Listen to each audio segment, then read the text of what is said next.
Night from virgin to ruin, one night with a stranger. Chapter 1, The Morning After. Lin Mian woke up feeling like her body had been torn apart.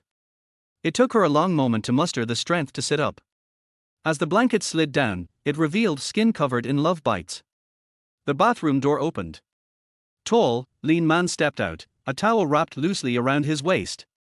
His upper body was toned and firm, leading down to 8 defined abs and faintly visible Adonis belt. His short, dark hair was still dripping with water. Lin Mian stared, momentarily dazed, forgetting to look away. "What? Want another round?" The man spoke as he picked up a cigarette from the bedside table, lit it, and took a slow drag before glancing at her sideways.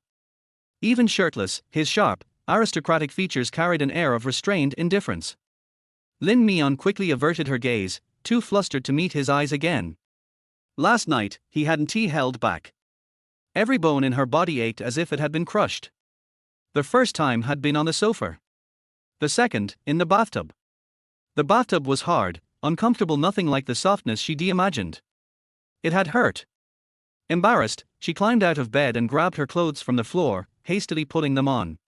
She'd undressed herself last night, so the clothes were disheveled, missing a button. Ling sat on the edge of the bed, smoking leisurely as he watched her dress. Her movements were stiff and awkward from discomfort, carrying an air of inexperience.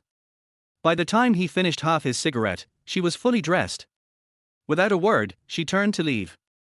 Ling frowned. "Not taking the money." Lin Mian's face flushed. She wanted to say she wasn't selling herself. But then her mother's words echoed in her mind: without the treatment money, your father will never walk again. She pressed her lips together and stayed silent. "Never mind," she murmured. She'd find another way to get the money. "How much do you need?" Ling's voice was rough from smoking. "Since it happened, I should take some responsibility. Can't just take advantage of you, right?" Lin Mian froze, unsure how to respond. Ling stopped teasing her. He pulled out his phone, opened his contact card, and lazily held it out. "Scan it. Add me on WeChat." Lin Mian fumbled for her phone, scanned the QR code, and sent a friend request. His profile picture was blank, just white, like him, simple, cold, revealing nothing. "Is this a burner account?" she wondered. But she didn't care enough to ask. Gripping the doorknob, she whispered, I'm leaving." Without waiting for a response, she bolted like a frightened rabbit, limping slightly. Ling watched her retreating figure and smirked. She'd been a virgin, completely clueless, yet last night had shattered his self-control. She looked thin but was unexpectedly soft. Most importantly, she was obedient, pliant, easy to bully. Naive little rabbit, pure as a blank sheet of paper. How had she even dared to call him in the first place? Chapter 2, You'll Never Have Children Again. At first, Ling thought he'd misheard the call and hung up. But the number called again. No matter how many times he rejected it, she kept calling. Finally annoyed, he answered only to hear a soft, hesitant voice. "Sir, I'm serious. I'm 22, healthy, young, and clean. I study at Beijing University. My eggs must be high quality, please consider it." Ling paused, his frown deepening. "Student falling for this kind of scam? That's illegal," he said coldly. "Don't you have common sense?" Silence. The line stayed quiet except for faint rustling, as if she was searching for something. Before she could respond, he hung up. Exiting the operating room, he stripped off his surgical gown and tossed it into the trash. He'd just finished several appendectomies and had a headache. The hospital was understaffed lately, and he'd been working overtime non-stop. As he passed another department, Lu Jibai just off his shift slung an arm over his shoulder. "Perfect timing, Dr. Shi. Finally caught you. Let's grab a drink." Ling glanced at him. "Your dark circles look cursed. Keep drinking like this, and you'll drop dead." "Don't even start," Lu Jibai grumbled as they walked. "I'm just pissed. Are all college students these days brain dead? Earlier, a girl came in after selling her eggs, ovaries necrotic, uterus eroded. She'll never have kids again. Cried her eyes out in the ward. Gave me a damn headache." Ling stiffened, inexplicably recalling the call. The girl's voice had been soft, tinged with nervousness but also determination. 20 years old, still young and inexperienced. If she stumbled upon some shady ad, she might genuinely believe it. He just visited Beijing University for an anti-fraud event. His interns had covered these exact scams. How was there still someone dumb enough to fall for it? Shiling's eyes darkened as he flicked his car keys and stepped into the elevator. He wasn't some do-gooder. People who dug their own graves weren't his problem. In the parking garage, he got into his car and started the engine. Outside, Lu Zibai knocked on the window. "Well? You coming or not?" "No." With that, Shiling hit the gas, leaving his friend behind. 10 p.m. The same number called again. Shiling was showering, his phone vibrating on the sink. Without looking, he swiped to answer. "Sir, I'm serious. I really need the money. I'll submit to any physical checks, just give me a chance." The same voice, now choked with tears, as if something urgent had happened. That tone, desperate, anxious, was one Shiling often heard outside ICU wards. People with no money, no options, left powerless. He leaned out of the shower, glanced at the familiar number, and felt irritation rise. He didn't want to get involved. He was about to hang up and block her when Lu Zibai's words echoed in his mind. "Are all college students brain dead? Ovaries necrotic, uterus eroded. She'll never have kids again." Shiling exhaled sharply and stopped. The water ran cold, pouring over him from head to toe. After a beat, he spoke. "Bayview Heights, Tower 6, Unit 1009. Come here. What? You wanted to donate eggs, right? Then come for an inspection." Chapter 3, Blushing to the Ears. Lin Mian's face burned. Her neck and ears turned crimson, hot enough to drip blood. She clenched her fists, hesitating, afraid. But she had no other choice. Bayview Heights wasn't far from campus, just 4 bus stops or 2 subway stations away. Lin Mian boarded the last train, the carriage empty except for the station announcements. Within minutes, she arrived. Finding Tower 6 took some time. It was a high-end apartment complex where elevator access required a keycard. Standing in the lobby, she called Shiling. I'm here, but I can't get up. The elevator needs a card." When Shiling answered, he hadn't expected her to actually show. After a long pause, he muttered, "Wait." Soon, the elevator doors opened for her, ascending without her pressing a button. Lin Mian stood inside, heart pounding. The building had 2 units per floor. Stepping out, she immediately spotted the right door. She swallowed hard and knocked. Click. The door opened, revealing a tall figure. Lin Mian looked up and froze. The man from the phone stood before her, one hand in his pocket, looking down at her with an aloof gaze. He was tall, imposing, carrying the crisp scent of shower gel and something uniquely masculine. At that moment, her mind blanked. The cold voice from the phone belonged to this man? Refined, clean, effortlessly striking. Just standing there was enough to steal her breath. And more importantly, she'd seen him before. Last week, her school had hosted an anti-fraud event with free consultations. He'd been the doctor taking pulses. His hair was still damp, his eyes cool and lazy. Lin Mian tensed, rooted in place. Shiling scanned her white t-shirt, loose jeans, black canvas shoes. An ordinary outfit, radiating awkwardness. The epitome of young, dumb, and full of hope. Exactly as she sounded on the phone. In. With that, he turned and walked inside. Lin Mian gulped and followed cautiously.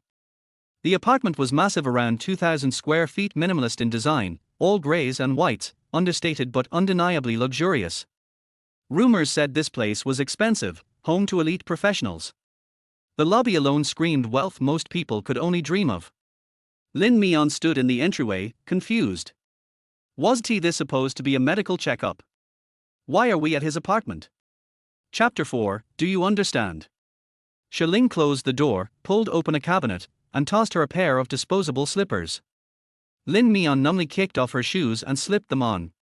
In the living room, Shiling lounged on the sofa, legs crossed, posture relaxed. His dark eyes raked over her, assessing her like livestock at auction. Without his permission, she didn't dare move. She stood stiffly in the center of the room, head bowed. Her mind was a mess, buzzing loudly though no sound escaped. His gaze pinned her in place, piercing, calculating. He shifted slightly, watching her every move with deliberate indifference. She could barely breathe. Finally, he picked up a glass of water and spoke. After egg retrieval, you'll experience bloating, nausea, ovarian swelling, even difficulty breathing. Worst case scenario? Hepatitis, syphilis, HIV. But as a Beijing University student, you should know this already. Do I need to spell it out? Lin Mian's face drained of color. Her hands trembled harder. Do you understand? He set the glass down with a quiet thud, his tone unreadable. Lin Mian gripped her waistband, knuckles whitening. For some reason, this man's aura was overwhelming, crushing her under its weight. Why yes, she stammered. Repeat it. Huh? Lin Mian blinked but obeyed. She had a good memory, acing recitations was her forte. In a near whisper, she mumbled, after retrieval bloating, nausea, swelling, breathing trouble. Halfway through, her voice shook too violently to continue. The side effects stabbed into her like nails, ringing in her skull. Suddenly, she backed down. I changed my mind. Sorry, I'll go. She spun toward the door, yanking at the handle, but it didn't budge. Locked. Her heart leapt into her throat. Then, Ling strolled over, tall and imposing, effortlessly caging her against the door. He leaned in, his face inches from hers, radiating dominance. Chapter 5. You are doctor, can you help me? Lin Mian's pupils constricted, his back pressed tightly against the door, not daring to move. When Lin lowered his eyes, he could see her tearful appearance. Her eye sockets were red, her nose was also red, and she looked pitiful. If it falls into the hands of a truly dark organization, the consequences will be disastrous. He asked in a deep voice, real regret, or fake regret? Really, really. Lin Mian nodded vigorously, I really regret it. I won't cooperate with you anymore. I promise I won't come again. She just wanted to leave this place. This man's aura was so terrifying that she couldn't help wanting to cry. Although I know that he is a doctor, there is a fierce aura about him that is hard to ignore. She felt strangely frightened. Lin tilted his head, his eyes indifferent without any emotion. He looked away, go away. Lin Mian turned around in panic to open the door, but still couldn't open it. A big hand reached out from behind, pressed her hand, and lifted it up. With a click, the door opened. This lock is actually reverse. Lin Mian didn't care about anything else and rushed out directly, forgetting even to change his shoes. Until she ran a few meters away and saw the elevator entrance, she could no longer bear the pressure and leaned against the wall in front of the elevator door, gasping for breath. It was so quiet here that she didn't dare cry out loud. Lin Mian covered his mouth, his teeth chattering uncontrollably. She was so scared. She never dared to do these things. I had made plans, but I was still so scared that I ran away. I was about to collapse. On the other side, at the entrance, a crumpled flyer fell to the ground. Lin's eyes widened, and he lowered his head to pick it up. There were a few big words printed on it: charity, recruiting part-time egg donation volunteers, remuneration 20,000 100,000, followed by a consultation hotline and several numbers. The first one was his phone number. Lin. He remembered. This was something his interns did last week. They posted some flyers in the school to sting enforcement, and those bastards actually filled in his phone number. Lin took a deep breath and sent a message in the group: whoever messes up my number next time will be expelled from the sect. An intern came up weakly and said, teacher, there aren't enough numbers, so we used yours to make up the number. A red exclamation mark pops up. He was blocked by Lin. Lin Mian squatted on the ground weakly for about 10 minutes, and his frightened heart gradually calmed down. At this moment, the cell phone rang and the word "Mom" jumped on the screen. Lin Mian answered the phone crying, full of fear and wanting to seek comfort, but the next second, a series of curses came at her from the other end. You heartless bastard, you're relying on me for all the money. Where's the money? I'm telling you, if you don't send me the money, your dad won't even have his checkup the day after tomorrow. Just stay paralyzed in a wheelchair until he dies. Just die. Lin Mian's crying stopped instantly. When she was 5 years old, her father took her to buy ice cream on a bicycle. As a result, they had a car accident on their way. In order to save her, her father threw his body to her and was crushed by the oncoming car on his legs, paralyzed from the waist down. The perpetrator ran away on the spot, and since then the pillar of the family has fallen, and the family has become penniless. When she was 18, she was admitted to university. Her father insisted on letting her go to school against everyone's opinion. He suffered all kinds of grievances and abuses for her since she was a child. He secretly borrowed money from relatives and gave it to her just so that she could study hard. Only by studying can she succeed. But the day after tomorrow means waiting for years for reconstructive surgery. They hired an expert and waited in line for 5 years. If they didn't have the money, Dad would have to spend many more years in a wheelchair. Over the years, she witnessed a man's dignity being pressed to the ground and rubbed harshly. Lin Mian felt a sharp pain in his chest. She hung up the phone and wiped away her tears. I looked down at the disposable slippers on my feet. Because the soles were very thin, the coolness from the floor penetrated into the soles of my feet, invaded my nerves, and spread to my limbs and bones.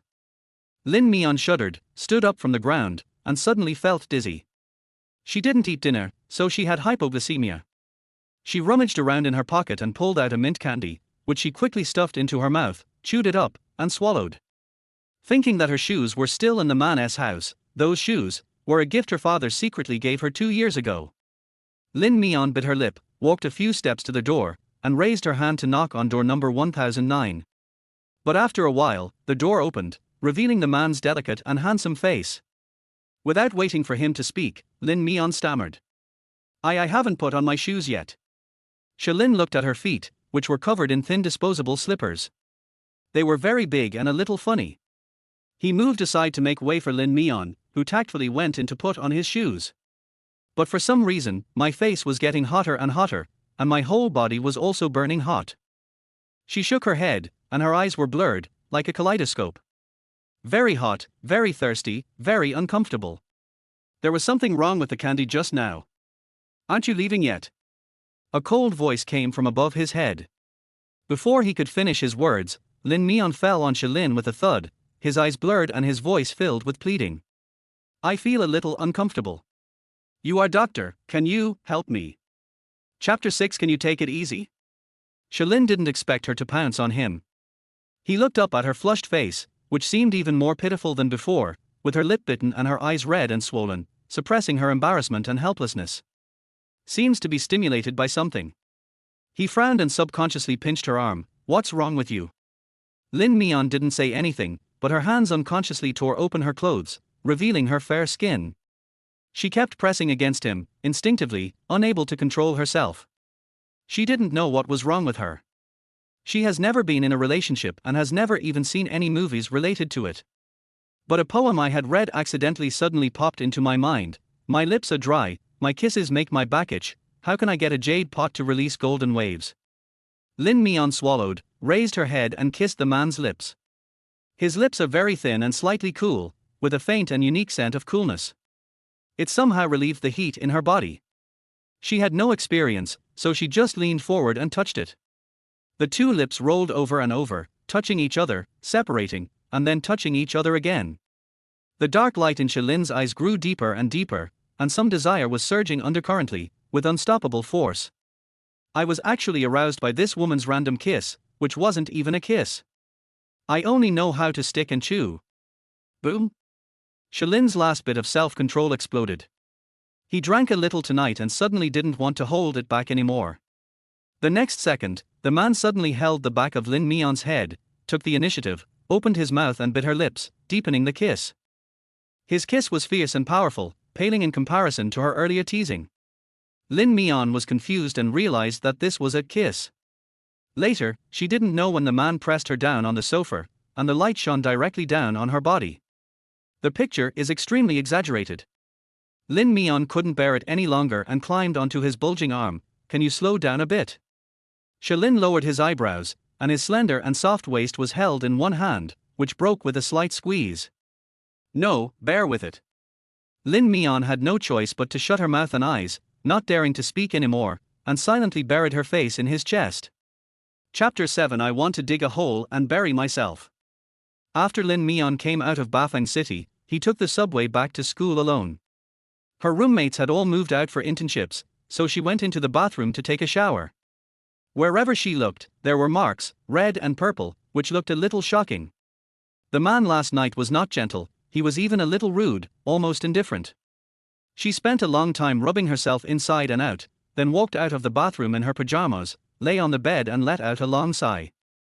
The familiar environment and smell around her made her feel a little more at ease. Lin Mian took out his cell phone and checked. Lin hadn't transferred the money yet. It seems that he just said it casually. Well, last night, actually, she was the one who took the initiative. No one has to take any responsibility. Lin had an operation early in the morning and was busy for several hours, so he forgot about this matter. It was not until 3 o'clock in the afternoon that he came out of the operating room, took out his mobile phone to check the time, and his eyes fell on the slight marks on his arm, and he suddenly remembered this. He opened WeChat with a single finger and easily found Lin Mian's account. Her avatar was a dark-toned cartoon picture of a girl wearing a black hat. The name is just 2 simple letters, LM. The dialogue boxes of the 2 people were empty, with no information at all. That woman is so short of money, but she is quite tough. Lin pursed his lips, tapped his fingertips, typed in a string of numbers, thought about it, and deleted it. Let us investigate the girl's family background first. When I returned to the outpatient clinic, it was almost time to get off work and there were not many people around, only a few patients scattered around. Knock knock. There was a knock on the door, and it sounded formal and polite. Come in. Lin responded. The door of the clinic was pushed open from the outside, and there were slow and gentle footsteps walking in. Where do you feel uncomfortable? Lin looked down at the medical record and asked without raising his head. Doctor, my stomach hurts. This voice is soft and somewhat familiar. Lin looked up and saw Lin Mian's face. At the same time, Lin Mian also saw him.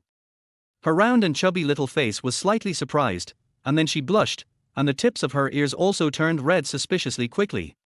Is it him? It turns out he is the doctor here. She lowered her head in embarrassment, feeling a little lost for a moment. Instead, Lin looked at her coldly and indifferently, his tone flat as if he didn't know her. How does it hurt? Lin Mian sat on the chair, buried his head and stammered, it hurts in waves. It hurts when I walk and it hurts when I sit down. Go lie down on the bed and take off your clothes. Lin typed a few lines on the computer and said something without even looking up. Lin Mian swallowed, stood up and walked obediently to the bed, lying down properly on the narrow examination bed, with the ceiling above his head in sight. After a while, a man wearing medical rubber gloves walked over. From Lin Mian's perspective, he could only see his white coat and the name on the badge on his left side. Gastroenterology, Lin. It turns out his name is Lin. Lin Mian silently memoized the name in his heart. There was a faint smell of disinfectant on his body, which was somewhat similar to the smell from last night, and her mind couldn't help but be filled with thoughts. The next second, Lin's hand pressed firmly and precisely on her belly and asked, "Does it hurt here?" Lin Mian blushed and replied, "Further down." Lin moved down another 2 inches, "Here." Lin Mian nodded awkwardly, "Yeah." His fingers were almost pressing under her belly. Although he was wearing gloves, the warmth of his fingers passed through the rubber and invaded her skin. Lin Mian was a little breathless. Lin pressed a few more places to confirm the location, got her response, and finally let go, understanding. It's not a stomach problem, but uterine pain. He was very ruthless last night, and it was her first time, so it was inevitable that she would feel unwell afterwards. But I didn't expect her physique to be so fragile, and the pain didn't go away after a day. She is quite delicate. Lin sat at the table, his bony hands typing rhythmically. "I'll prescribe some medicine for you. Take it 3 times a day after meals." Lin Mian got off the bed with a blushing face, quickly pulled up the hem of her clothes, and then sat obediently on the chair opposite Lin, waiting for him to write a prescription. Lin printed out the prescription and handed it to her with his slender hands. After thinking for a moment, he suddenly added something. "Remember, no sex within a week." Lin Mian's face turned even redder. She nodded with a buzzing sound in her head and took the prescription and medical insurance card from him. "Do you remember it?" the man asked again, holding her card. Lin Mian nodded. "I remember." "Repeat that. Eat 3 times a day, after meals, and no sex for a week." Lin Mian repeated it with her cheeks flushed, wishing she could dig a hole and bury herself in it. Was it his fault last night that she ended up like this? Apart from having sex with him, she had never had sex with him before. Let's go. The man leaned back and let go of his medical insurance card and prescription. Lin Mian fled with the list. When I reached the door, a man's voice suddenly came from behind me. Wait. Chapter 8. Something is wrong. Lin Mian stopped and subconsciously turned to look at her. Shalin took out her cell phone and opened her WeChat dialog box. How much money are you short of? He asked her with his head tilted. How much money are you short of? Lin Mian was stunned and didn't understand what he meant. Shalin caught a glimpse of her like this, tapped the keyboard with his long fingers, typed a few words, and read out the search information a few seconds later. According to the price of egg retrieval, it costs 20,000 to 30,000 yuan for college students, 50,000 to 80,000 yuan for undergraduates, and 100,000 yuan for 211 or 985 universities. He raised his eyes and looked at her. How much do you need, 50,000 or 100,000? Lin Mian didn't expect him to ask that. She lowered her head and said silently, 50,000. Shalin turned on his phone, tapped his finger, and transferred a sum of money. The sound of transfer was heard, and Lin Mian subconsciously looked at the screen. When he saw the amount of payment on it, he was a little stunned. A full 100,000. He gave double. Lin Mian looked at the man in surprise, shocked by his generosity. She had not donated eggs, nor was she kept by him, and subconsciously felt that he had given too much. Shalin put away his phone, glanced up at her stunned look, took out a crumpled flyer from his pocket and pointed at it.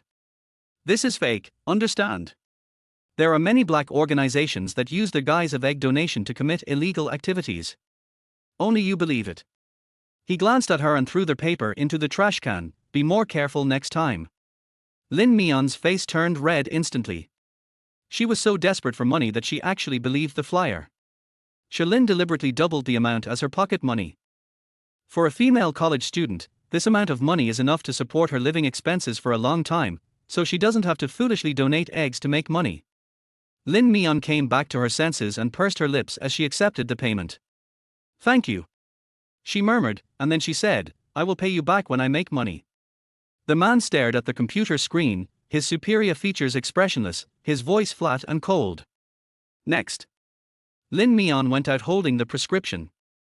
Outside, she happened to meet Lu Jibai, who was about to come in.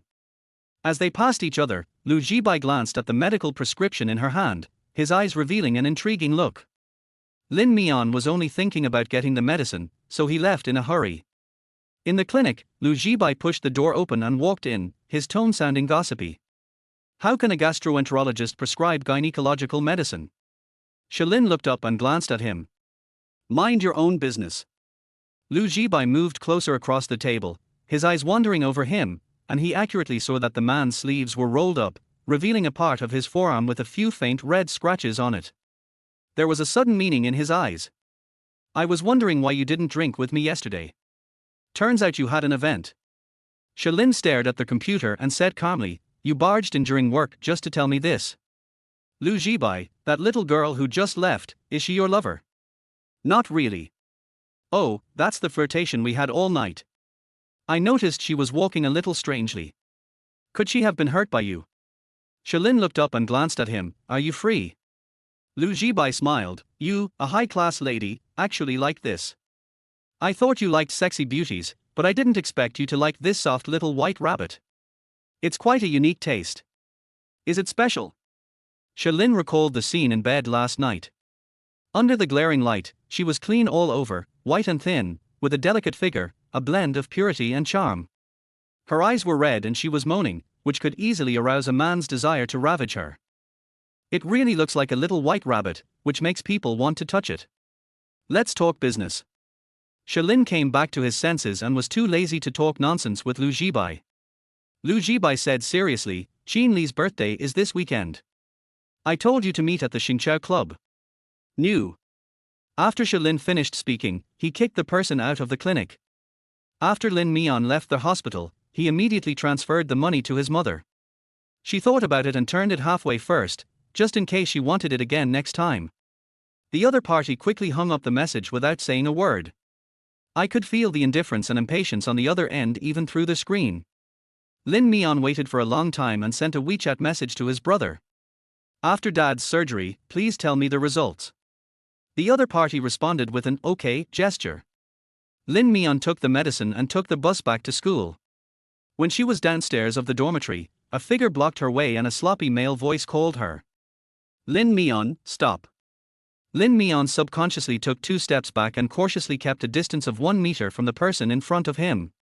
The man in front of me is called Song Ziyuan. He is a senior classmate from the finance department next door. I heard that his family is very rich and he is a rich second generation. He plays wildly and changes girlfriends frequently. She has been obsessed with him recently. You're looking for me. Lin Mian hid the medicine bag in her hand behind her back and looked at him warily. Song Ziyuan stared at her pure and spotless little face, and his heart was itching. He wished he could pick her up right away and take her to their hotel to play. Playing with this kind of clean chick gives you a sense of accomplishment. He took a step forward, his handsome face approaching her. I heard you went to sell eggs. Chapter 9. She was blocked by a man. Lin Mian's pupils suddenly dilated and she looked at him in disbelief. She did this in a very secretive way, even going so far as to call in a deserted corner. How could he know? I didn't, don't talk nonsense. Have you eaten the candy I gave you? Song Ziyuan smiled mischievously. Do you want me to give you another one? Lin Mian felt numb all over when she thought about what happened last night. The candy was stuffed into her pocket by the squad leader. It turned out that it was given to her by Song Ziyuan. But she didn't dare say that she had eaten it. If she did, Song Ziyuan would know everything. Lin Mian bit her lip, as if she was afraid that something would be exposed. She didn't want to argue with him anymore, so she turned around and wanted to run upstairs. Song Ziyuan grabbed her arm and pulled her back easily. Don't run away. I know you're short of money, but I have plenty here. How about this? Sleep with me for 1 night and I'll give you 10,000 yuan a night. How about that? Lin Mian didn't expect him to speak so bluntly. Her face turned pale in an instant, feeling humiliated and being toyed with and despised. She shook off Song Ziyuan's hand with force. I'm not short of money, so don't come to me again. After saying that, she fled to the dormitory building in a panic. A man's provocative voice could be heard faintly from behind. It's no use running away. I'm waiting for you to come to me obediently. Lin Mian clenched the medicine bag in his hand and walked faster. Even after returning to the dormitory, her heart was still beating fast and she couldn't calm down for a long time. There was someone in the dormitory today. Lin Mian put her bag on the bed, then secretly hid in the tent on the bed with the medicine box in her hand. Thinking of what Song Ziyuan had just said, she felt uneasy. It turned out that there really was something wrong with the candy last night, and she was tricked by Song Ziyuan. She felt the need to explain. She took out her cell phone, opened Shilin's chat box, and sent a "Are you there?" message. The next second, a red exclamation mark popped up on the screen. She was blocked. Lin Mian stared at the screen for a full minute before digesting this fact. It seemed that the man didn't want to have anything to do with her. He probably thought that she went to the hospital today on purpose to pester him. That's why I transferred double the amount of money to her to buy out the one-night stand. He didn't even ask her to pay him back. Lin Mian pursed her lips and silently logged out of WeChat. Knock knock. Someone knocked on the door outside. Mian, open the door for me. Lin Mian immediately came to his senses, put away his phone, quickly opened the medicine box in his hand, picked out 2 pills according to the instructions, swallowed them raw, hid the medicine box and opened the door. Her roommate Mu Dao was waiting outside and asked her in surprise when she saw her. Hey, strange, didn't you go to the supermarket to work today? Lin Mian would go out to do odd jobs during holidays and when she had no classes, and she was rarely seen in the dormitory during the day. I have something to do today, so I'm taking a leave. Lin Mian made up an excuse and then dived into the quilt. With only 1 month left before her internship, she was busy with her final project and also did some part-time work for her supervisor to gain some internship experience and living expenses. Therefore, she had no time to rest and immersed herself in her studies. For the next week, Lin Mian was busy, running between the dormitory and the teaching building every day. She deliberately avoided Song Ziyuan and didn't see him for a whole week.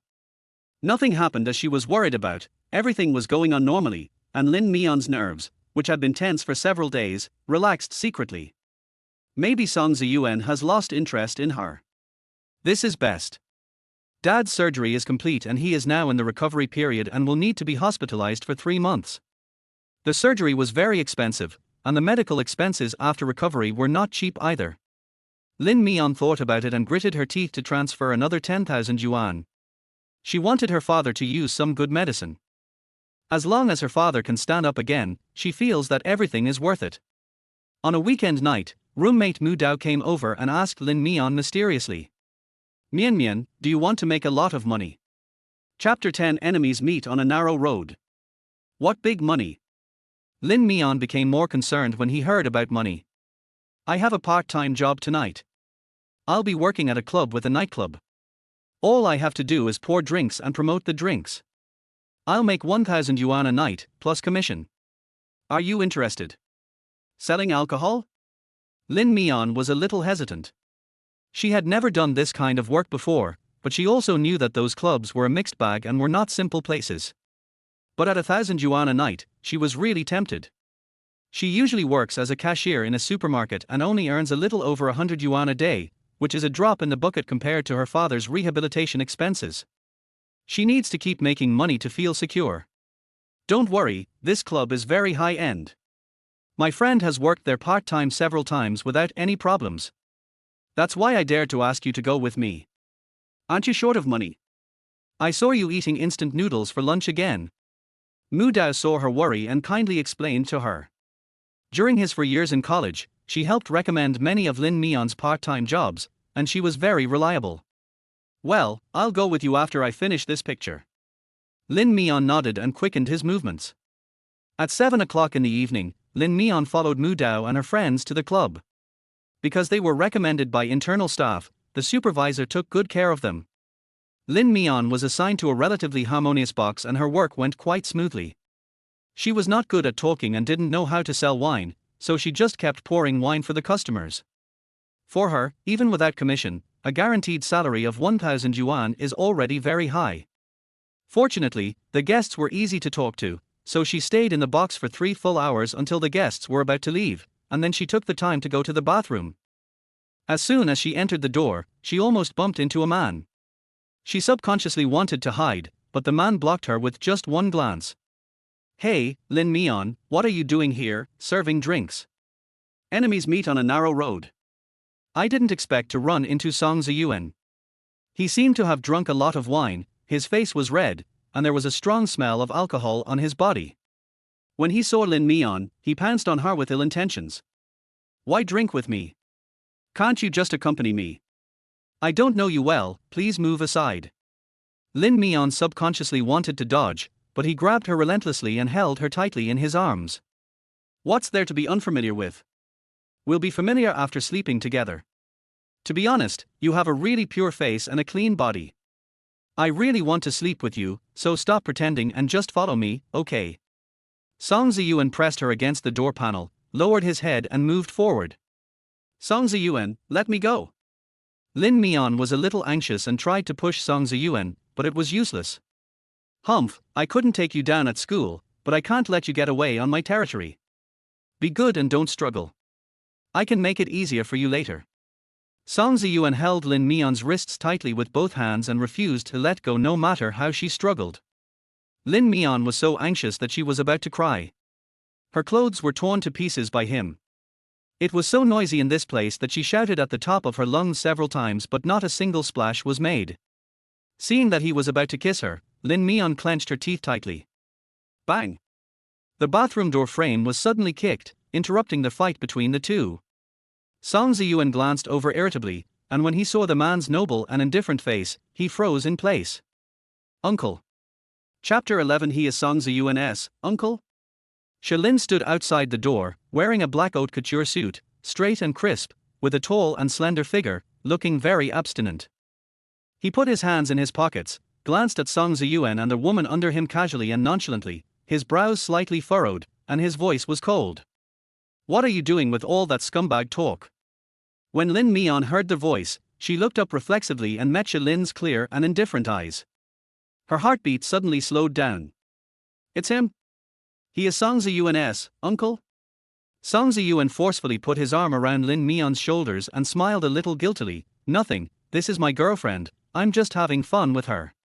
Girlfriend. Shalin bit these words, his eyes vaguely falling on Lin Mian's face. She was wearing makeup today, her skin was fair and smooth, her cheeks were slightly rosy, her eyelashes were thin, dense and curled, and her big watery eyes were filled with fear, with red eye sockets, like a bullied rabbit. Lin Mian struggled restlessly to break free from Song Ziyuan's restraints and quickly argued, I'm not his girlfriend. Do you really have to explain it so clearly, little uncle? I haven't had sex for a long time. It's okay to ask a classmate to sleep with me for a night. I'll pay her. Before Lin Mian could finish her words, Song Ziyuan interrupted her and pulled Lin Mian away. He had met Shalin several times in this club, and each time they just played separately.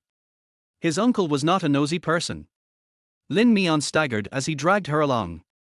When she passed by Shalin, he suddenly reached out and grabbed her wrist. Uncle, what are you doing? Song Ziyuan didn't understand what he meant. Get lost. Shalin only had one word. But she? Song Ziyuan wanted to say something else, but Shalin gave him a cold look, and he immediately dared not to act rashly. If you do it again, I'll let your dad break your legs. Shalin said coldly again. Song Ziyuan lost his temper this time. He glared at Lin Mian unwillingly and turned away reluctantly. The bathroom finally became quiet, leaving only the two of them facing each other. Shalin lowered his eyes and looked her up and down. She was wearing a white shirt, a miniskirt, and a bow tie around her neck. These were the clothes she wore to promote alcohol. I'm here to work. Lin Mian took the initiative to explain, thank you for helping me out just now. Shalin didn't say much, but walked out of the bathroom and leaned against the quiet corridor outside, where it was more convenient to talk. He beckoned at her and Lin Mian came over. Short of money again, he asked. Lin Mian shook his head, no. Then why do this? Lin Mian answered honestly, I want to save money. Shalin looked at her for a long time. How much do you want to save? He asked again. 50,000. Shalin looked at her meaningfully, the emotions in his eyes were dark and unclear. He tugged at his tie, unbuttoned 2 buttons of his shirt, loosened the restraint on his neck, and then looked up at her again. What if I can't save it? Lin Mian didn't understand his arrogance and looked up at him in confusion. Are you planning to sell your body again? Or even your eggs? Shalin sneered, with an indescribable chill in his voice. Lin Mian's face suddenly turned red, and even the tips of his ears felt hot. No matter how good-tempered she was, she couldn't stand Shalin's sarcasm. I didn't. She felt that he had misunderstood something and needed to explain it clearly. Lin Mian said sullenly, I want to save up 50,000 and return it to you. She was a bit stubborn and only felt at ease when she could make money within the scope of her own logic. She asked for 50,000, but he gave her 100,000. She always felt that this logic was wrong and she wanted to return it. When Shalin heard this, he looked at her inexplicably, his brows slightly furrowed. Is this college student stupid? I've become stupid from reading too much. Must I return it? He narrowed his eyes and looked her up and down. The club's work clothes were designed to be very form-fitting, outlining her curves, with a protruding front and a curved back, a slender waist that could be held in one hand, and long and straight legs. Her cheeks still had round baby fat, making her look pure and sexy, which reminded him of the night a week ago. However, Lin Mian nodded firmly, yes, I have to pay it back. Shalin lowered his eyebrows and suddenly approached her, enclosing her in his shadow. His extremely dark and deep eyes stared at her face, and he spoke in a low and hoarse voice. Then stay with me for another night to make up for it, how about that? Chapter 12 I am a doctor, I have the final say. Lin Mian's head was buzzing, as if he had not expected him to make this request. Their heart beats uncontrollably. Thump. Thump. Every beat seemed to jump out of my chest. Shalin's face moved closer and closer. His eyebrows were cold, his facial lines were clean and sharp, and his high nose bridge almost touched the tip of her nose. The faint masculine scent from him came over and slowly blended with hers. Lin Mian turned her head away unnaturally, her voice as light as a feather, I can't have sex for a week. This is what he instructed. It's been a week, it's okay. But I'm a doctor, I have the final say. Before she could finish, Shalin bit her lips, and clasped the back of her head with his slender hands, holding it firmly and not giving her a chance to refuse. The breath splashing against her nose was so hot that it burned her entire face. In a daze, Lin Mian's mind was a mess. This was her second kiss, and the feeling made her sink a little deeply. She didn't know whether it was a good thing or a bad thing. The first time tonight was in the car. The second time was behind the gate. It seemed that due to his experience, Lin was more unscrupulous tonight than last time. His physical strength was astonishing, and he did it twice in a row without giving her any chance to breathe. In the end, Lin Mian's legs became weak, and her fingers grasped his strong arms, complaining aggrievedly, he must be a repressed man in private. He always does all kinds of things, causing back pain, and he never does it in bed. The third time, when the man was about to press on her on the sofa, she couldn't help but say weakly, "Can we do it on the bed?" Lin lowered his head to glance at her. The little girl's hair was wet, her breathing was a little disordered, her cheeks were flushed, and her eyes were red. She looked pitiful and timid, which made people feel very soft-hearted. His eyes flickered and he relaxed. "Okay, lie down on your back." When Lin Mian heard him give in, she hurriedly dragged her sore legs onto the bed. Then Lin grabbed her ankles and dragged her to the end of the bed. He stood there, looking down from above, his eyes slightly lowered. Even though he did not stop moving for a moment, there was not a ripple in those cold and calm eyes. The light above my head was dazzling, bright, direct and brutal. Lin Mian covered his eyes in embarrassment. The next morning, Lin Mian woke up early. What caught her eye were the bright floor-to-ceiling windows and the low-key and simple ceiling chandelier. It took her a while to realize what she had done last night. She couldn't help herself and fell. Lin was still sleeping at the other end of the bed, with a thin quilt covering his waist, revealing the strong and well-proportioned muscle lines of his upper body, the standard broad shoulders and narrow waist, thin but not weak. It's a very good figure. Lin Mian's face felt a little hot when she saw this, and she quickly got out of bed to look for clothes while he was still asleep. Her clothes were not in the bedroom, but scattered on the floor and sofa in the living room. She endured the soreness in her legs and took a while to put on her t-shirt and jeans. She changed her clothes when she left the club last night. Click. The bedroom door opened, and when Lin came out in his pajamas, he saw her squatting at the door putting on her shoes. He glanced at Lin Mian and didn't say much. Instead, he walked around the living room to the kitchen to get a cup of water. When he came out, Lin Mian had already tied his shoelaces. "Well, I'm leaving." Lin Mian hesitated at the door and greeted him. The man took a sip of water, his voice as usual cold and distant, completely different from how he sounded in bed last night, like two different people. "My stomach hurts. Can you prescribe me some more medicine?" Chapter 13. Is there a woman hiding in Lin's house? As soon as the words came out of his mouth, Lin Mian's cheeks felt slightly hot. After leaving him last time, her stomach had been aching for 2 or 3 days. It had finally recovered, but after a rough time last night, the familiar pain started again this morning. Lin paused slightly, his eyes looking between her legs. "Does it hurt again?" Lin Mian nodded awkwardly and answered honestly, "It hurts just like last time. It's very uncomfortable." Lin pursed his lips, a dark moment flashed in his eyes, he put the cup of water on the coffee table and dropped 2 words. "Wait." A few minutes later, he came out of the bedroom holding 2 boxes of imported medicine and threw them into Lin Mian's arms. "This is painkiller. Take it once a day after a meal. If the pain persists after 2 days, come to the hospital and see me." Lin Mian hurriedly stuffed the medicine box into her bag and thanked him. "Thank you. Let's go." He turned around and went back to the bedroom without even keeping her. After having had 2 close contacts, Lin Mian more or less understood his usual dull personality. Their relationship was originally a business one, so it was already good enough that he could let her sleep with him for one night. Lin Mian put on her bag and was about to open the door to go out. Ding dong, ding dong. The doorbell suddenly rang. She was startled and subconsciously looked up. A familiar face appeared on the small screen at the entrance. "It's Song Ziyuan." Lin Mian's heart skipped a beat and he reflexively returned to the living room, his face flushed red, feeling nervous and at a loss. "What's wrong?" Seeing her strange behavior, Lin poked his head out and asked. "Your nephew is outside." Lin Mian said with a blushing face that she remembered Song Ziyuan called Lin uncle last night and looked very respectful. She didn't expect that he would come to Shilin's apartment. It would be so embarrassing if Song Ziyuan saw her here.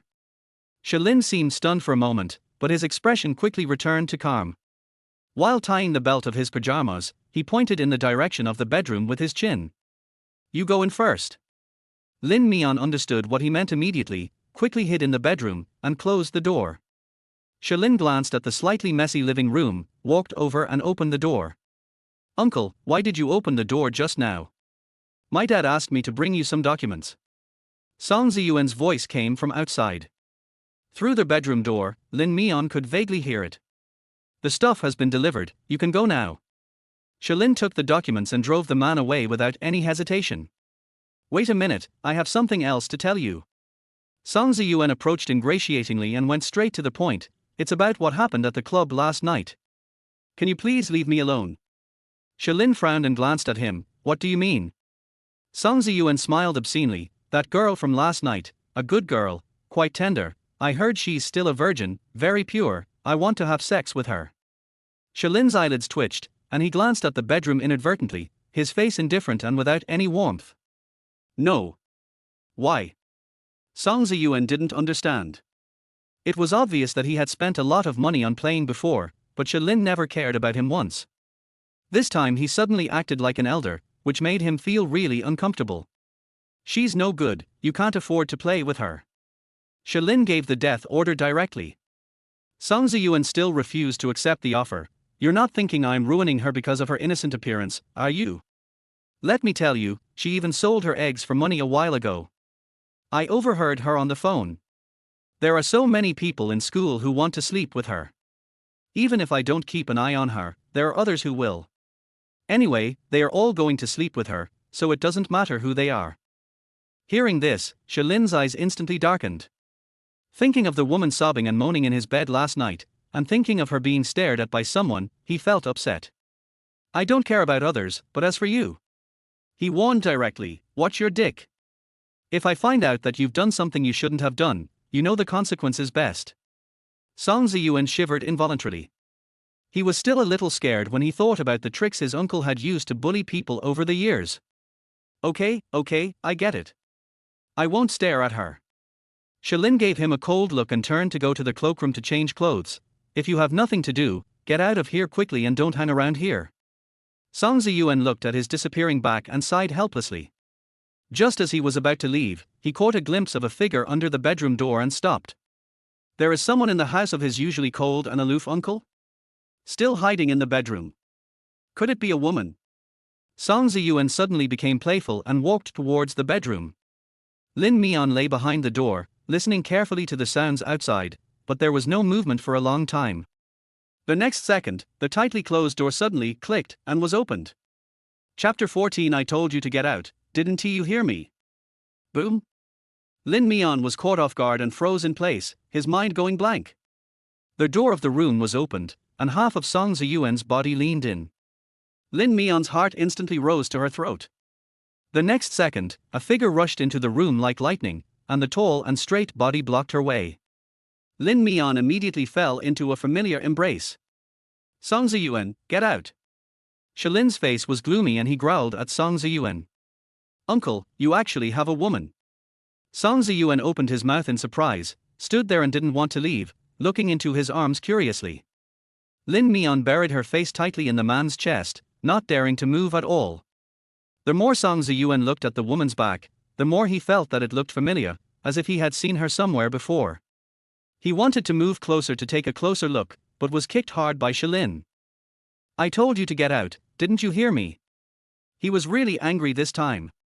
His usually cold eyes revealed a terrifying sinister look, as if he was going to kill someone in the next second. Song Ziyuan didn't dare to look anymore and had to leave in disappointment. With a bang, the bedroom door slammed shut behind him. Song Ziyuan curled his lips and complained in his heart, TSK, he looks so serious and gentle in normal times, but he brings women home privately, he is more playful than him. Only when there was no more noise outside did Lin Mian withdraw from Shilin's arms, with a look of shock on her face. Thank you for just now. If he hadn't rescued her in time, she would have died a miserable death. Besides me, who else did you ask for help in selling your eggs? Shilin suddenly asked her. Lin Mian was stunned for a moment and shook his head. No, I only called you. The first number on the flyer was his, and she had only called that one. Shalin glanced at her and said, be more careful when you call next time. Look around more often. Walls have ears. Lin Mian immediately understood what he meant and nodded with a red face. She heard everything Song Ziyuan said outside just now. It turned out that she leaked it when she was on the phone, and Song Ziyuan happened to hear it. Fortunately, he didn't know that the person she called was his uncle, otherwise, the consequences would be unimaginable. Then, I'll leave. Lin Mian was about to leave when she suddenly remembered that he had blocked her. She added sensibly, don't worry, I won't bother you anymore. Consider this money a loan from me. I'll pay you back when I make some money. Shalin. They had sex twice and she made them feel like strangers. Lin Mian opened the door and left without looking back. Because of her stomachache, her walking posture was a little crooked. Shalin curled the corners of his lips, turned around and went back to make the bed. He glanced and saw a faint trace of blood on the bed sheet, and his eyes darkened. It's really too tender to be handled. Bleeding at the slightest provocation. I don't know how to satisfy a man after I get married. Chapter 15. I need a little assistant.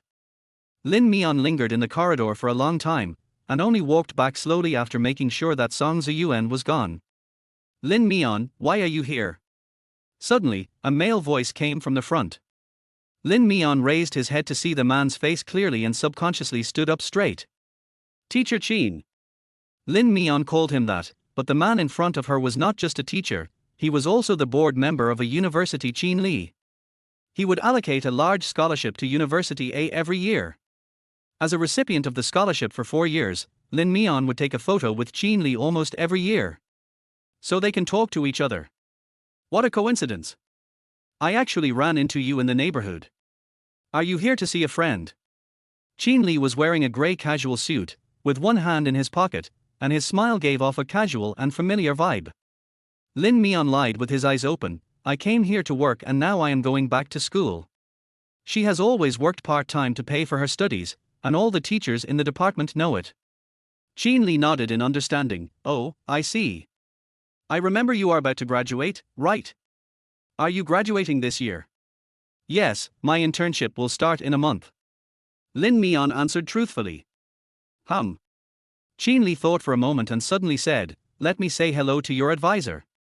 How about you come to my place during your internship? Lin Mian didn't react for a moment and looked at him blankly.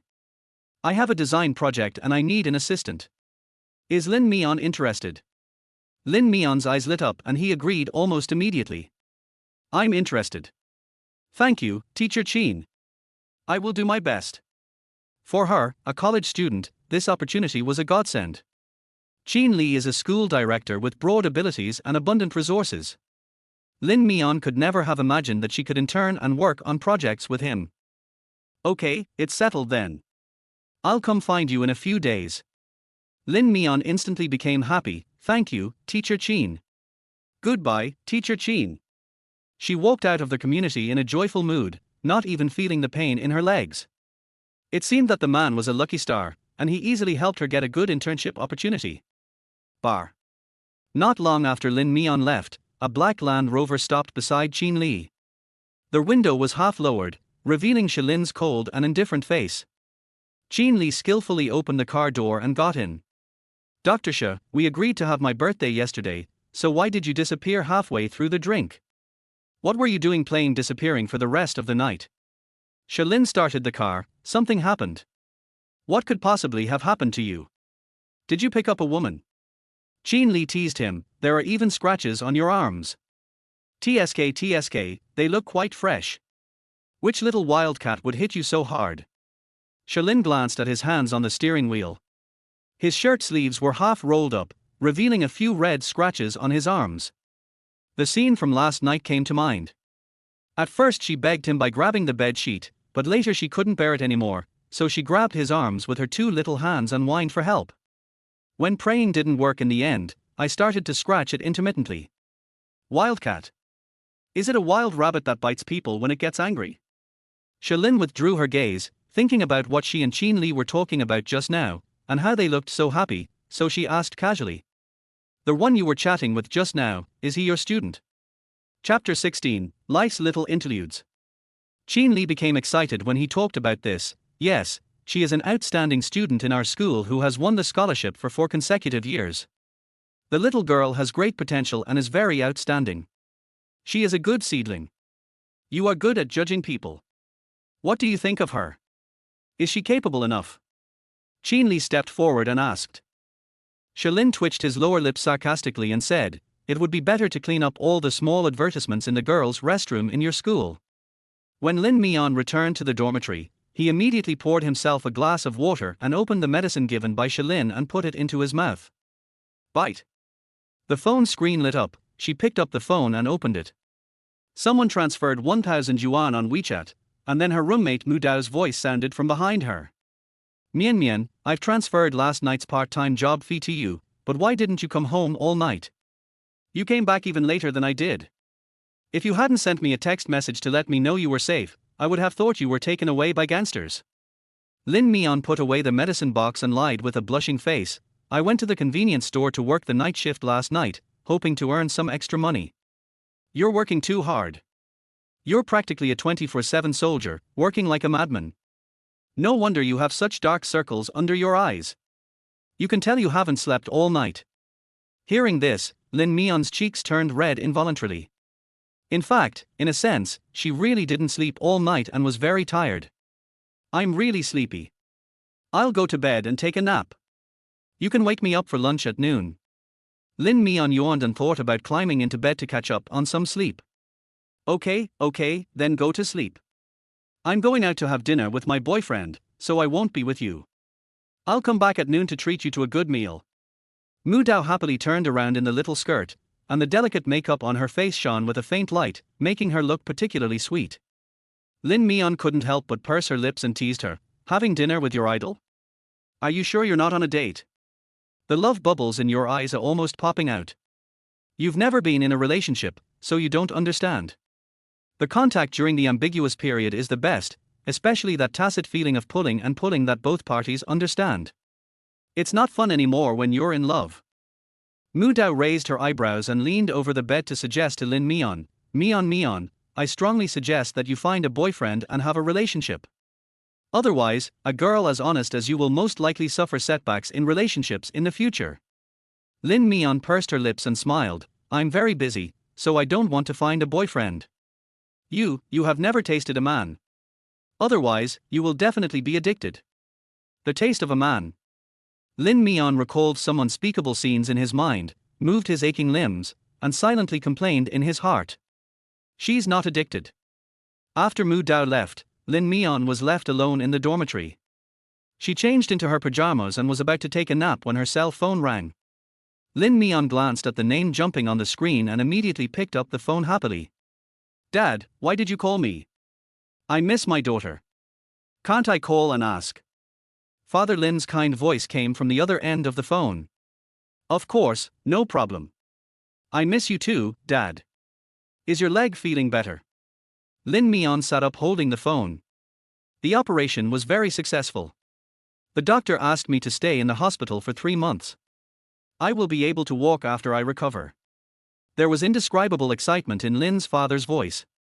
After being paralyzed for so many years, he can finally stand up like a normal person, and he can't hide his excitement. "By the way, Mian, I heard from your mom that you sent the money for my surgery. You're still a college student, you haven't even graduated yet, where did you get such a large sum of money?" As expected, only her father noticed her identity as a poor student, while the other people in the Lin family only urged her to send money and never cared where her money came from. Lin Mian grabbed the bed sheet and said with forced calmness, "I took a private job a few days ago. The sponsor is very wealthy. This is the design fee he advanced to me. Dad, don't worry. I will start my internship in a month, and then I will be able to earn more money to support you." When Mr. Lin heard her words, he finally felt relieved. "Dad doesn't want you to support him. It's enough if you can take care of yourself. That wealthy owner is a good guy and is willing to advance your salary. You have to work hard for him, okay?" Thinking about it, her sponsor had already blocked her. Lin Mian nodded awkwardly, "I know." After chatting for a few sentences, The doctor on the other end of the phone began to urge Lin's father to do rehabilitation training, and Lin's father had to end the call reluctantly. After hanging up the phone, Lin Mian breathed a sigh of relief. Her finger accidentally swiped across the address book, and she caught a glimpse of the familiar phone number on it. It was Shilin's number that she had bombarded before. She stared at her phone for a long time and deleted Shilin's WeChat and number. The transaction is completed and the payment is made. She will no longer have any contact with him. Just treat this as a small episode in her life. Chapter 17, Encountering Him Again. In the next few days, Lin Mian threw himself into his busy studies again. Time passed quickly, and her life returned to its previous peace, so peaceful that she even thought that the absurd things that had happened before were all a dream. In the blink of an eye, it was the internship period. During this period, Song Ziyuan ran into Lin Mian several times, but his attitude became much more restrained. Apart from making a few jokes, he didn't dare to touch her. It seems that his uncle has a great deterrent effect. Lin Mian has been looking for a house these days. She was going to do an internship, and it happened to be summer vacation, so the school dormitory would be closed and she needed to find a house to move out. Lin Mian was originally planning to share a house with Mu Dao, but Mu Dao established a relationship with her ambiguous boyfriend and became boyfriend and girlfriend. The two of them lived together intimately. Lin Mian didn't want to disturb them, so he had to go look for them alone. There is a demolished community near the school. It looks a bit old and dilapidated. There are many rental houses in it. Because of the low prices, many newly graduated students live there.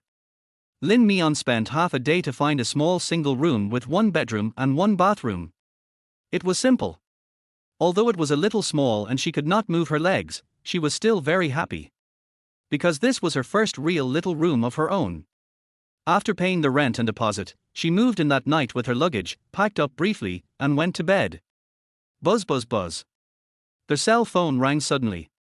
Lin Mian got up from the bed, glanced at the name flashing on the screen, and immediately sat up straight. It's Qin Li's call. Hello, Teacher Qin. Qin Li's voice came faintly from the other end of the phone. Lin Mian, I heard that you moved out today and no longer live in the school. Yes, Teacher Qin, I found a small house so that I can live there when I go to work. Lin Mian answered truthfully. Because she was selected for the internship this month, she had more contact with Qin Li and was mostly preparing for the internship. Well, I just happened to be starting a project. You can start work tomorrow. I'll have someone handle your employment procedures. Qin Li made everything clear to her. Okay, thank you, Teacher Qin. I will report on time tomorrow. Lin Mian responded repeatedly. After hanging up the phone, she rolled around on the bed in excitement. Qin Li's company is a well-known architectural design group in the city. If she can get in smoothly, she will have a bright future. Maybe by then there will be a landmark building designed by her in North City. Lin Mian thought hopefully and gradually fell asleep. The next day, Lin Mian woke up early and took the subway to Qin Group. Since it was her first day at work, she was a little nervous. She put on some light makeup in the morning and didn't even have breakfast. The onboarding process went smoothly. The front desk colleague helped her familiarize herself with the company environment and then arranged her a workstation. Ms. Lin, this is your workstation. Your immediate supervisor is our President Qin. He will personally guide you. Just wait here for a moment. Lin Mian nodded and thanked him politely. Thank you. You're welcome. Mr. Qin will be here soon. Please familiarize yourself with the environment first. After the front desk finished arranging all their work, they turned and left. Lin Mian sat at her workstation and looked around. There were very few people in the office on this floor, and there was basically no one at the workstation. Next to her was Qin Li's office, but the door was closed and no one was there. Her position is more like that of a junior assistant. It is a great fortune to be Qin Li's assistant. Soon, Qin Li arrived. He was still wearing light gray casual clothes today, with one hand in his pocket, a smile on his face, looking lazy. Mian Mian, good morning. Lin Mian immediately stood up and greeted him. Good morning, Mr. Qin. Don't be so formal. You are my student, so just be casual. Have you completed the employment procedures? Qin Li asked. Lin Mian nodded. It's all done. That's perfect. Come with me. I have a design project today, and I'll take you out for some exercise. Qin Li waved his hand, signaling her to follow. Lin Mian was excited and secretly happy that there was a project to participate in on the first day of internship. She quickly followed Qin Li actively. Half an hour later, Qin Li's car stopped in front of Beicheng Hospital. Lin Mian looked at the familiar building and inexplicably felt his heart beating faster. This hospital. Mian Mian, follow me. Qin Li had already gotten out of the car. Lin Mian came to his senses and quickly pushed the car to follow him. Qin Li walked along the path with familiarity, saying to her, "Our current project is to renovate the building and redesign the interior of this hospital, so I'll take you here to check out the area first. Later, you'll have to follow the designer to take measurements." Lin Mian nodded seriously, "I remember it." She followed Qin Li around, looking at the interior design of the entire hospital, and finally arrived at the internal medicine building. Lin Mian was so engrossed in watching that he walked towards the corridor unconsciously. When passing a stairwell, she raised her hand to push the door open and looked inside. The next second, she was caught off guard by a pair of cold and deep eyes. Is it him? Lin Mian's heart suddenly stopped. Chapter 18. Please take good care of her for me. The man was wearing a white coat and sitting on the stairs. He held a cell phone between his slender fingers, and the flickering light reflected on his face. He raised his eyes and stared at her casually. "Looking for me?" His voice was cold and dull, with a hint of laziness and hoarseness from fatigue.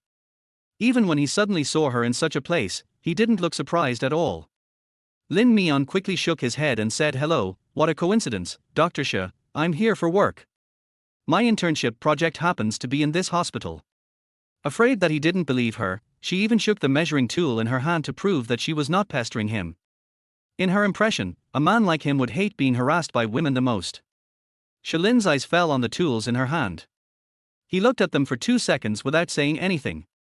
Instead, he raised his hand to put out the cigarette and gave her the measuring position in the corridor. "Measure it." He uttered 2 words concisely. Lin Mian immediately understood, thanked him, and then walked into the corridor with the tools. Just at this moment, Qin Li followed in from behind. When he saw Shalin, his handsome eyebrows raised. "Hey, Dr. Shi, why aren't you seeing patients right now? Are you slacking off here?"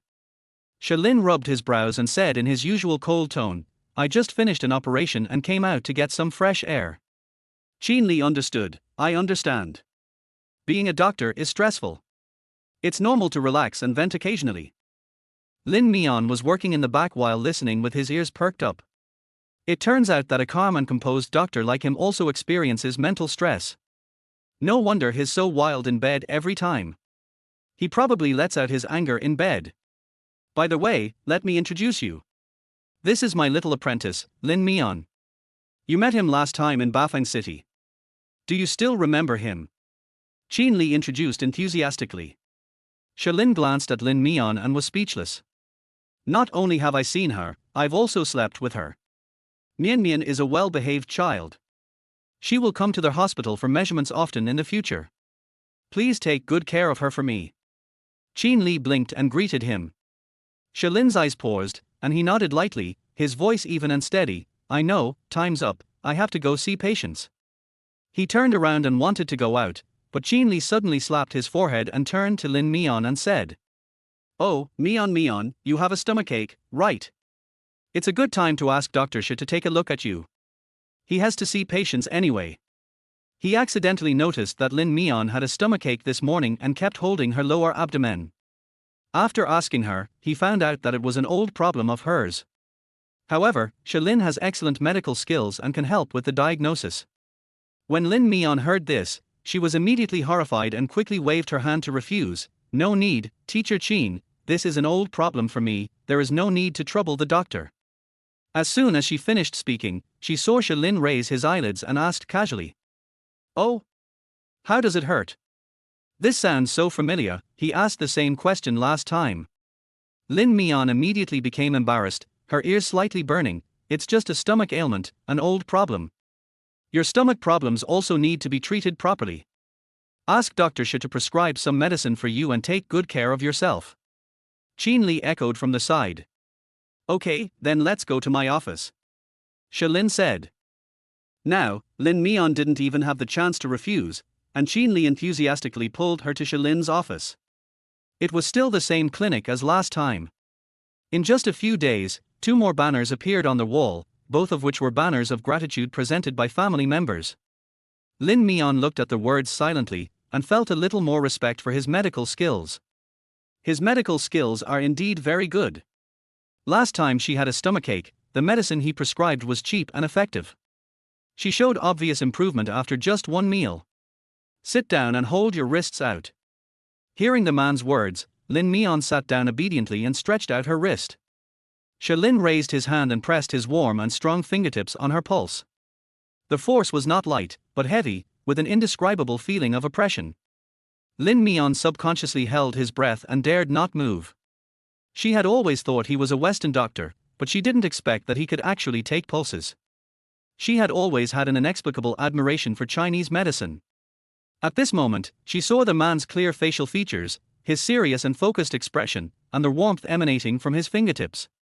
Her face felt a little hot. Shilin listened carefully to her pulse, his eyes involuntarily falling on her wrist. The woman was very thin and fair. Her almost transparent skin allowed one to see her blue veins. Her wrists were so thin and soft that it seemed as if they could be broken with one hand. If they were in bed, he could hold both of her wrists with one hand. Shilin's eyes gradually became darker. Even the force seemed to increase slightly. Chapter 19. Are you afraid of me? It was not until he sensed her vague emotions that he came to his senses and let go of her with a calm expression. My heart is beating a little fast. He raised his eyelids. What are you nervous about? Lin Mian's ears suddenly turned red. I didn't. As expected, there are no secrets in front of Chinese medicine. Even the accelerated heartbeat was diagnosed by him. Spleen deficiency, heavy dampness, and weak gastrointestinal function.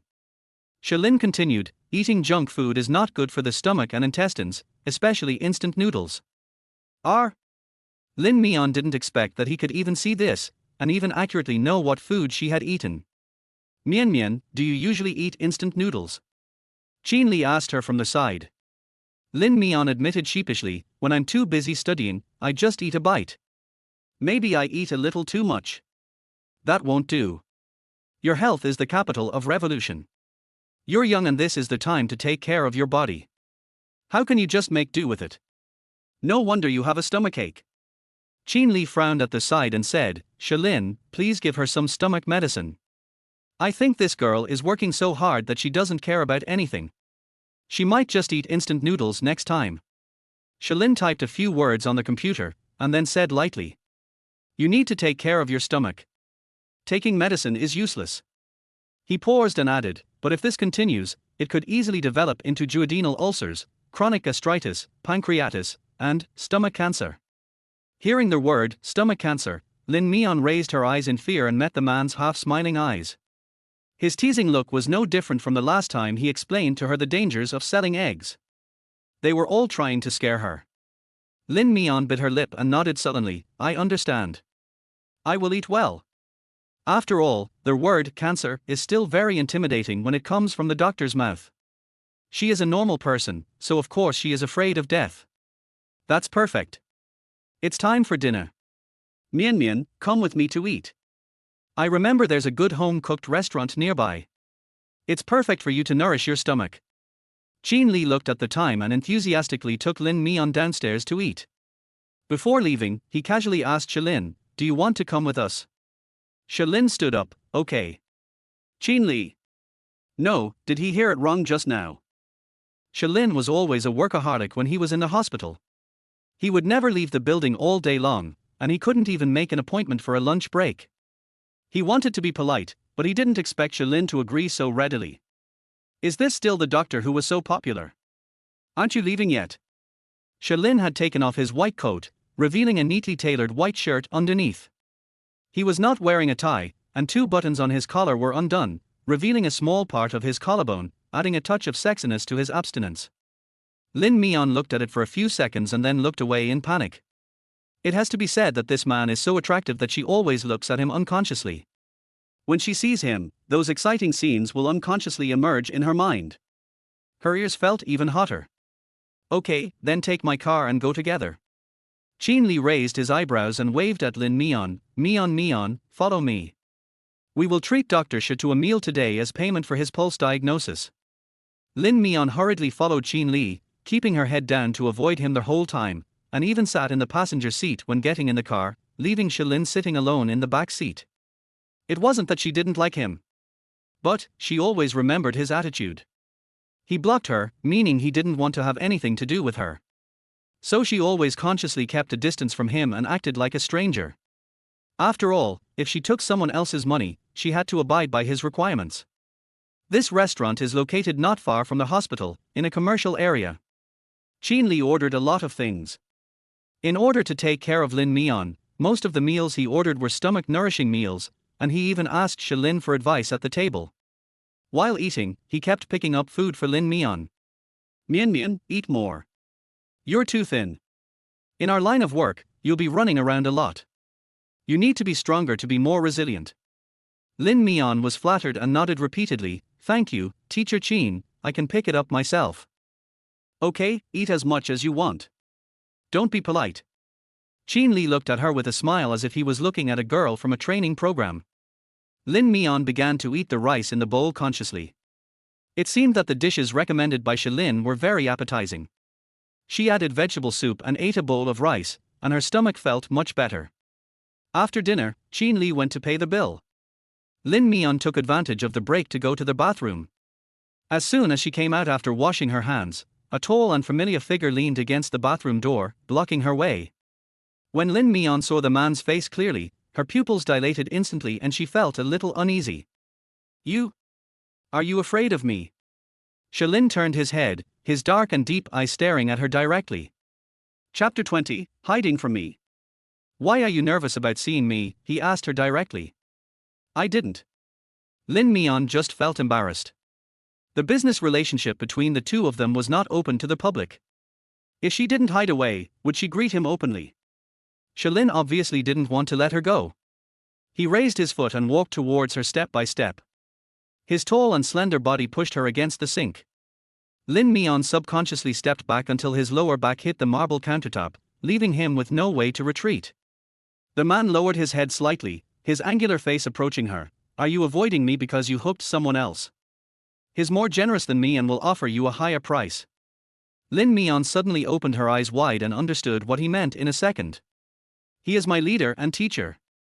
It's not the kind of relationship you think. There is nothing between us. Lin Mian couldn't help but explain. Although she was timid, cowardly and socially anxious, she would not allow others to desecrate Qin Li in this way. Qin Li is the most gentle and kind teacher she has ever met. Shilin scoffed at her words.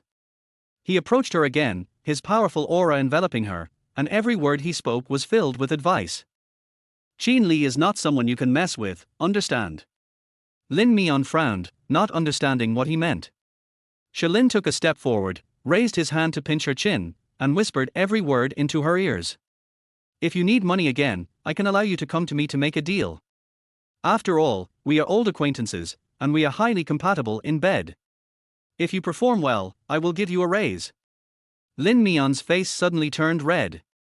She raised her hand and pushed him away forcefully, only to feel her ears burning and her head buzzing. It's over between us. Let's end it here. After she finished speaking, she fled out of the bathroom in a panic. Even after leaving the hall, her heart was still pounding in her chest. Lin Mian reached out and patted her red face, trying to calm herself down. She was actually teased by a man with dirty jokes in the toilet. The seemingly gentle and abstinent doctor unexpectedly speaks so bluntly. Just at this moment, Shilin also walked out of the bathroom. When Qin Li came back after paying the bill, he saw Lin Mian's appearance and couldn't help but blame Shilin. What were you doing just now? Why did you make my assistant's face red? She's thin-skinned and a good girl. Don't tease her. Shilin pulled his lips and murmured softly, really, good boy. So obedient that she climbed into his bed in the middle of the night, so obedient that she slept with him twice. Qin Li came to the rescue and said, Mian, ignore him. He's just like that. He's straightforward and has no emotional intelligence. Don't bother with him.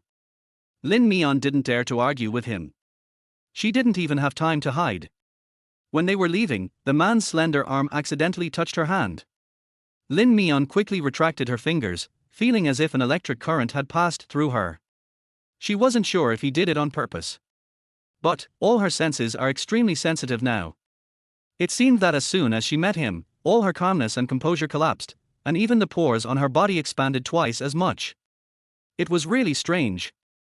In the afternoon, Qin Li sent them to their hospital, answered a phone call and left.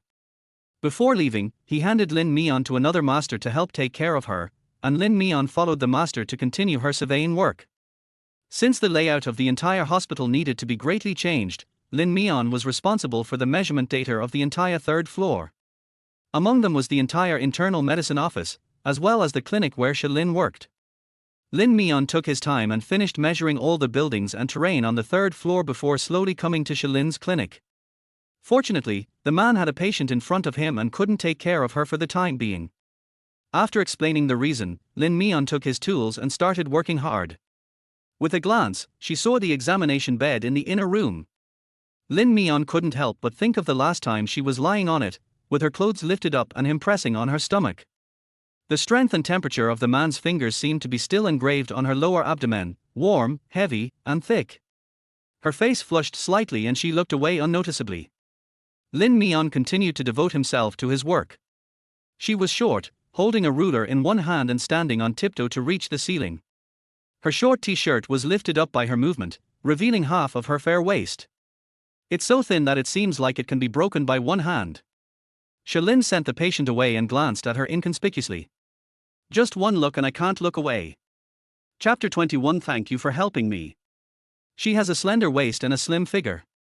Her skin looks even whiter and more delicate against the black t-shirt, making you unable to look away at first sight. Lin's eyes fell on her slender waist, then her hips, calves, and ankles. He suddenly thought that there were still many postures he had not tried. He didn't think they were interesting before, but now he wanted to try them all. Lin Mian didn't notice the man's aggressive gaze at all. After she took the measurements and wrote them down in a notebook, she was about to put away her tools when she suddenly slipped and fell forward. Lin Mian opened his eyes wide and screamed subconsciously. Just as she was about to fall, a big hand suddenly reached out from behind and gently grasped her waist. The man's handsome face was right in front of her, his white coat was close to her, and the tip of her nose was filled with the faint smell of disinfectant. Thank you. Lin Mian blushed, propped herself up, and thanked him. However, Lin did not let her go. He held her waist with his big hands and asked a question as if he was being possessed by a ghost. Aren't you short of money recently? Lin Mian was stunned for a moment, but the person behind her ear quickly realized what he meant and her face became uncontrollably embarrassed. She pushed Lin away with all her strength, kept a distance from him, and said in a firm tone. No, I won't need it anymore. Dr. Xie, thank you for helping me when I was in trouble, but I really want to work hard. Let's end it here. Lin had expected her to say this, and there was no fluctuation on his cold face. Just at this moment, Lin Mian's cell phone rang. She glanced at the screen and saw that it was her mother calling. Lin Mian didn't want to stay here any longer, so she packed up her toolbox and hurriedly fled the clinic holding her cell phone. The clinic was empty. Lin looked at his empty palms, took a deep breath, and suppressed the inexplicable anger in his heart. She was just a young and innocent girl, and it was only 2 short nights, but he was inexplicably addicted to her. It's really like seeing a ghost. In the empty corridor, Lin Mian was sitting in the stairwell holding her cell phone, and a familiar voice came from the receiver. Your brother has found a job in the planning department and will be able to start in 2 weeks, but he wants a 60,000 yuan introduction fee. I heard from your father that you are a famous designer now? Try to scrape together some money and send it over. Lin Mian felt overwhelmed after hearing this. Mom, I just started working, how can I have so much money? Pretend. Your school is full of top students. I heard that graduates often earn millions a year. How come you're broke? You can't even come up with a mere 60,000 yuan. Lin Mian explained with a headache, I'm just a designer assistant now, with a fixed salary. I'm still in the learning stage. How can I make money that easily? My brother started working before me, so he should have some savings, right? When Lin's mother on the opposite side heard this, she became even more angry. I don't care. If you can raise enough money for your father's surgery, you have to raise money for your brother too. You are college student supported by our whole family. You can't just ignore the two boys in our family. Lin Mian. Lin's mother continued to scold her. I'm telling you, either you send me the money or you hurry back to get married. Xiao Zhao next door is getting married with a gift of 300,000 yuan. What's the point of having a poor girl like you? Lin Mian grew angrier as she listened, and mustered up the courage to retort, I'm not going back. She had studied hard for 16 years and finally escaped from that suffocating place. She would never go back and get married. In the past, she was scolded and bullied because of her father, but she endured it. But now that her father's leg has healed, she doesn't want to endure it any longer. You little bitch, are you rebelling? You've grown so strong that you dare challenge me. If you have the guts, come back here and I'll beat you to death. The person on the other end of the phone was still cursing and extremely emotional, as if he was going to tear her apart alive in the next second. Lin Mian hung up the phone cruelly. The world is finally quiet. She leaned against the wall and took a deep breath. It took her a long time to recover. Although she was used to those unpleasant words, she still couldn't help feeling uncomfortable and blocked every time after making a phone call. The cell phone kept ringing, like a death warrant. I will not give up until she accepts it. Lin Mian simply turned off the phone. She sat in the corridor for a while, calmed herself down, and then went out with the toolbox. It turned out to be lunchtime, and as soon as I went out, I ran into Shalin, who was coming out of get off work at the elevator entrance. He put his hands in his pockets and waited slowly for the elevator with Lu Jibai. At this time, he took off his white coat and wore a grey casual suit. His long legs were straight and his aura was cool. It easily attracted the attention of a group of young nurses. Chapter 22: The Recognized Flower of Galing. While he wasn't noticing her, Lin Mian quickly changed direction and went to the other end of the corridor to take the elevator. Mian, I've been looking for you so hard. Why is your phone turned off? It's almost time for dinner, and President Qin asked me to take you to dinner on time. As soon as she got on the elevator, she bumped into Chen Qian, the designer who brought her today. Lin Mian smiled apologetically and said, I'm sorry, Sister Qian, my phone is turned off. I was planning to find you in the cafeteria. Just right, come with me to the cafeteria. Mr. Qin said you have a bad stomach, so he asked me to what you eat.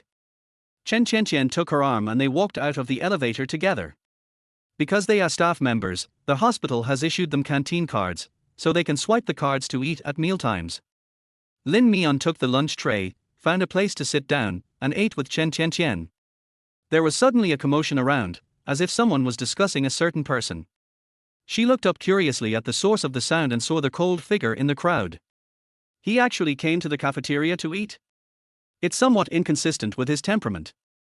Not far away, Shalin was standing in front of the window getting his meal. There were only a few simple dishes. He held the plate in one hand and found a nearby seat to sit down, not far from Lin Mian. When sitting down at the table, Shalin suddenly looked up, raised his eyelids and glanced at Lin Mian. That look was quite meaningful. Lin Mian felt his gaze and quickly lowered her head to avoid him, burying her head in the rice. Chen Qian, who was standing next to her, started chatting with her about gossip. Mian, that handsome guy at 10 o'clock on your upper left just glanced at you. Do you know him? Lin Mian knew who she was talking about without even looking up, and quickly denied it. I don't know.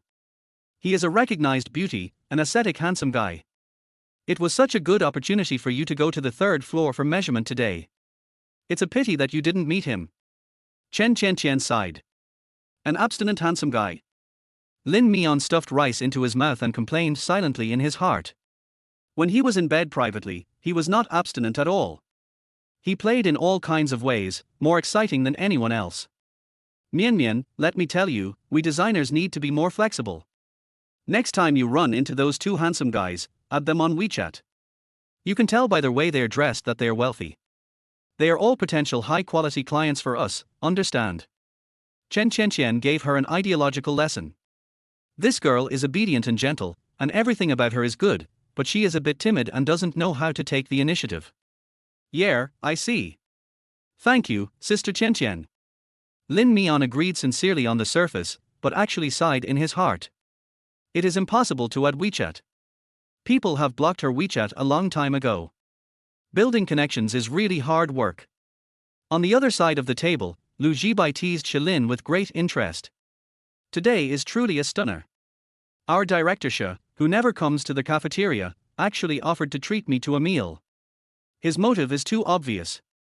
Shalin casually picked at the food on the plate and said calmly, "Oh? What motive could I have? Keep pretending."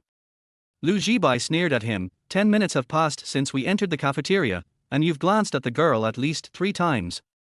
It's obvious what you're doing. Are you here to eat, or to eat people? Shalin curled his lower lip, without commenting. Seeing that he rarely gave any explanation, Lu Jibai understood. How come you're addicted to meat after just one try? Are you tempted to do something evil? Just eat your meal and don't ask questions that you shouldn't ask. Shalin blocked his mouth. Look at you, a 20-something old man, why are you shy? If you like her, then you like her. That girl looks silly and stupid, but I didn't expect that she could keep thinking about you. Could it be that she is very good at having fun in private, with many tricks, and she is quite interesting? Lu Jibai was eager to try it out. Shalin felt inexplicably upset after hearing what he said. He put down his chopsticks, frowned slightly, and gave him some advice. It's best if we two don't touch the same woman. Why? It's diaphragmatic. Lu Jibai. Chapter 23, Shalin is not interested in women? Because of the phone call yesterday, Lin Mian was absent-minded the whole day. During this period, she did not dare to delay the progress of her work and turned on her mobile phone for a while. As soon as she turned it on, she was bombarded with calls from Lin's mother, and the ringtone rang one after another. She had no choice but to continue turning off the phone. She finished the measurement of the 3rd floor yesterday and stayed on the 6th floor all day today. She didn't see Shalin again. After get off work in the evening, Qin suddenly appeared in the hospital and came to pick up Lin Mian in person. Teacher Qin, why are you here? Lin Mian was quite surprised to see him. I'm done with my work, so I came here to pick you up for dinner. You always don't eat well, which makes me worry. How can I not keep an eye on you? Qin said half-jokingly. Lin Mian felt very embarrassed. She had only been working for 2 days when she started eating Qin meals, and every meal was the standard of a big restaurant. When she was in school, she wouldn't have dared to do this for a whole year. Teacher Qin, my stomach isn't that fragile. The hospital gave me a cafeteria card, so I've had good meals these past 2 days. It's not good to keep you spending money. Well, it's just a small amount of money, it's nothing. Qin waved his hand, not taking it seriously at all. Since I'm here, my little disciple, please do me a favor and have a meal with me today. Since he said so, Lin Mian certainly couldn't refuse and nodded. Okay, then when I get my salary, I will definitely treat Teacher Qin to a meal. Then I'll remember that you owe me a meal. Qin laughed heartily, then personally picked up Lin Mian's toolbox and walked out with her. Teacher Qin, please let me carry the toolbox.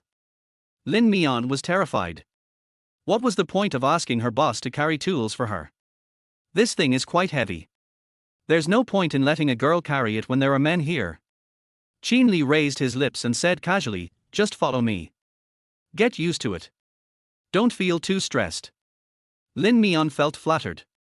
Teacher Qin is a really nice person. She is the most easygoing and kind teacher she has ever met.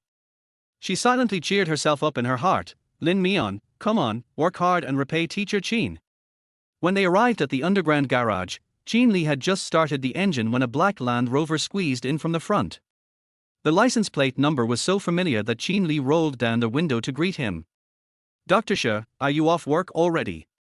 Shalin glanced through the lowered car window and caught a glimpse of Lin Mian in the passenger seat. His eyes froze for 2 seconds before he replied calmly, yeah. Qin said, Mian and I are going to Xiangya Pavilion for dinner. Do you want to go? Do you want to join us? Shalin's gaze once again passed over Lin Mian in the passenger seat.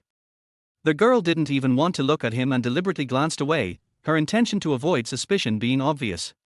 Oh, you don't like him at all? As if he was some kind of monster. Shalin twitched his lips and looked away coldly. No, I have something to do. Qin didn't ask any more questions and nodded. Okay, you go ahead and get busy. The 2 cars drove out of the garage one after the other. The black Land Rover quickly disappeared in the traffic. Lin Mian, sitting in the passenger seat, breathed a sigh of relief, and his whole heart was at ease. It was a close call, luckily he wasn't there. Otherwise, the pressure is too great. She always felt that when she was with Qin Li, Shilin's eyes looked at her with a kind of sharpness that made her feel uneasy. By the way, Mian Mian, did you and Shilin know each other before? Qin Li asked suddenly. Lin Mian's heart skipped a beat and she shook her head. No, I don't know him. Why does teacher Qin ask that? Nothing, I just think there's something wrong with the way he looks at you. Qin Li smiled. But I know him. He has a cold and indifferent personality, like boiled water. He's not interested in women and is very boring. He probably won't do anything to you. Lin Mian pursed her lips and didn't dare to say a word. She suddenly realized that they didn't seem to understand Shilin very well. At least in terms of not being close to women. Half an hour later, the car stopped at the entrance of Xiangya Pavilion. Qin Li had already booked a table, and Lin Mian followed him in. The style of this restaurant was more upscale than the last time. Beautiful piano music was floating in the air, and the waiters were polite. It was Lin Mian's first time in such a high-end restaurant, so she inevitably felt a little awkward. Qin Li took good care of her, introduced the local specialties to her, and helped her order a few dishes, eliminating Lin Mian's choice-making difficulties. The waiter left with the menu. Not long after, two figures suddenly appeared at the next table. Because they were too eye-catching, Lin Mian looked up and took a quick glance. This glance made me lose my composure. Chapter 24 is always haunting me. The man was wearing a white shirt and a black suit, sitting casually in his seat. He was very handsome and cool, and could easily attract the attention of the opposite sex around him. That cold and dull profile was engraved in her bones at a glance. Sitting opposite him was a beautiful woman with delicate makeup, tall stature, and wearing a sexy black dress. She looked very intimate. Shilin handed her the menu, and she smiled sweetly and lowered her head to order. Lin Mian subconsciously looked away. Hey, Dr. Shi, I was wondering why you didn't come to dinner with us. Turns out you have a date with your beloved. Qin Li also saw them and walked over with a smirk on his face to tease them. Shilin curled his lips slightly, without commenting. I heard you said this restaurant is good, so I came here to try it. Qin Li chuckled. This restaurant has light food, which is good for the stomach. I brought Mian Mian here specially. Oh, it seems that President Qin cares a lot about his little disciple. Just to keep his stomach healthy, he has to run so far to eat. Shilin glanced at Lin Mian meaningfully. Lin Mian just felt that there was something else behind his words and didn't want to pay any attention to him. As for my own little apprentice, I naturally have to pay more attention to her. She is my only talent to be nurtured. Qin Li blinked his eyes and made a great move with little effort. Okay, I won't disturb your date. Let's eat our own food. Shilin pursed his lips and looked away unnoticeably. Qin Li returned to his seat, and the dishes were served one after another, so the two began to eat. Lin Mian felt like he was suffering from a thorn in his back during the meal. From her angle, she could just see the man next to her glancing at her from time to time, somewhat intentionally. Their eyes accidentally met several times, and she always avoided them hastily. For some reason, the more she tried to avoid him, the more he haunted her. It's like metaphysics, very confusing. Mian Mian? Qin Li on the opposite side called her, and Lin Mian quickly came back to her senses. Do you like sweets? I see you've almost finished all the cakes on this plate. Their other dishes are also good, you should try them all. Qin Li picked up some food for her. Lin Mian was flattered. Thank you, Teacher Qin. You've already graduated, so you don't need to call me Teacher Qin. Just call me by my name. Qin Li has a casual and gentle temperament, and is humble without any airs, which makes people feel inexplicably approachable. Lin Mian looked terrified. How can I do that? This is so disrespectful to you. I'll just call you Mr. Qin like the other colleagues. She heard everyone in the company call him that. You are different. I personally brought you up. We should distinguish you from me. Why don't you call me master? It will make us seem closer. Qin Li suggested with a smile. He said so, and Lin Mian nodded obediently. Okay, master. As a newcomer in the design industry, she really needs a good master to guide her in learning. She was already very satisfied to have the honor of being chosen by Qin Li, and naturally she was happy to recognize him as her master. After the meal, Qin Li went to pay the bill. Lin Mian immediately got up and left with him. When passing by Shilin's seat, Qin Li greeted him. Lin Mian lowered her head, not daring to look into the man's eyes. He was dating another woman, and she felt guilty if she looked at him for even a second longer, as if he was having an affair. After leaving the restaurant, Qin Li received a phone call that sounded urgent. Mian Mian, where do you live? I'll take you back first. Lin Mian knew he was in a hurry, so she said sensibly, I live quite far away, and traffic jams at this time will waste too much time. Master, you go ahead and do your work. I'll take the bus back. How can this be? I brought you out, so of course I have to send you back. Qin Li insisted. Really, there's no need. Taking the bus is much faster. Things have their priorities. I can't delay your urgent matter. Lin Mian waved his hands repeatedly. Qin Li wanted to say something, but the phone rang again. He could only compromise first. Thank you for your hard work. When you get back, give me a call to let me know you're safe. Yeah, I see. Qin Li drove away in a hurry. Lin Mian checked the route and went to the nearby bus stop to wait for the bus. From a distance, she saw two figures walking out of the restaurant door.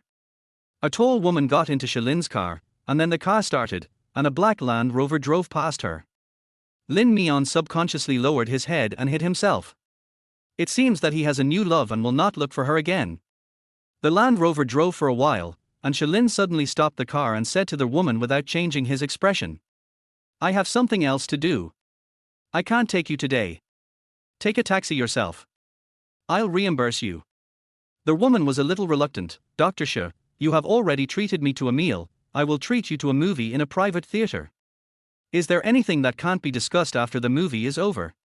Shilin frowned. Who said I wanted to watch a movie with you? I just wanted to have a meal with you and complete the task my family gave me. Don't think too much about it.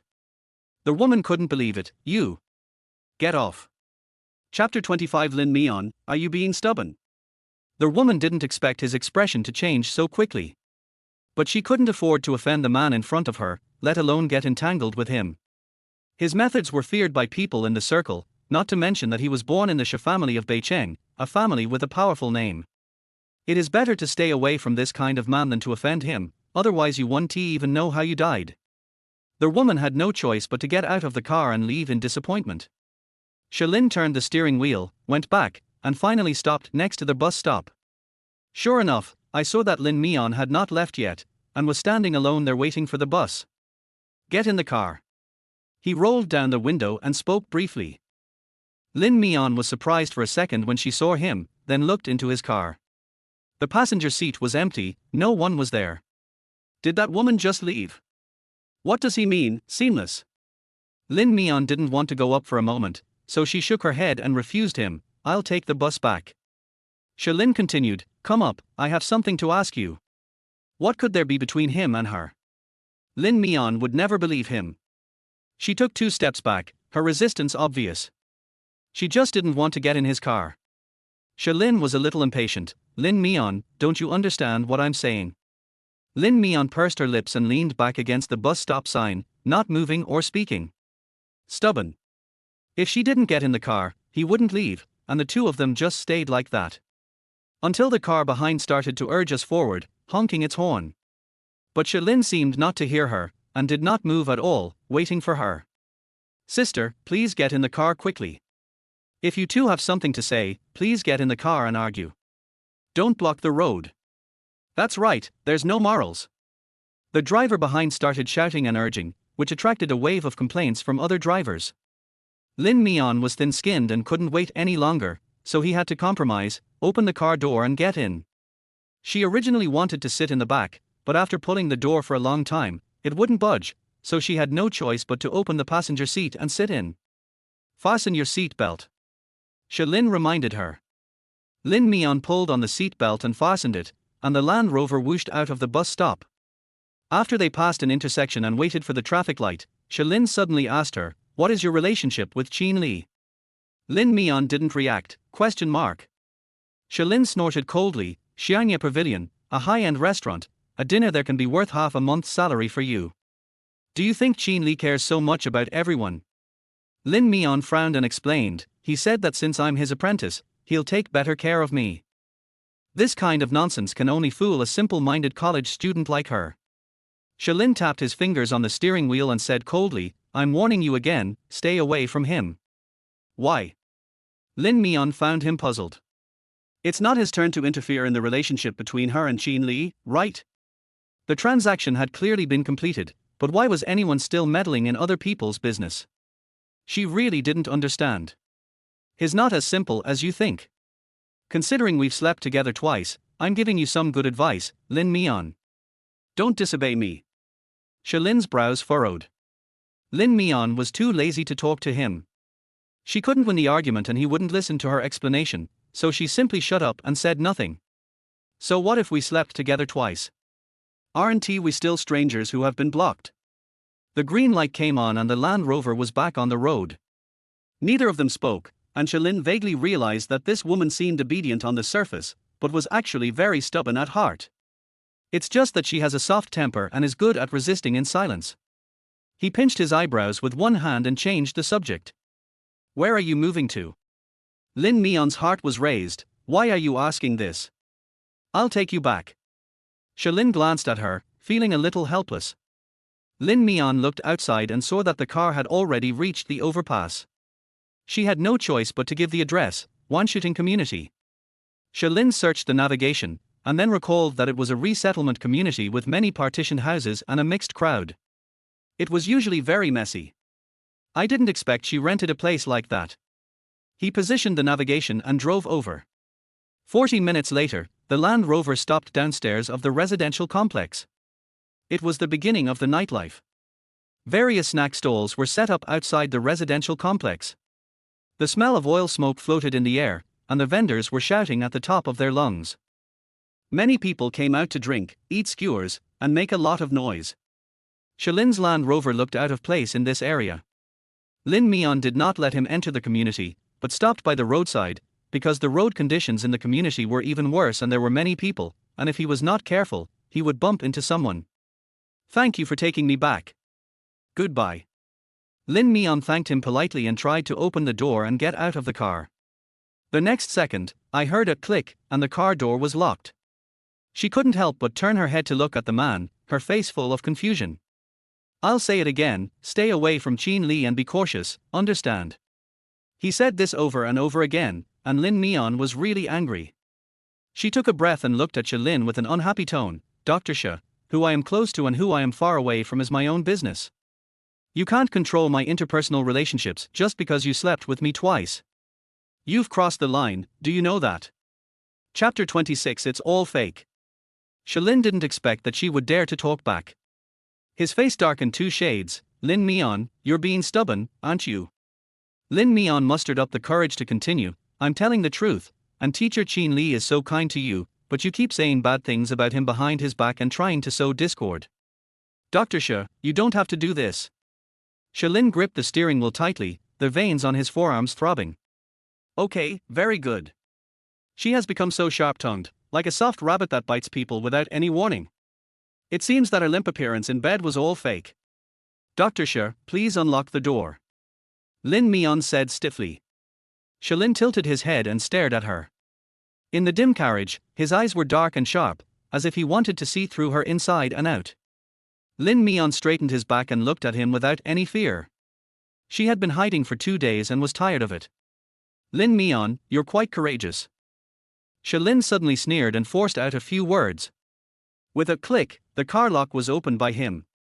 Lin Mian didn't have time to think about the meaning of his words. She turned the door and jumped out of the car. As if she was afraid of being chased by him, her figure quickly disappeared in the community. Shalin sat in the car and lit a cigarette irritably. After taking a few puffs, he felt even more irritated, so he put out the cigarette. Thinking of the woman's chatter just now, he closed his eyes and whispered a curse word. Grass. Lin Mian almost jogged all the way back home. She leaned against the door, patted her chest and let out a long sigh. She had just said those words in the heat of the moment. Now thinking about it, they were really too harsh. That man must be so angry that he must die. Never mind. Anyway, he has a new love, so she can just return it to him in full when she makes money. Lin Mian rushed into the bathroom, took a shower, changed into pajamas, and then lay down on the bed exhausted and turned on her cell phone. As soon as I turned on the phone, countless text messages popped up. There is also a long list of voice bombardments on WeChat. They all come from the same person, Lin's mother. Lin Mian randomly clicked on a few messages, which were filled with obscenities and curses. In the end, he had no choice but to resort to the most shameless threats. "You little bastard, don't think you can get away with this just because you turned off your phone. If you don't transfer the money to me before tomorrow, I'll personally go to your school with a knife and commit suicide. Blood will splatter on the spot. You're the one who forced me to death. I will destroy you even if I die, and let everyone on the internet know what an unfilial person you are. If I die, your father won't have an easy life either." The more she spoke, the more extreme she became, almost going crazy. Lin Mian knew that she was capable of doing such a thing. The first money that Lin's mother asked for from her was to hold a knife against her father's neck to threaten her. Later, blood flowed out. There was a big cut on her father's neck, and there was also a big bloody cut on Lin's mother's neck. Blood gushed out, soaking the floor and clothes. They almost lost their lives that time, and she almost got branded as someone who forced her parents to death. Lin Mian has been living in this shadow all these years, but he can't escape it every time. He has to accept it once and for the rest of his life. She closed her eyes, opened WeChat, transferred all the remaining money, and then typed a line of words. "That's all I have. If you push me any further, I won't have any more. You can figure out the rest yourself." A few minutes later, the other party collected the payment and finally calmed down. Lin Mian found Qin Li's WeChat and sent him a message saying that he had arrived home. The other party must be very busy and has not replied to her for a long time. She turned off her cell phone and buried her head in the quilt. A huge fatigue swept over her body, as if all the blood in her limbs had been drained. In the past, every time she was asked for money, she would hide in her bed and cry secretly. But now, she didn't even have the energy to cry. Bang! Suddenly, there was a door slamming outside. The noise was so loud that Lin Mian was startled. Chapter 27. I'll kill you if you move again. Damn it, she's hooking up behind my back again. From outside, she could hear the man's drunken yelling and cursing, followed by the sound of things being thrown, so loud that even her door was shaking. Lin Mian realized that it was the neighbor next door who had returned. She rented a small single room and shared a living room with two other neighbors. The man next door often drank in the middle of the night and cursed. Because the sound insulation is poor, she is woken up every time. Lin Mian listened to the noise outside and sighed in her heart. She had already paid 3 months' rent, so she decided to just bear with it. The man outside smashed things for a long time before gradually quieting down. Lin Mian breathed a sigh of relief and was about to turn off the lights and go to sleep when there were sudden knocks on the door of her room. Lin Mian was so scared that he sat up from the bed. Knock, knock, knock. The knocking sound continued. "Who?" Lin Mian asked vigilantly. A drunken, thick-tongued man's voice came from outside. "It's me, your neighbor. Little girl, open the door. Let's get to know each other and be friends." When Lin Mian heard this, his heart instantly rose to his throat. She grabbed the quilt and shouted loudly, "It's inconvenient for me, please leave quickly, or I will call the police." The drunk man outside the door hesitated for a moment, then kicked the door hard and cursed. "Damn it. I've been to the police station so many times, and you're still afraid that you'll call the police? If you have the guts, go ahead and call them. I'm going to break down your door today." The door was kicked with a deafening noise. Lin Mian got out of bed in fear, grabbed the scissors on the table, and stood trembling by the window. The cursing outside continued, and the door handle was rattling, as if the man would break in at any second.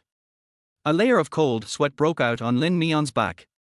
There were no weapons for self-defense in the room. It was on the 10th floor and the other neighbors outside had obviously not returned yet. No one would help her even if she shouted. In a panic, Lin Mian took out his cell phone from the bed and tremblingly pressed 110 to call the police. Little did she know that she was so nervous that her trembling fingers slid to a number in the call log and she closed her eyes and dialed it. "Hello, is this the police station? One Shooting Community, Building 3, Unit 1, 1109. Someone's trying to harass me and banging on the door." Just as he finished speaking, there was a loud bang and the door of the room was kicked open by the man. The drunk man outside was drunken and had cloudy eyes. He stared at her as she walked in step by step. "Don't come over here!" Lin Mian screamed in fear while holding up the scissors. "Har har, go ahead and scream.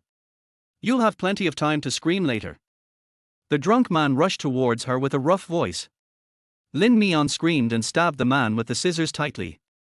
The man dodged, snatched the scissors from her hand, and pressed her down on the bed. The phone fell to the floor. Lin Mian tried desperately to break free, but was held down tightly by the fat and disgusting man. "If you move again, I'll kill you." The man put the tip of the scissors against her neck and said viciously. On the other end of the phone, Shalin heard the noise on the phone, and his face instantly became gloomy and terribly cold. Lin Mian. He called a few times into the phone, but there was no response from the other end. Only the intermittent sounds of struggling could be heard from the receiver. He turned the steering wheel and quickly rushed to Lin Mian's community. Lin Mian was pressed heavily on the bed by the drunk man. A pair of big hands were groping around her body, the smell of alcohol filled her nostrils, and she felt nauseous. She tilted her head and bit the man's palm hard. The man screamed in pain and slapped her in the face. "Bitch, I'm going to beat you to death." Lin Mian's head was buzzing from the beating. She gritted her teeth, fumbled for a pair of scissors on the bed in panic, and stabbed the man fiercely. R. The man's abdomen was cut by her and his clothes were torn, but he seemed to be even more excited. With bloodshot eyes, he grabbed her hair and pressed his smelly mouth against her. Bang! The shaky door was kicked open again. Chapter 28. I'll take you home. A tall and slender figure suddenly rushed in. He grabbed the man by the back of his collar and pulled him to the ground. With a bang, he punched him in the face with his strong fist. Punch after punch, deadly. Oh! The man was beaten so badly that he had no power to fight back. He lay on the ground groaning in pain. Soon his face was covered in blood and he was almost half dead. Until the man's screams gradually weakened, Shalin kicked him hard a few more times with a cold face. When he was sure that he could not get up, he stood up and checked on Lin Mian's condition. "How are you? Are you hurt?" Lin Mian was breathing rapidly, grabbing the quilt on the bed to wrap herself tightly, and tears were falling uncontrollably. Shalin saw that half of her face was swollen with slap marks on it, her long hair was disheveled, her expression was dull, and her whole body was shaking uncontrollably. He walked forward, pulled back the quilt, wrapped her in the sheets, picked her up and walked out. When he reached the door, Shalin caught a glimpse of the cell phone that had fallen on the floor. He squatted down, picked it up, and threw it into her arms. Lin Mian was held by Shalin and stuffed into the car. She was unable to come to her senses for a long time. Until Shalin was about to pull the sheet off her, Lin Mian shuddered violently and reflexively dodged his hand. "Let me see if you are injured," Shalin reminded. Lin Mian's mood gradually relaxed. He stared at Shalin blankly and said in a hoarse voice, "Call the police, keep calling the police." Shalin said, "We've called the police, and they'll be here soon. Be good and open the sheets so I can check you." Lin Mian shook his head and said, "I'm not hurt. I'm fine. There's such a big slap mark on your face, and you still say it's okay?" Shalin asked back coldly. Lin Mian bit her lip and said nothing. She wrapped herself tightly, curled up in a ball on the passenger seat, lowered her head and refused to let Shalin touch her. Shalin took a deep breath. He had no choice but to turn on the air conditioner and heater in the car. His hands were still stained with blood and emitted a faint fishy smell. He took out a bag of alcohol wipes from the car cabinet and wiped his hands carefully. A few minutes later, the sound of police sirens was heard downstairs, and a police car stopped with lights flashing. It was Shalin who called the police on the road. Shalin opened the car door and got out. He talked with the police outside for a while. Several policemen came upstairs and soon came down with the drunk man. The man was taken into the police car. The police confirmed the information with Shalin and asked the victim to go to the police station to give a statement. Shalin nodded and turned back to the car. "I'll take you to take a statement first. Are you in good condition now? Can you go to the police station?" When Lin Mian heard his words, he nodded subconsciously. "Can. Okay, fasten your seat belt," Shalin reminded her. Lin Mian silently reached out to fasten his seat belt. The police lights in front flashed as they cleared the road, and Shalin's car followed behind them. On their way, Lin Mian finally calmed down, wiping her tears while still thanking him. Thank you. If he hadn't barged in at the critical moment, the consequences for her would have been disastrous. Shalin pursed his lips and said, "You called for help yourself, so I feel embarrassed not to help you." "What's there to thank you for?" Lin Mian was stunned for 2 seconds. "I clearly called the police." How did the call end up on Shalin's phone? And she had deleted his number, so her hand had slipped so accurately. "You called the police to me. It seems you're quite good at making mistakes." Shalin said lightly, "You're lucky. You made a mistake and hit the target. If it were someone else, I'm afraid you would have already." He didn't say the rest. Lin Mian shuddered with fear and wrapped herself even tighter. It took 2 hours to arrive at the police station and finish taking the statement. Because the evidence was conclusive, the drunk was temporarily detained in the detention center and the consequences would be dealt with after he sobered up. After tossing and turning all night, Lin Mian was exhausted. After leaving the police station, a cool breeze blew over and she shivered suddenly. Shalin then drove the car and stopped in front of her. Lin Mian opened the door and got in tacitly. The Land Rover started and slowly left the police station. "Are you going back?" Shalin asked. Lin Mian nodded. "Go back." Shalin turned the steering wheel and turned a corner on the road.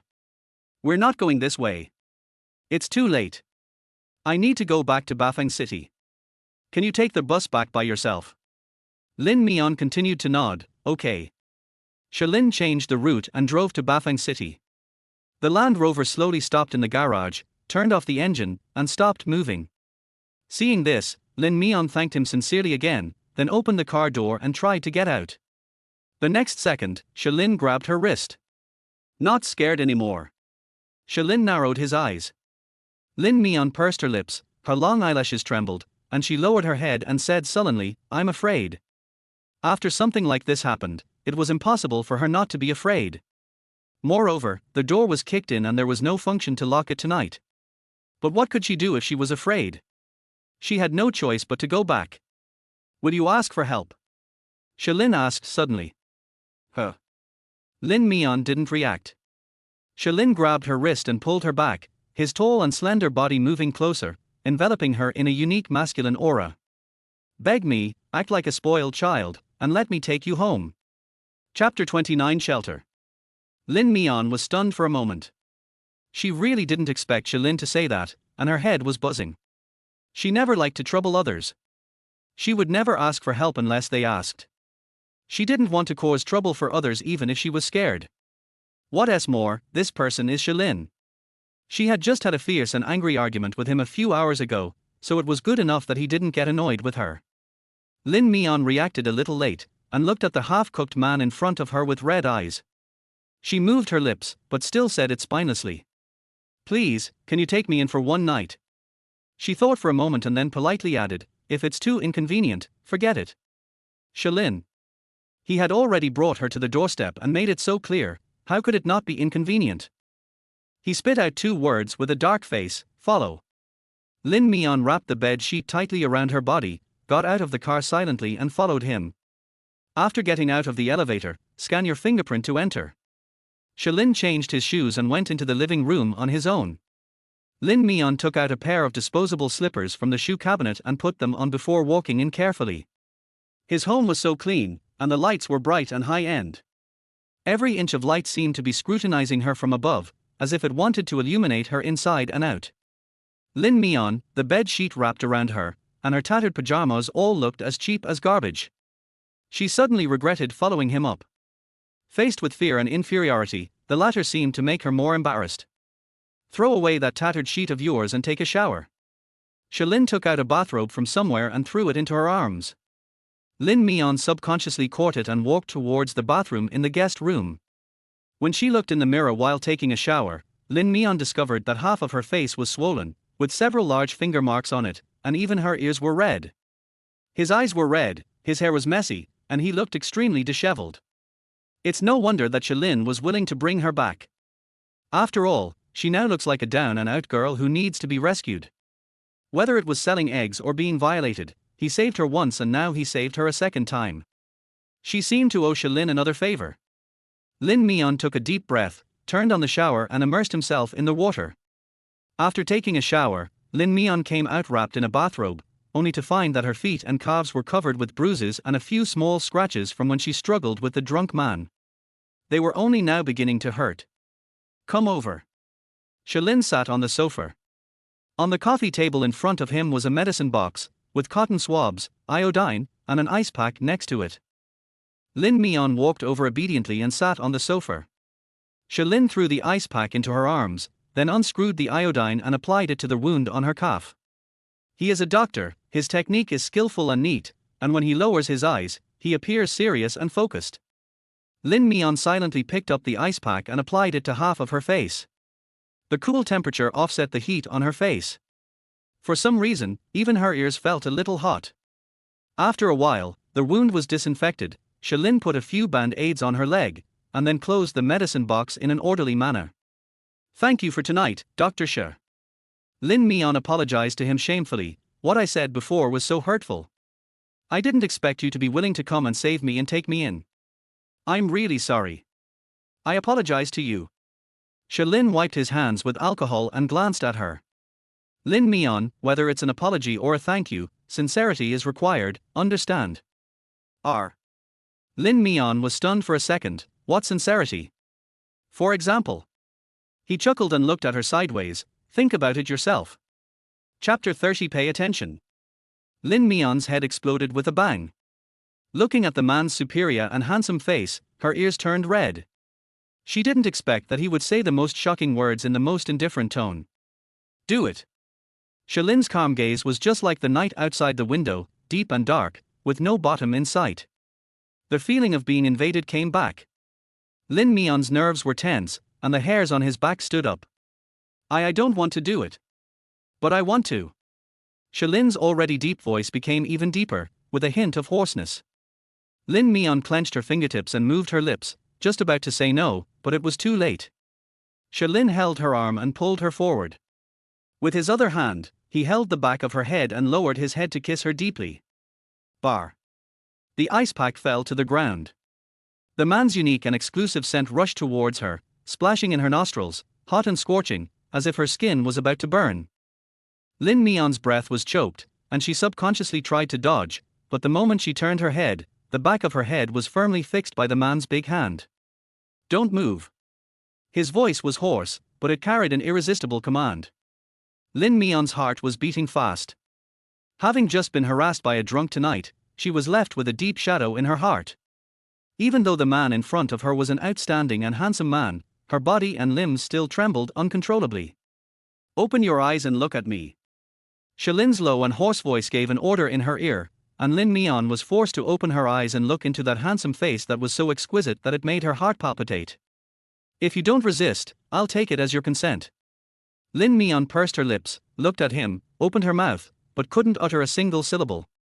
"Do you know what the best way to eliminate fear is?" Shalin pressed his hand against her forehead and spoke word by word. "It's to cover it with another kind of stimulation." The next second, Lin Mian felt his waist tighten and his whole body was lifted up in the air. The world spun around her, and her back sank into the soft bed. This time he was very gentle, without all the hassle. Lin Mian didn't know if it was an illusion, but she felt that he was deliberately trying to please her. It was a stark difference from his previous two attacks. "Focus." Lin Mian cried out in pain when her earlobe was bitten hard, and the next moment his lips were blocked by her. She closed her eyes and accepted her fate as she followed him into depravity. Lin Mian slept soundly and did not suffer from insomnia at all. When she woke up the next day, the familiar ceiling and floor-to-ceiling windows came into her sight again. The scenes of last night came into her mind frame by frame, clear and hot. She knew that she had once again sunk into Bafang City. The other side of the big bed was empty, with no sign of Shalin, but the entire bed and quilt were filled with his unique and exclusive scent. Lin Mian dragged his sore legs out of bed, picked up the bathrobe that had fallen on the ground, wrapped it around himself, opened the door and walked out. There was no one in the living room, only a note left. "I have something urgent to do, so I'll be out for half an hour." The two characters in the lower right corner of the note were vigorous and powerful, and the characters could be seen through the back of the paper. They were inexplicably similar to him. Lin Mian looked at the time. It was just past 6 o'clock, and there was still a long time before work. She simply went to the kitchen and took a look around. There were very few ingredients in the refrigerator, only a dozen or so bottles of soda neatly arranged.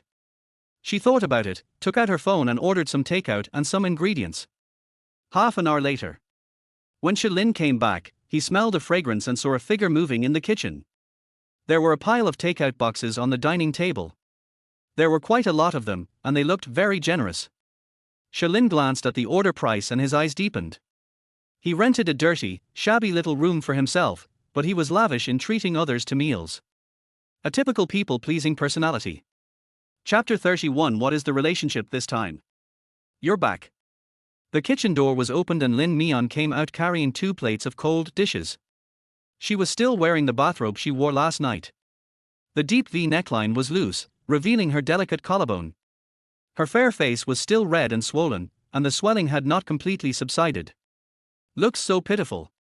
There were still a few bruises on her neck, from his impulsive act last night.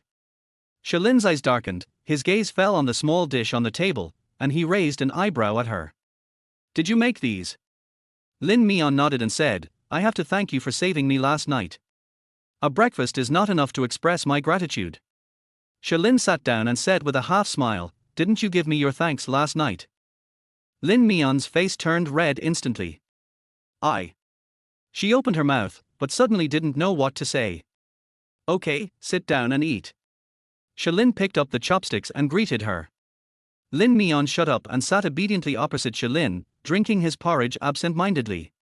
The scene from last night kept lingering in her mind. The previous 2 times were transactions, and she didn't know what kind of relationship this time was. Friends with benefits. One night stand.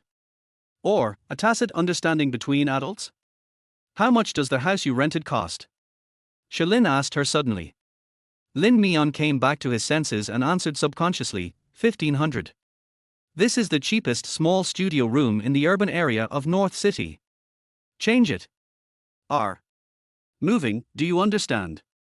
Lin looked at her and repeated it. This time Lin Mian understood. Even if he didn't say it, she didn't dare to live there. Although the drunkard was arrested last night, his wife still lived next door and there was no guarantee that he wouldn't cause trouble for her. I understand. I will look for housing in other communities. Lin Mian nodded. Lin was full. He picked up his phone, opened WeChat and clicked a few times. Then, he suddenly looked up at Lin Mian, frowning in displeasure. You deleted my WeChat. Lin Mian was stunned for 2 seconds, then reacted, lowered his head and said sullenly, you blocked me first. She still remembers the conspicuous red exclamation mark. Lin was silent for a few seconds, and finally remembered that he had indeed blocked her. After sleeping with her before, he felt that it was no longer a habit, so he blocked her. If you sleep with the same woman 3 times, the nature of the relationship has changed, and it is likely that you will not be able to get rid of her. Unexpectedly, Lin looked up at the woman opposite him, said nothing for a moment, then retrieved his QR code and sent it over. Add me in. Although Lin Mian didn't understand why, she was met with his sharp and irresistible eyes, so she still took out her phone and added him. Lin passed quickly. The first thing to do is to open her WeChat and enter a certain amount to transfer. Lin Mian saw the transfer amount of 50,000 in the dialog box and looked at him in great surprise.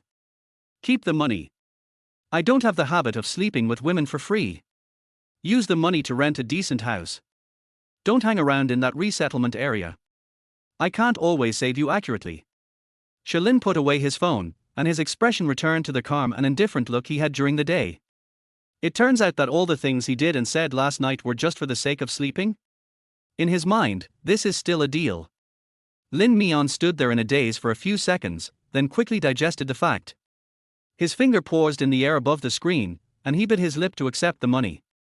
Dr. Shi is so generous. Thank you, Dr. Shi. Now, she owed him 150,000, and she kept it in mind silently. Lin frowned when he heard this, feeling that there was a hint of sarcasm in it. He narrowed his eyes and said softly, Lin Mian, if you are short of money next time. Chapter 32. Don't you recognize me? Dr. Shi, it's getting late. I have to go to work. I won't bother you anymore. I'd like to borrow your guest bedroom for a while so I can change my clothes. Lin Mian interrupted him, and before he could finish, he stood up and ran into the guest bedroom.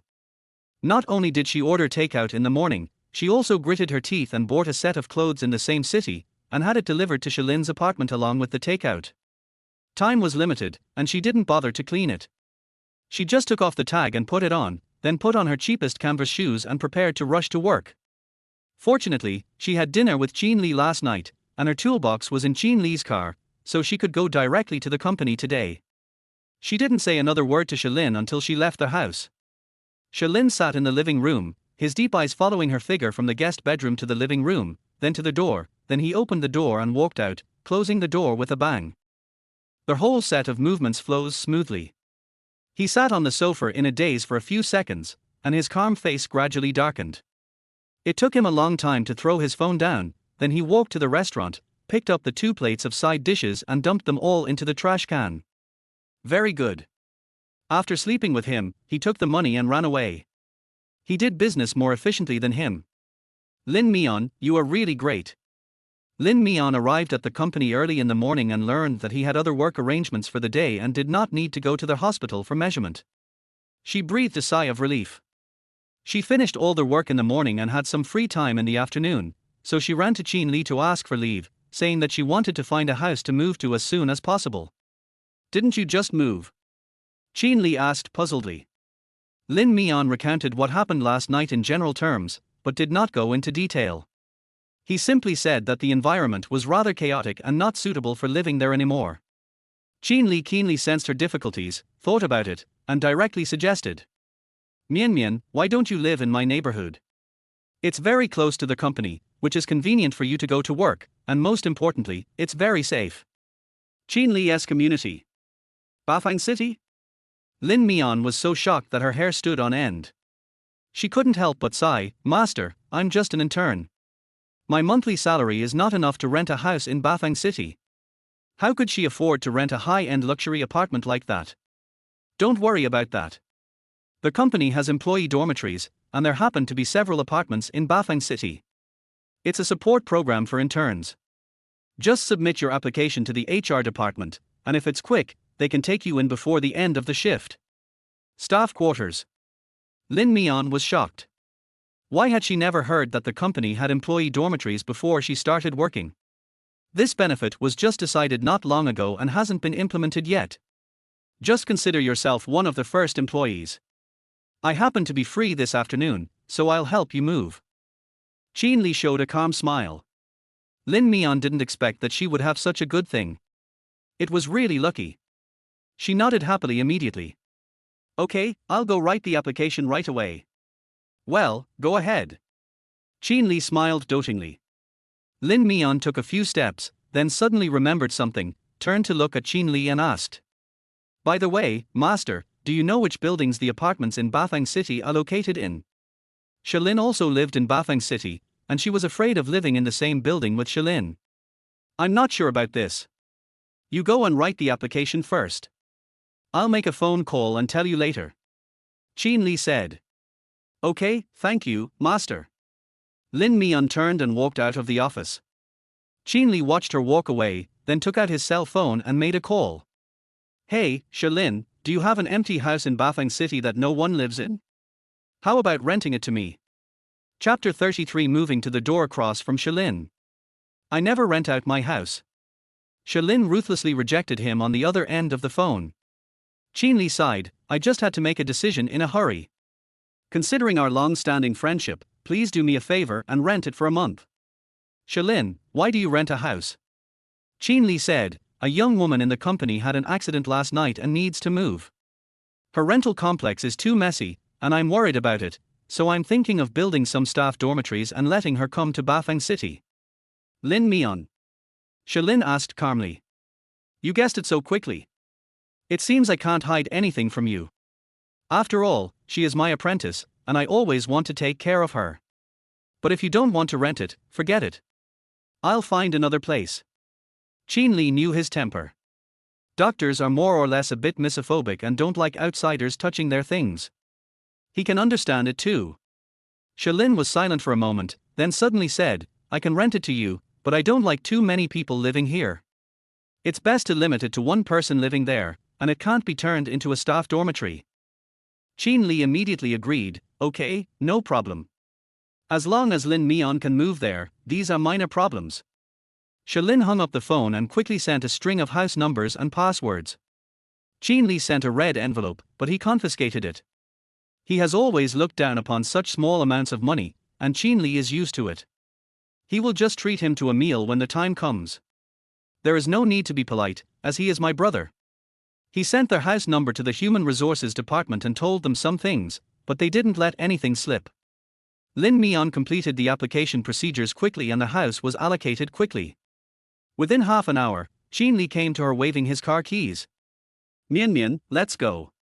I have nothing to do this afternoon. I'll help you move. Lin Mian was very embarrassed. Master, I can move it myself, I don't have much stuff. No matter how little she is, she's still a girl. You'd have to take the subway several times to move it. I can do it for you in one drive. Let's go. Qin Li didn't give her a chance to refuse and went out first. Lin Mian had no choice but to follow him. She always felt that she was causing too much trouble for him, but now she was just a small intern and had no capital to repay him. She could only keep this gratitude in her heart. When they arrived at the rental house, the living room was still a mess. The door of her small studio room was ajar and the lock had broken yesterday. She left in a hurry with Shalin last night and didn't have time to change the lock. However, there was nothing valuable in the room except some clothes and daily necessities, so it didn't matter whether the room was locked or not. Lin Mian quickly packed up his things, packed a suitcase and a cardboard box, and that was almost enough. Master, let's go. Qin Li glanced up and down at the small room, a flash of surprise in his eyes, and then he sighed. It's really too dangerous for a little girl like you to live here. Lin Mian smiled casually and said, actually, it's not bad here. I'm just unlucky to have a bad neighbor. Forget it, this kind of thing won't happen again. Qin Li looked at her, his tone serious and gentle. Mian Mian, you are very good and have outstanding abilities. I will do my best to teach you. You will definitely get better and better in the future. Believe me. Lin Mian felt like his heart was hit, and his eyes felt a little hot. Well, I will try my best. Good boy, let's go. Qin Li rubbed her head, carried her worn-out suitcase downstairs with one hand, and Lin Mian held the cardboard box behind him and left the place without any reluctance. In the car, she called her landlord. Since the rental contract had not expired, the landlord did not return the deposit, but returned the remaining rent to her. Lin Mian was sitting in the passenger seat when she suddenly remembered an important piece of information. She turned around and asked Qin Li. Master, you haven't told me yet, which building in Bafang City is the staff dormitory? You'll know when you get there. Qin Li smiled mysteriously, leaving her in suspense. Lin Mian had no choice but to look out the window silently and pray in his heart. There are so many buildings in Bafang City, it shouldn't be Shalin's building, right? There are so many coincidences in the world. Half an hour later, Lin Mian stood outside the apartment opposite Shalin's house. I was completely dumbfounded. Chapter 34. The whole floor is occupied by her and Shalin. Isn't this too magical? Not only does she live in the same building as Shalin, but she lives across the street from him? There are only 2 residents on each floor of this high-end apartment. Doesn't that mean that the entire floor is occupied by just her and Shalin? Lin Mian's heart suddenly became uneasy. Master, is this the employee dormitory assigned by the company? She asked unwillingly. Yes, this is the only apartment left. However, no one has lived here for a long time, so you might need to clean it up. Qin Li raised his hand and entered the password, and the door lock opened with a click. The interior decoration layout appears before your eyes. Lin Mian looked at the decoration style and furniture in the room and was dumbfounded again. How come these sofas, coffee tables, cabinets, beds, are exactly the same as those in Shalin's house? If the direction hadn't changed, she would have thought she had taken the wrong path. What's wrong? Are you not satisfied with something? Qin Li noticed her abnormality and asked subconsciously. Lin Mian came back to his senses and shook his head blankly. No, I just find it a little unbelievable. Are all the interior decoration facilities of wealthy people designed in batches? Even the furniture brands are the same. You, don't be so nervous. It's just a place to live. Just settle down and work hard for me. Qin Li thought she was showing her timidity, so he teased her in a relaxed manner. Lin Mian forced herself to suppress the turbulent waves in her heart and asked him without giving up. Am I the only one living here? Qin Li scratched his head and replied calmly, you are alone at the moment, but this is only temporary. When the other dormitories become available, you can move in. It turned out to be short term. Lin Mian breathed a sigh of relief and finally felt less nervous. Okay, thank you, master. Why are you being so polite to me? Qin Li moved all her luggage into the room and showed her around. Then, seeing Lin Mian was about to pack her clothes, he tactfully prepared to leave. Then you can pack up first. I'll grant you half a day off today. Just stay here and relax. Lin Mian nodded and thanked him repeatedly. After leaving Lin Mian's apartment, Qin Li sat in the car, took out his cell phone and called his secretary. Check what other properties are for sale in Bafang City. I want to buy a few, the sooner the better. Mr. Qin, why did you buy so many apartments? The secretary asked, puzzled. To run staff dormitories. Secretary. When did their company benefits become so good that employee dormitories are located in high-end apartments? On the other side, Lin Mian packed his clothes and made his bed, sweating profusely from exhaustion. She collapsed on the bed, took out her cell phone and checked the time. It was already 5 in the afternoon, and it was almost dark before she knew it. It's no different from going to work. Buzz. The phone vibrated twice and a notification was sent in the company group. The general meaning is about opening employee dormitories and providing accommodation welfare subsidies for interns. Any intern can apply for a dormitory. And we call on everyone to put safety first when renting a house. This notice caused quite a stir. Many people lamented in the small group. This batch of interns is so lucky. The company didn't have these many benefits before, and the old employees lost 100 million. I heard it's their high-end apartment where Mr. Qin lives. Jealousy has made me unrecognizable. I even thought about being an intern.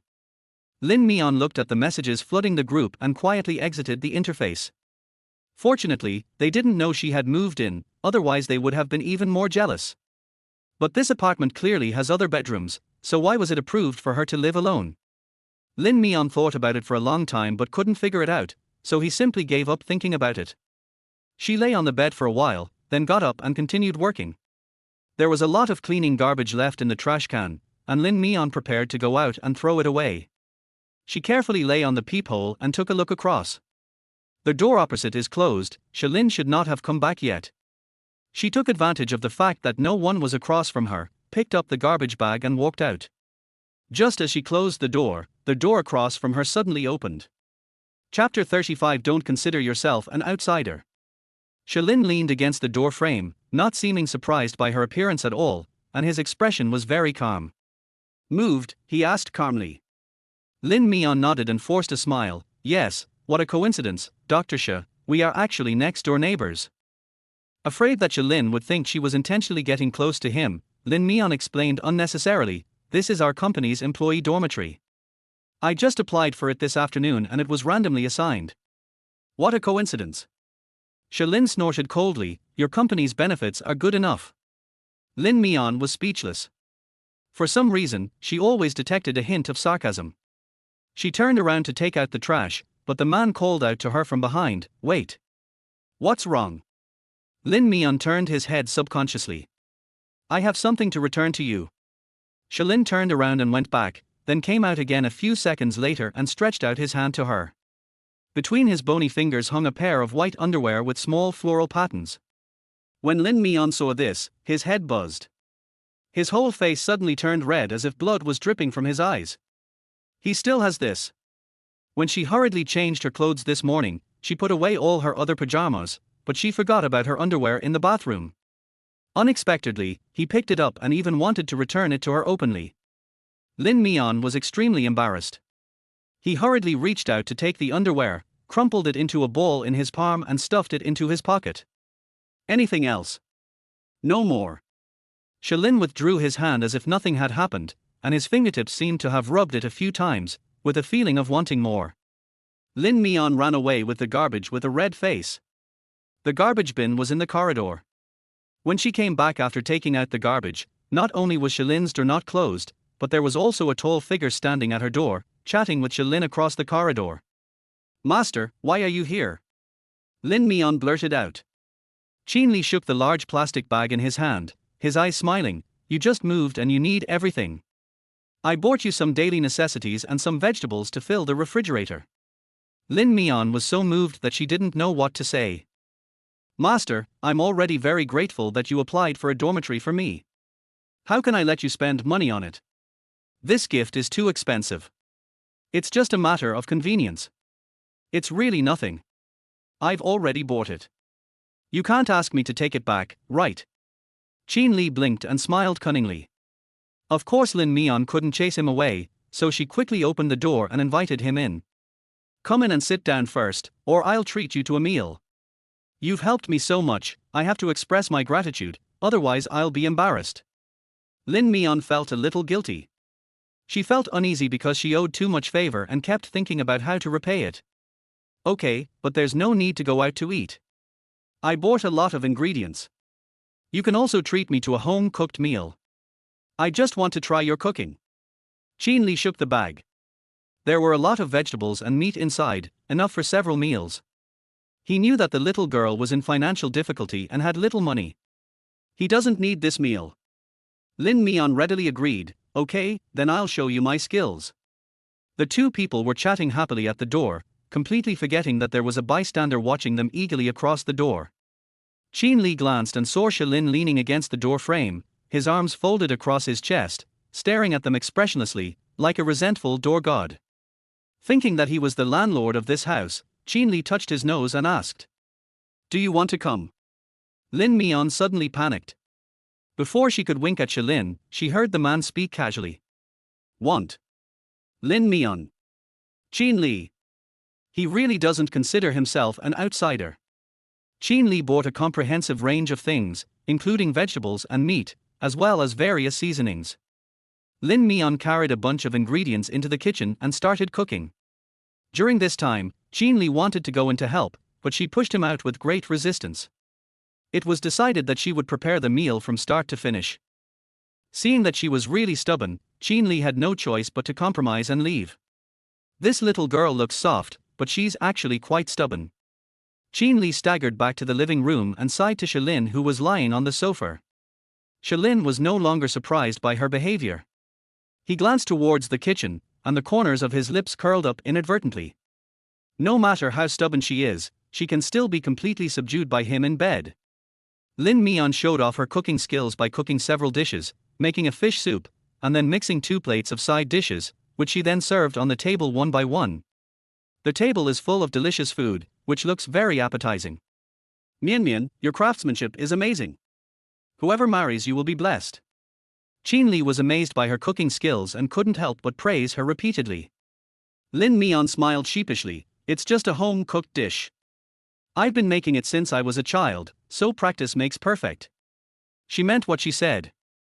Her father has been paralyzed for years and needs nutritional supplements, and her mother is picky about food, so Lin Mian has developed excellent cooking skills since she was a child and can cook everything. Then Lao Shi and I will have a feast. Come, let's eat. Qin Li smiled and invited the two to eat. Lin Mian followed Qin Li's hand and saw the man slowly getting up from the sofa and walking to the dining table to sit down. He was sitting right opposite her, and she could see his superior face as long as she looked up. I don't know whether it was intentional or unintentional to show presence. Lin Mian had no choice but to bury his head and eat his meal obediently, mentally calculating when to finish eating and send him away. Next second, a foot suddenly rubbed up her calf, teasing her quietly. Bang! Lin Mian's spoon fell on the dining table. Chapter 36. This man is really good at pretending. She suddenly looked up at Shalin, her pupils dilated instantly. He actually teased her openly in front of Qin Li. Mian, what's wrong? Qin Li asked her subconsciously. Nothing, my hand just cramped up. Lin Mian picked up the spoon and looked up at Shalin with a warning look. However, Shalin was drinking the fish soup slowly with his brows lowered, his expression dull and his eyes calm, just like his usual abstinent look. As if the restless foot under the table was not his. This man is really good at pretending. Lin Mian clenched the spoon tightly and silently moved his legs back. But the next second, he kept coming up, going around her knees and moving between her legs. The more she retreated, the more presumptuous the man became. She couldn't help but look up and met Shilin's extremely provocative eyes. He did it on purpose, just to embarrass her. Mian, come, eat more meat, you are too thin. Qin Li was still picking up food for her without knowing why. Lin Mian endured the strong discomfort and forced a smile. Thank you, master. Be good, eat quickly. The foot under the table pressed against her thigh again. Lin Mian clamped his foot tightly, trying to prevent him from moving. But it's no use. He was very strong, and with just a simple push forward, her resistance was in vain. Lin Mian bit her lip, trying not to embarrass herself in front of Qin Li. This man was really getting worse and worse. Gradually, she discovered that whenever Qin Li picked up some food for her and she took a bite, Shilin would push her, and this happened every time. Lin Mian. In the end, the tips of her ears were red and bleeding, and she didn't dare to eat the food Qin Li picked up. Fortunately, the meal was almost over and Lin Mian was half full. After they all finished eating, she hurriedly left her seat to wash the dishes. Qin Li wanted to help her wash, but was rejected by Lin Mian again. He had no choice but to wait for her outside the kitchen door and chat with her. Mian, you're such a great cook, you're a serious student, and you have a great personality. I bet your dad must be very proud, right? Speaking of his father, Lin Mian opened up. Well, he is indeed very proud of me. He supports me in everything I do. Oh? What does your father do for a living? Qin Li asked tentatively. Lin Mian's eyes, which had been shining brightly, drooped. He has a problem with his legs and can't work on the ground. He's been sitting in a wheelchair all year round doing small carpentry jobs. Qin Li's eyes gradually darkened, and a hint of unknown light flashed across them. I'm sorry to make you sad. It's okay. He was paralyzed because of a car accident. He completed his rehabilitation surgery a while ago, and he'll be able to walk like a normal person in a few months. Lin Mian smiled, her eyes sparkling. Then it must have been difficult for you these years. Qin Li looked at her and asked silently. Luckily, I had been looking for the driver who hit my dad, but I couldn't find him despite all the effort, so I gave up. Lin Mian shrugged, as if he was used to it. Qin Li looked at her soft and peaceful profile, opened his mouth, wanted to say something, but finally swallowed it back. The night deepens. Qin Li was not in a position to stay, so after Lin Mian cleaned up the kitchen, he said hello to her and left with Shilin. Lin Mian walked him to the elevator, watched him get on, and then returned to the apartment. She was just about to close the door. Suddenly, a hand reached in from the crack in the door and stopped her movements. Lin Mian looked up and saw Shilin's superior face with outstanding bone structure. Under the thick eyebrows, his dark eyes were burning hot. He actually dared to come. What are you doing? Lin Mian was blocking the doorway and looking at him, his face full of vigilance. She could still vividly remember his outrageous actions under the table, and the resentment in her heart even intensified. Shilin walked in sideways, closed the door with one hand, and gradually approached her with his tall and slender body, finally blocking her against the cabinet in the entrance hall. Lin Mian's heart was beating a little fast. Just as she was about to push him away, she heard the man speak slowly. Lin Mian, would you consider following me? Chapter 37, Obedient. What? Lin Mian was stunned for a moment and looked up at him. The man was right in front of her. In the dim light, his eyes were somewhat dark, and it was easy to see the possessive desire hidden in his eyes. He is about to take action. Lin Mian moved his lips and felt his throat was a little dry. What do you mean by that? Don't understand. Then I'll be more straightforward. If you really want to hook up with a man, why not hook up with me? While I'm still a little interested in you, you can ask for a lot. Shilin pinched her face and said in a clear voice, so, name a price, Lin Mian. No matter how much, it will be my reward for your hard work. Lin Mian felt as if thunder exploded in his ears. She stared at him with wide eyes, and it took her a long time to come back to her senses. She felt her fingertips trembling. It turned out that his series of operations were all for this purpose. Sleep with her, support her?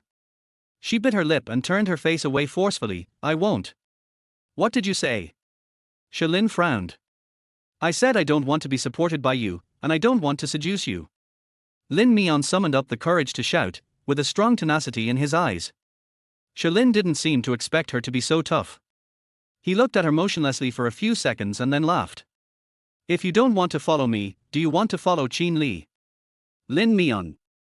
Why did he bring up Qin Li again?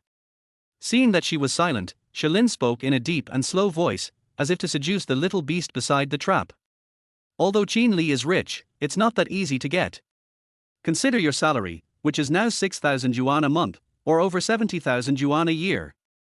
After deducting the 5 insurances and 1 housing fund, as well as food and drink expenses, do you think you can fill the bottomless pit of your family with all your hard work? You? Lin Mian opened his eyes wide and looked at him in disbelief. How did he know about her family? Shalin curled his lips slightly. He had already donated eggs, it was just a matter of lacking money. He only needed to take the time to investigate and he would know that her family was a bottomless pit. Are you secretly checking on me? Lin Mian reacted quickly and questioned him in disbelief. Shalin narrowed his eyes but didn't deny it. Lin Mian, think about it. If you follow me, at least in the short term you won't have to worry about money, and you won't have to be pressured by your family. Your father's leg will also receive the best treatment. We'll set a clear price and each will get what they need. Clearly marked prices, everyone gets what they need. These words weighed heavily on Lin Mian's heart. Lin Mian took a deep breath and said in a hoarse voice, "Why me?" Shalin said, "Maybe it's because you are obedient, well-behaved, and soft, a little addictive." Look at these words. Every word hit her head so ironic and embarrassing. Lin Mian thought he was a good doctor, but now she no longer had any good impression of him. She gritted her teeth, raised her hand and pushed her away forcefully. I'm sorry, I don't agree. Why? Shalin lowered his eyes and looked at her. Lin Mian clenched his fingers, stood there with his head down and said nothing. Even if she didn't say anything, Shalin knew what she was thinking, which was nothing more than those ridiculous and illusory reputations. He scoffed and spoke to her lightly. Lin Mian, there's no difference between selling it once and selling it multiple times. Since you've already done it, don't try to be righteous. Smart people should think more about the actual benefits. No, there is a difference. Lin Mian lowered his head and said in a low, hoarse voice, there's a huge difference between sinking into despair and struggling to escape the quagmire. She can compromise a few times, but she can't give up forever. Shalin looked at her solemnly, his eyes gradually darkening. So stubborn. He uttered 2 words. Lin Mian didn't want to listen to him anymore, so she turned her head away and rejected him calmly. Dr. Shah, I won't consider your deal. I have a job and I can make money. I still have a lot of hope for the future. I don't want to sink into despair for the rest of my life. I still have to struggle to climb out of the quagmire. Shalin looked at her deeply and said, I hope you will always think so. He took a deep breath, then turned, opened the door and left. The air became quiet again. Lin Mian leaned against the door panel and let out a long breath. She knew that she was a little pretentious and hypocritical. Since she had slept with someone else, she shouldn't be so noble.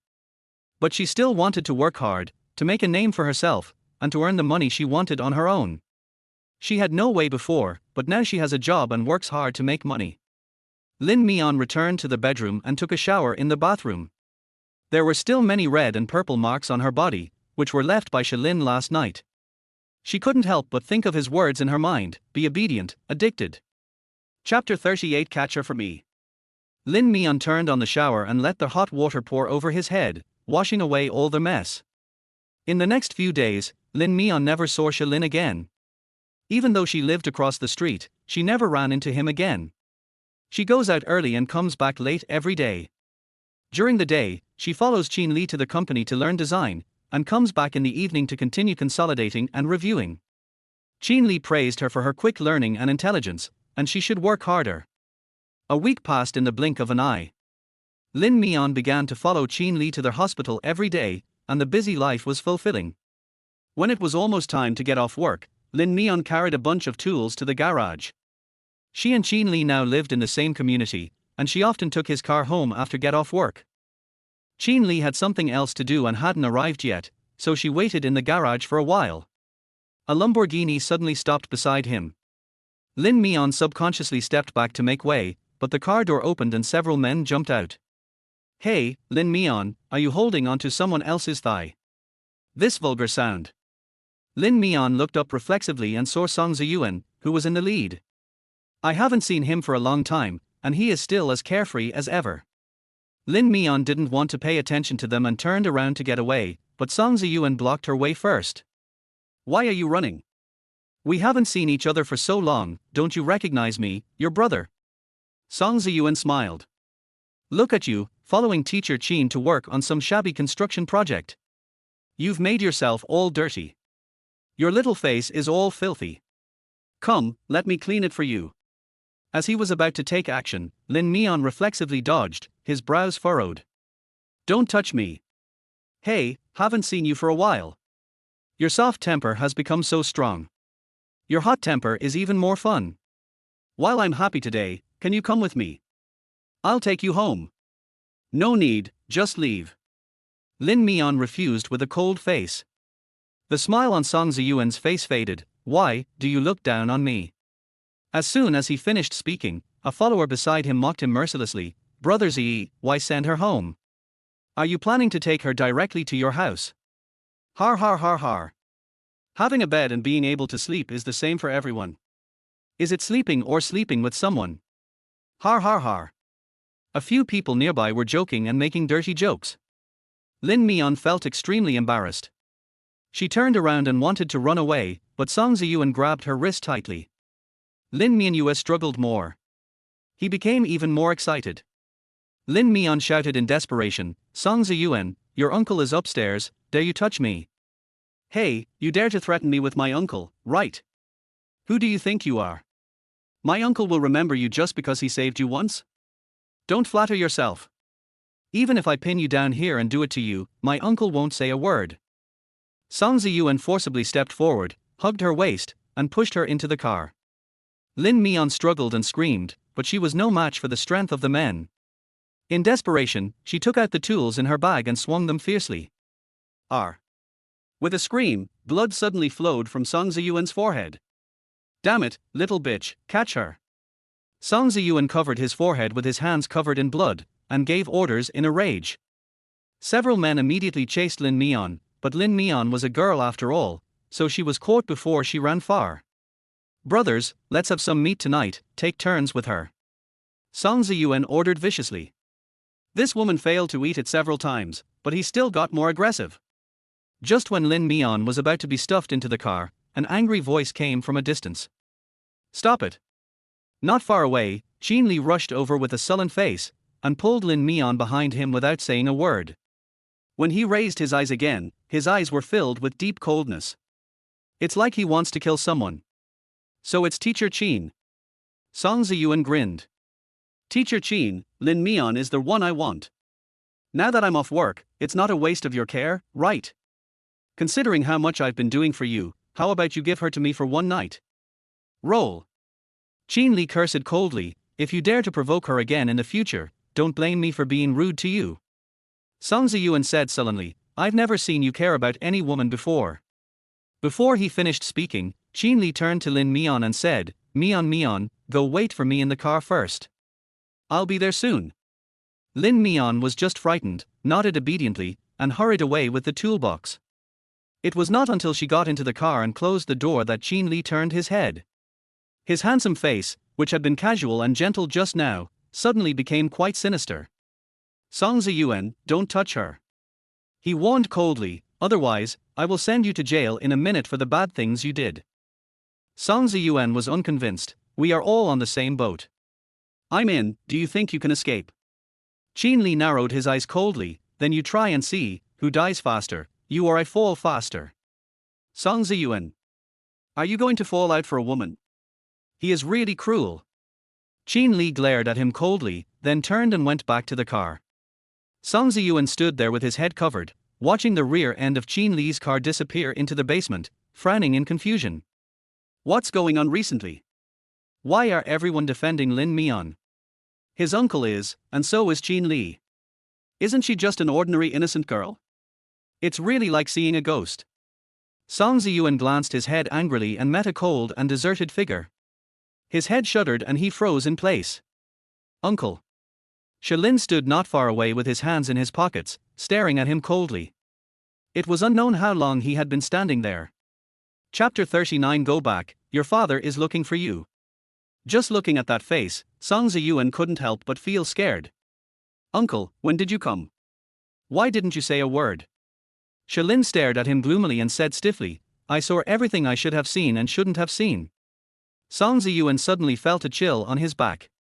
I was just joking with that girl. I didn't do anything to her. Don't look at me like that.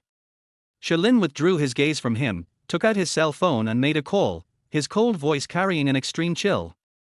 Your son attempted rape and is suspected of kidnapping, fighting, and gang crime. If you can't handle it today, I don't mind throwing him in the police station and convicting him. Song Ziyuan's scalp immediately went numb. Uncle, you. I don't know what the other party said. Lin just hung up the phone. When he raised his eyes again, the coldness in his eyes intensified a bit. Go back, your father is looking for you. When Song Ziyuan heard the word father, his face turned pale. Logically speaking, no matter how many evil things he did, his father would not care too much about him. But once Lin gave the order, he would die miserably within at least 3 months, both physically and mentally. The last time he offended Lin, he had 2 ribs and 2 legs broken.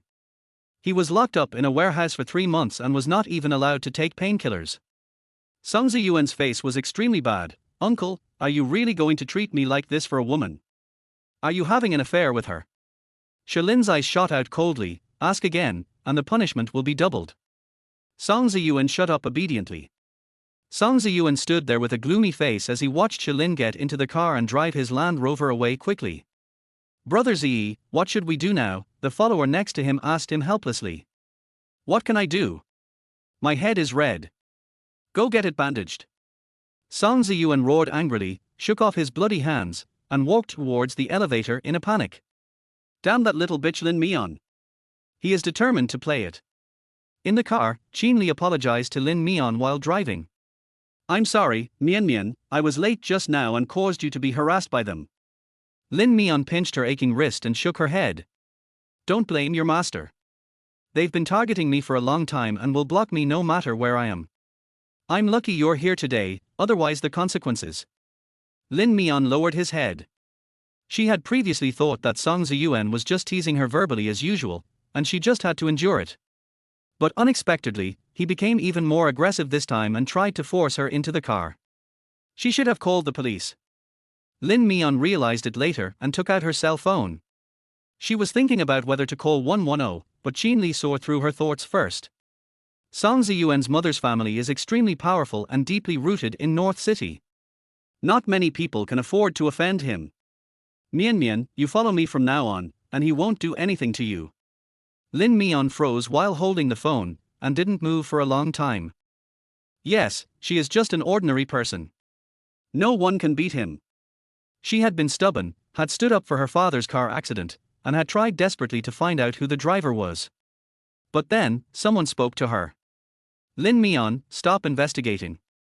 The other party is too powerful. Even if you search for 10 years, you won't find any clues. If you still want your father to live, just admit defeat. Lin Mian lowered his head and put away his phone.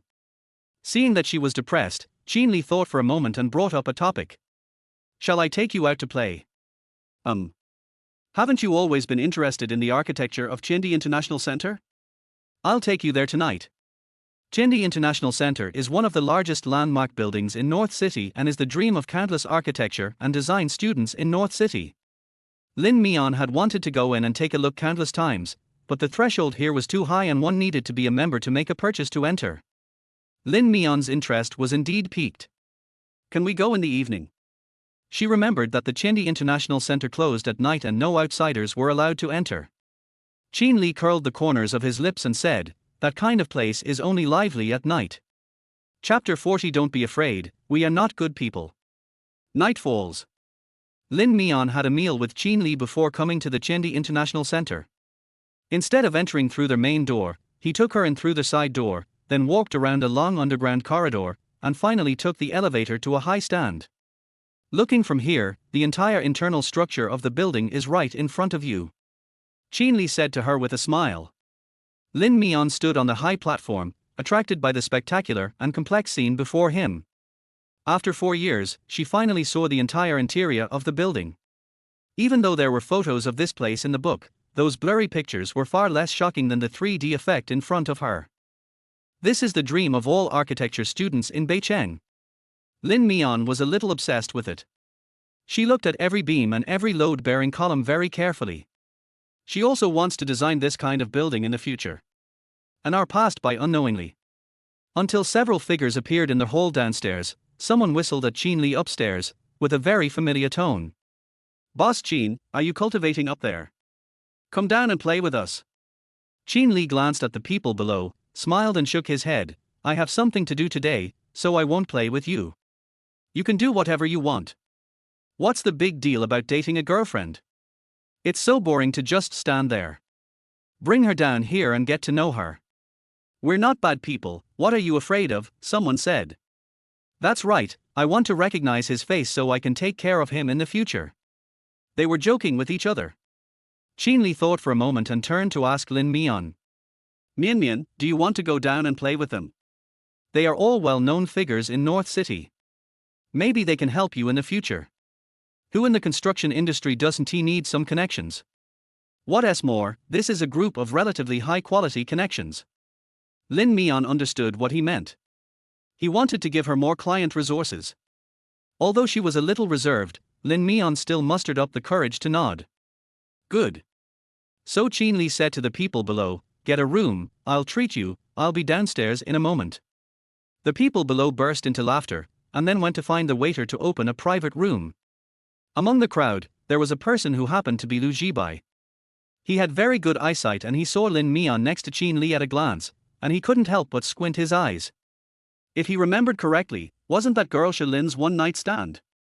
Why would she go on a date with Qin Li in a place like this so late at night? Qin Li still wants to take her into the box to play. Lu Jibai thought about it, took out his phone, secretly took a photo, opened WeChat and sent it to Shalin. "Lu Jibai, does this girl look familiar to you?" Shalin quickly replied, question mark. "Lu Jibai, Qin Li brought his girlfriend on a date, and is coming to the box to make an official announcement soon. I didn't expect that since you didn't let me catch your attention, Qin Li got there first. TSK, what a shame." Shalin only sent two simple words, address. Lu Jibai raised his eyebrows, tapped the keyboard with his long fingers, sent an address, and also attached the box number. Lin Mian followed Qin Li into the box. The gossipy eyes around her all fell on her, and some people couldn't help but make fun of her. "Oh, you're still a young and innocent girl. Qin Li, when did your taste change?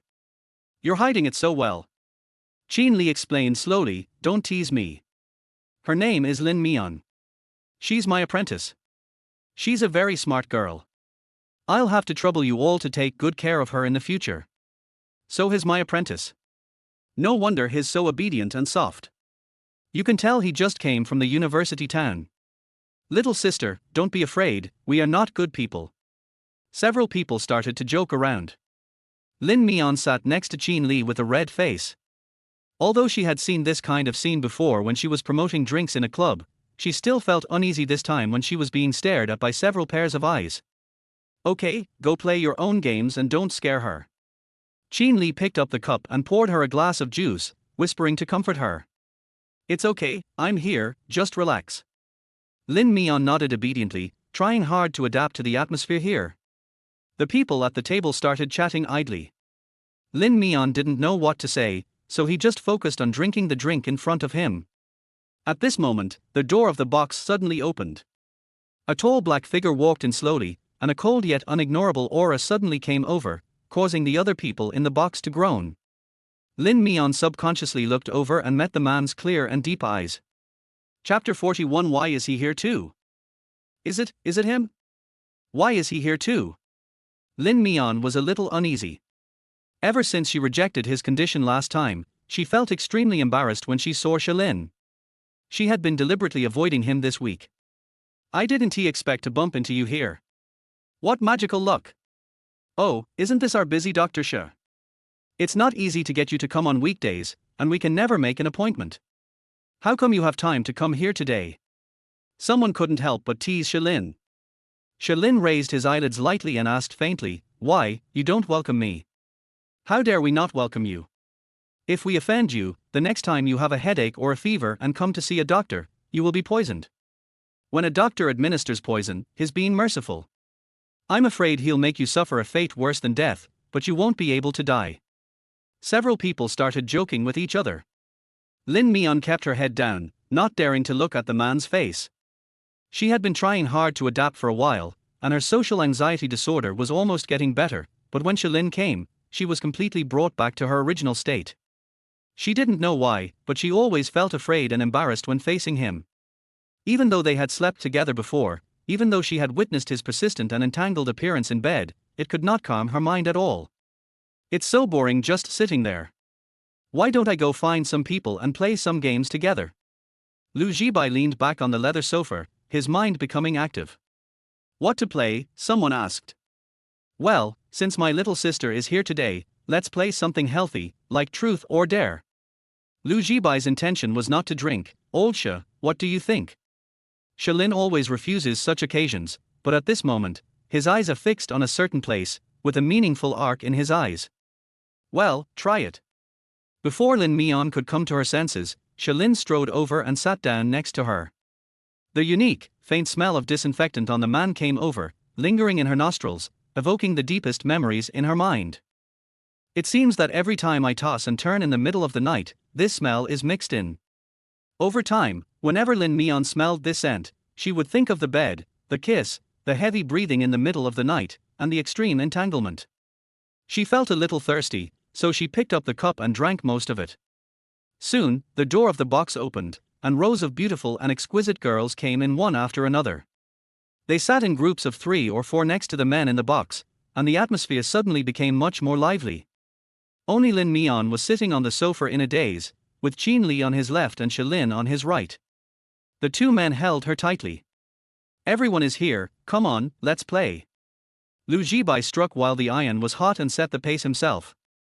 He had just noticed that both men were interested in the little girl Lin Mian, but each one was better at pretending than the other. He wanted to see who would be more vulnerable in the end. The rules of the game are very simple. It's just a deck of cards. Whoever draws the ace of hearts has to answer questions or accept punishment. In order to ensure authenticity, some people even brought in a lie detector. The truth also needs to be tested. After the first round, someone was defeated. The young man's eyes flickered and he chose to take a big risk. The others understood what he was doing and fell into his trap. Then find someone of the opposite sex on the scene and French kiss them for 10 minutes. As soon as he finished speaking, the young man embraced the girl on his left and kissed her deeply on the lips. There was a sudden commotion in the box. Chapter 42, Can't Afford to Play. It was the first time Lin Mian saw such a scene and he was completely stunned. There was constant booing from all around, but the two people kissing showed no intention of stopping, and the kiss even became more intense. She vaguely saw the young man put his hand into the girl's clothes, until a large hand blocked her view. Lin Mian looked up and saw Qin Li's gentle and handsome face. His warm eyes made her heart feel a little purified. Qin Li leaned close to her ear and whispered, "Don't be too scared, you'll get used to it." Habit. Will she need to get used to this kind of occasion more often in the future? Lin Mian lowered his head, feeling indescribably complicated. She couldn't help but glance to the right and found Shalin lazily leaning on the sofa. From her angle, she could only see his clear jawline, which was superior, slender, and neat. The cold aura is out of tune with the surroundings. He held a glass of wine in his hand, lowered his head and drank it slowly, his Adam's apple rolling slightly, revealing an indescribable sexiness. Lin Mian watched in fascination until the booing stopped. The two people who were kissing deeply reluctantly separated, and the box was filled with a strong ambiguous atmosphere. Lin Mian quickly withdrew his gaze and sat upright. The second round of the game began. Lu Jibai dealt the cards skillfully. Soon everyone got their own cards. With Lu Jibai's shout of "show the cards," everyone turned over the cards in turn. Lin Mian also turned over his cards. A dazzling ace of hearts was revealed. "Wow, you're a bit lucky, little sister. You got caught so quickly." Following someone's teasing, everyone's eyes fell on her with interest, some looking at her, some probing her, and some watching the show. Lin Mian sat up straight awkwardly and clenched her fingers subconsciously, which was a sign of nervousness. "Come on, let's follow the rules." Do you want to choose truth or dare? Big adventures definitely won't work. She couldn't accept kissing a strange man. Lin Mian said without hesitation, I choose truth. Okay, props to the little sister. As soon as Lu Jibai gave an order, someone brought up the lie detector and put it firmly on Lin Mian's pulse. Sister, we've put on a lie detector. You have to answer truthfully. If you answer incorrectly, you'll be punished twice as much. Lin Mian was amazed that what they were doing was so high-tech. She nodded to show that she understood. The next question made her blush. Who did you give your virginity to? What position did you use? Tell me in detail. Lin Mian's head exploded with a loud bang. She didn't expect that even the truth would be so blunt. If it was any other question, it would be fine, but it had to be this one. But the answer to this question was sitting right next to her. Lin Mian clenched his fingers, his face flushed as if it was about to boil, and he couldn't utter a word. Shalin beside him seemed not to hear anything. He leaned on the sofa and played with cards casually, without any reaction. It seems like he is not familiar with her. Lin Mian swallowed, feeling extremely nervous. Countdown is 30 seconds. If you don't tell me, you will be punished twice as much, little sister. Lu Jibai reminded her quietly from the side. What to do? Do you want to say it? Lin Mian's palms were sweaty from nervousness. You guys are over it. She's still young and doesn't understand anything. Don't tease a little girl. Just when she was at a loss, Qin Li's voice came from beside her to rescue her. Lu Jibai was worried about the world being in chaos. Didn't we agree to abide by the rules and accept defeat? Are you not willing to play with me? Chapter 43 A Hero Saves a Beauty. Qin Li said, I'll take her place in her punishment. Hey, Mr. Qin, are you trying to be a hero and save the damsel in distress? Someone shouted without thinking of making any trouble. Qin Li smiled and said, I brought her here, so naturally I will protect her. The girl is still young, so we can't let her suffer any grievances. Don't scare her either. That's what I said. We just asked some questions, but we didn't do anything. Look at the passionate kiss that Han Xiao gave just now. That's the normal operation of our game. A few people talked to each other and put Lin Mian on a high place. Lin Mian bit her lip and was about to say that she would accept the punishment herself, but Qin Li said it before her. Double punishment, I'll take her place. After these words were spoken, a few people did not take it seriously and waved their hands to give him this way out. Then let's have 2 glasses of liquor, drink them all, and we'll pass this round. Don't say that the brothers didn't take care of you. If it were someone else, it wouldn't be so easy to pass. Qin Li smiled and nodded, deal. Lin Mian was still standing there in a daze, not daring to move, so Qin Li took off the lie detector from her wrist and winked at her reassuringly. Don't be nervous, it's nothing. Lin Mian felt a little sorry. Master, since I lost, I will drink these 2 glasses of wine. Anyway, she felt more at ease drinking than answering questions. You have stomach problems, how can you drink? Don't worry, it's just 2 glasses of liquor, it's nothing to me. But Dr. Shi is still here with you. He just examined your stomach. Can you ask him if he allows you to drink alcohol? Qin Li moved Shalin out from the side. Lin Mian subconsciously looked at the man beside her. Seeing his cold and calm face, she swallowed the words stuck in her throat. Forget it, she didn't want to ask. After asking, I found out that it started with stomach cancer. While she was hesitating, Qin Li took a bottle of strong liquor and pried it open. The alcohol concentration was so high that Lin Mian could smell the pungent smell from a long distance away. Little sister, your master is drinking for you, shouldn't you show some appreciation by filling his glass yourself? Someone, who wanted to see the fun, pulled Lin Mian in.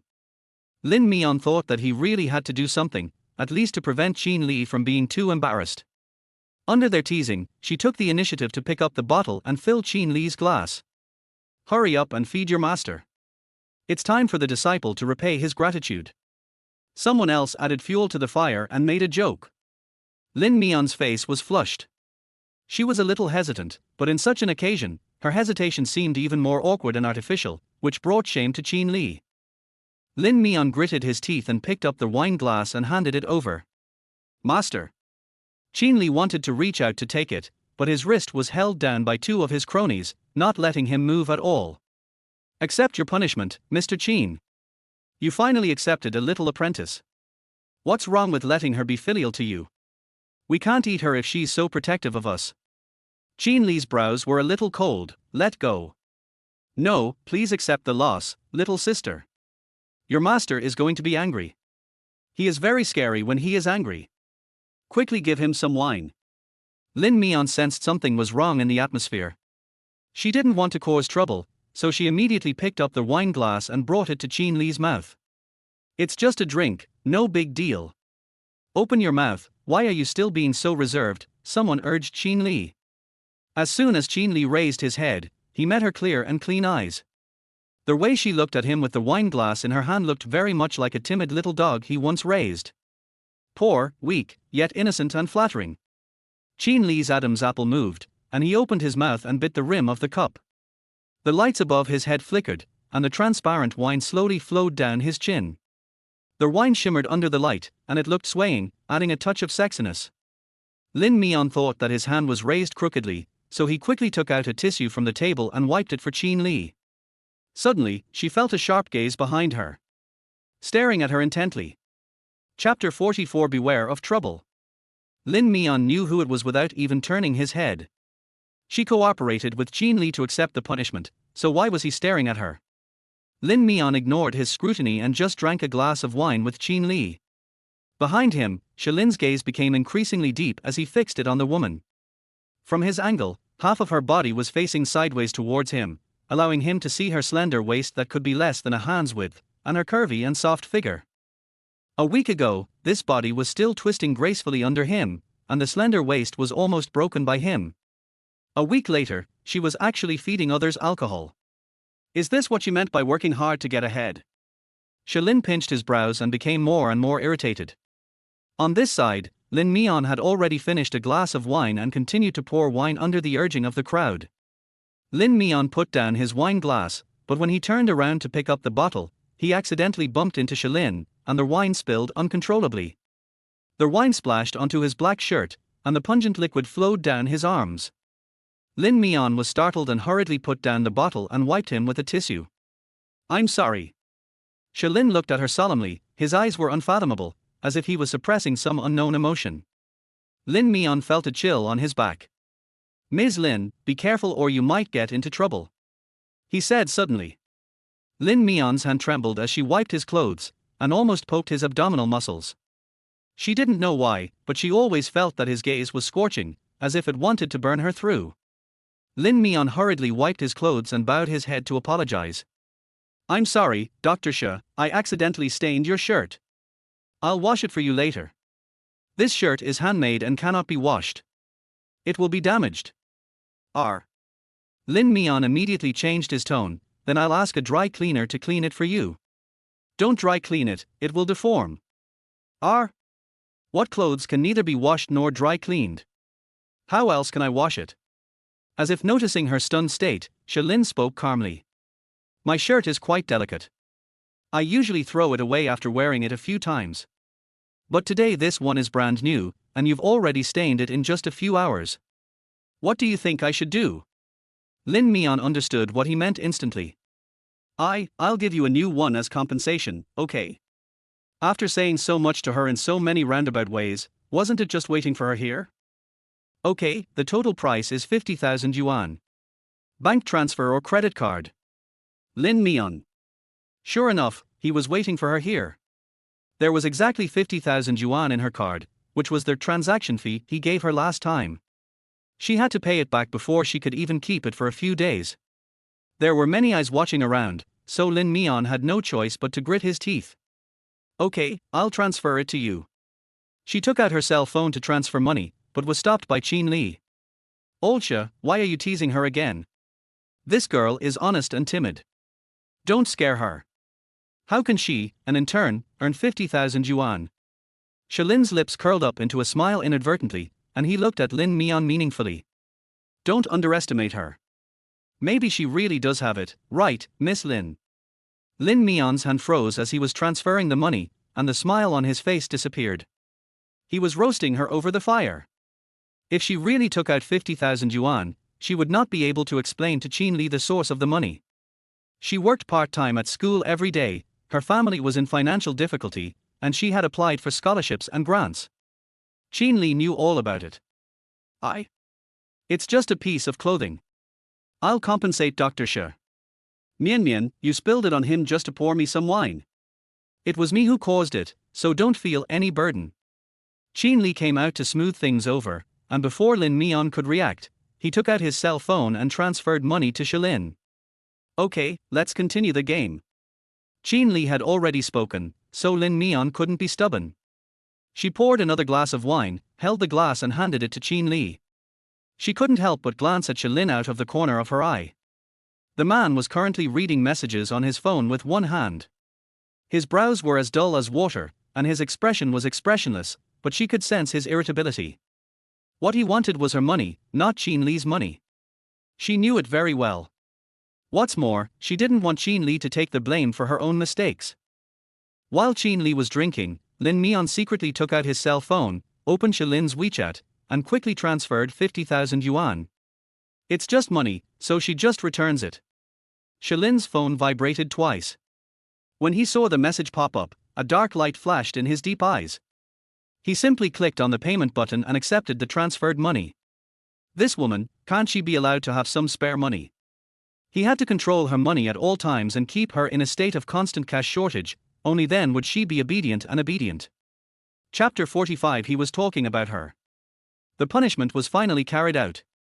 Lin Mian sat on the sofa with a sense of relief, feeling that most of his energy was gone. These young men really know how to have fun. The next round of the game continues, with Lu Jibai still dealing the cards and the others flipping over them. As expected, Shilin drew the ace of hearts this time. Oh, Dr. Shi got infected. Shilin slowly threw the cards on the table, a sharp look flashing in his dark eyes. I choose. His eye swept across the box and he said, the truth. I knew he would choose the truth. He's a rare misophobia. Don't expect him to kiss anyone casually. Lu Jibai teased a few times, with a sly glint in his eyes. Sure enough, his next question was an explosion. When was the last time you had meat? How many times a night? Shilin supported his chin, glanced to the side vaguely, and opened his mouth slowly with a cold look. Last Tuesday, at 11 o'clock at night, 5 times in one night. Boom. Lin Mian's mind suddenly exploded and his cheeks became hot. He was talking about her. Last Tuesday was the night she was harassed by a drunk man, and it was also the night she stayed overnight at Shilin's house. She only remembered that he was tireless that night and asked for it again and again.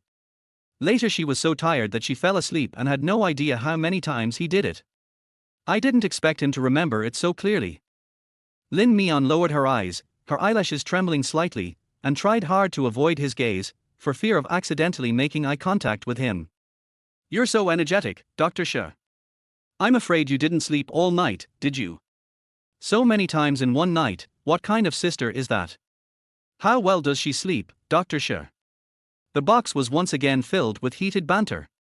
Shilin played with the cards in his hand, paused after hearing this, and smiled faintly. It's really good, I still feel unsatisfied. Lin Mian couldn't stand it anymore, so she stood up and said she was going to the bathroom and was going to hide outside for a while. Qin Li was a little drunk, and the alcohol was gradually taking over, but when he saw her red face, he still stood up and staggered after her. Mian Mian, I'll lead the way for you. He lost his balance and almost fell to the ground. Lin Mian quickly supported his arm, and Qin Li leaned half of his body on her shoulder. Master, you are drunk. I can go by myself. It's okay, let's go.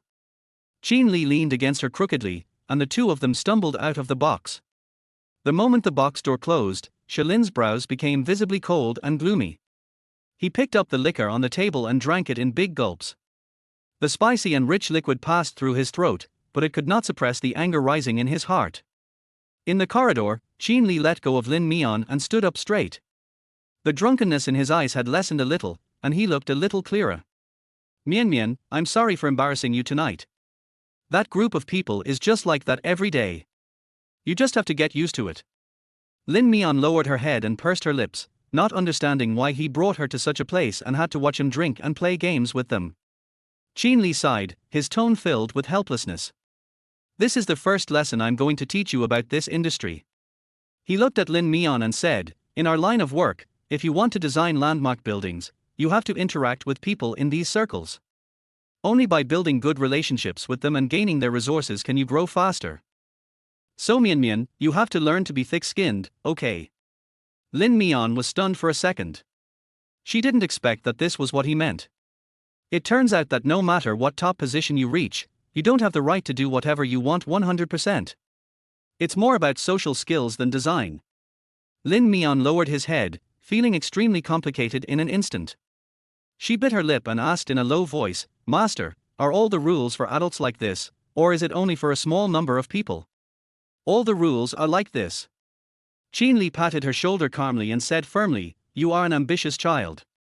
You are also capable, talented, and able to endure hardships. Your future is bound to be limitless. So, keep going, Mian. I will pave the way for you in advance and help you adapt."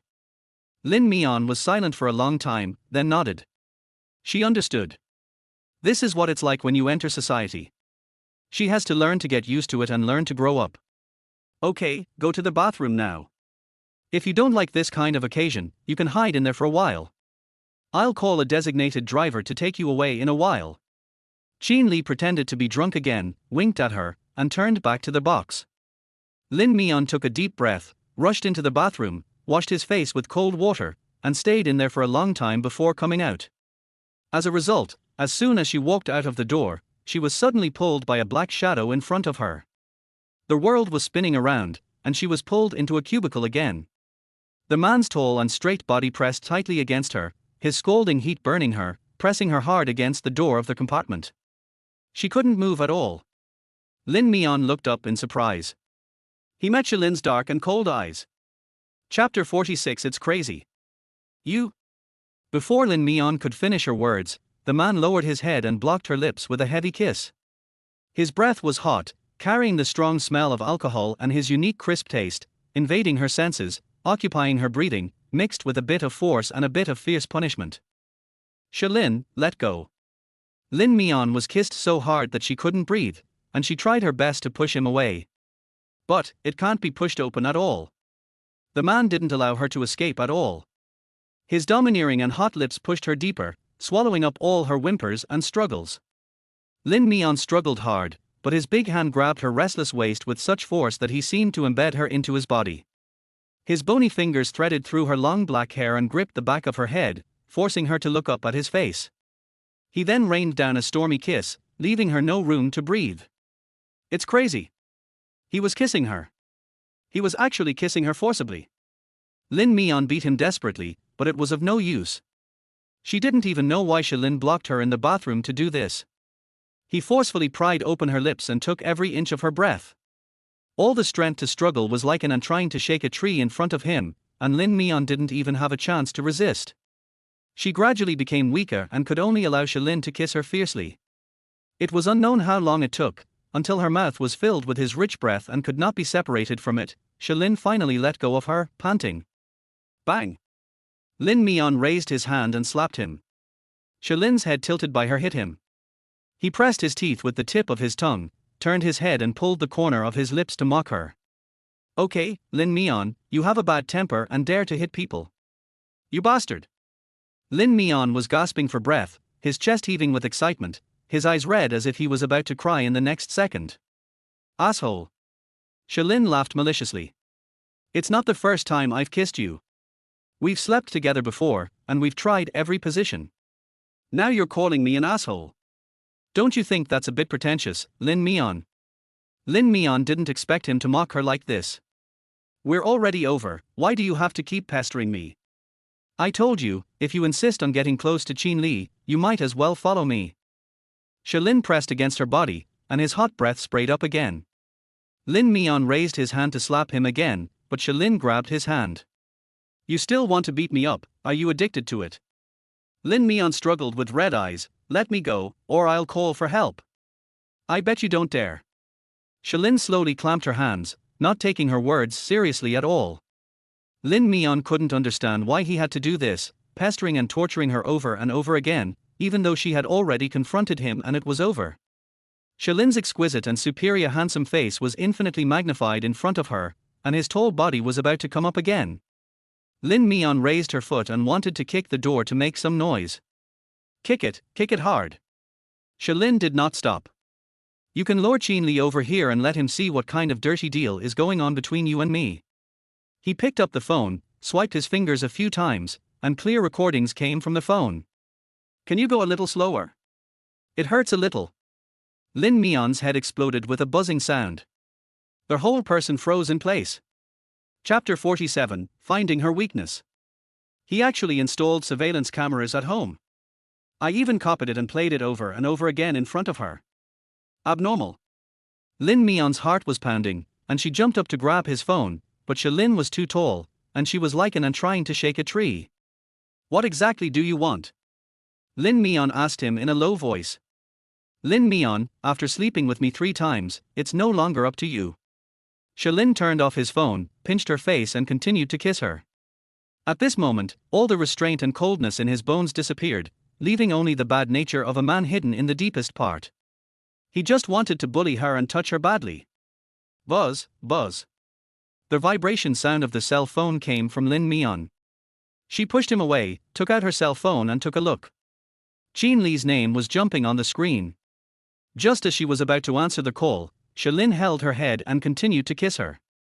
He even became more aggressive, and even his eyes were faintly red. He is angry. Lin Mian could feel it. But what right does he have to be angry, and what is his identity to be angry?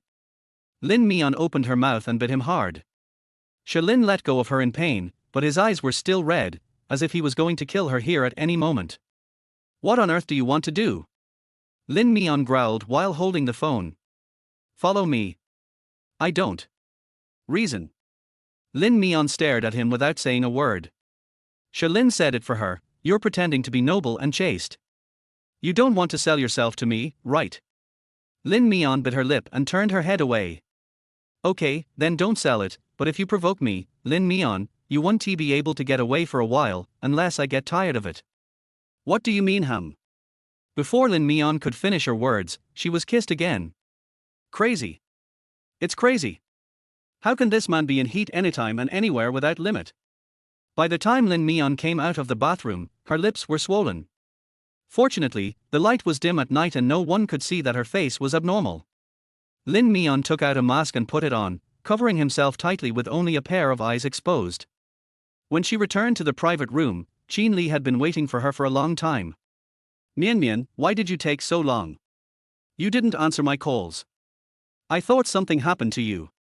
Lin Mian shook his head. I'm fine, I just felt a little uncomfortable in my stomach, so I stayed a little longer. I'm glad you're okay. It's getting late. The designated driver is here. Let's go back. Qin Li shook the car keys and stood up from the sofa, his body still a little shaky and unsteady. The other people in the box had already been living a life of luxury. Some of them brought girls with them, while others simply slept in the big bedroom inside the box. Lin Mian followed Qin Li out silently. Huh? Where did Lao She go? I haven't seen him for a long time. Did you see him in the bathroom? Qin Li looked around twice in confusion.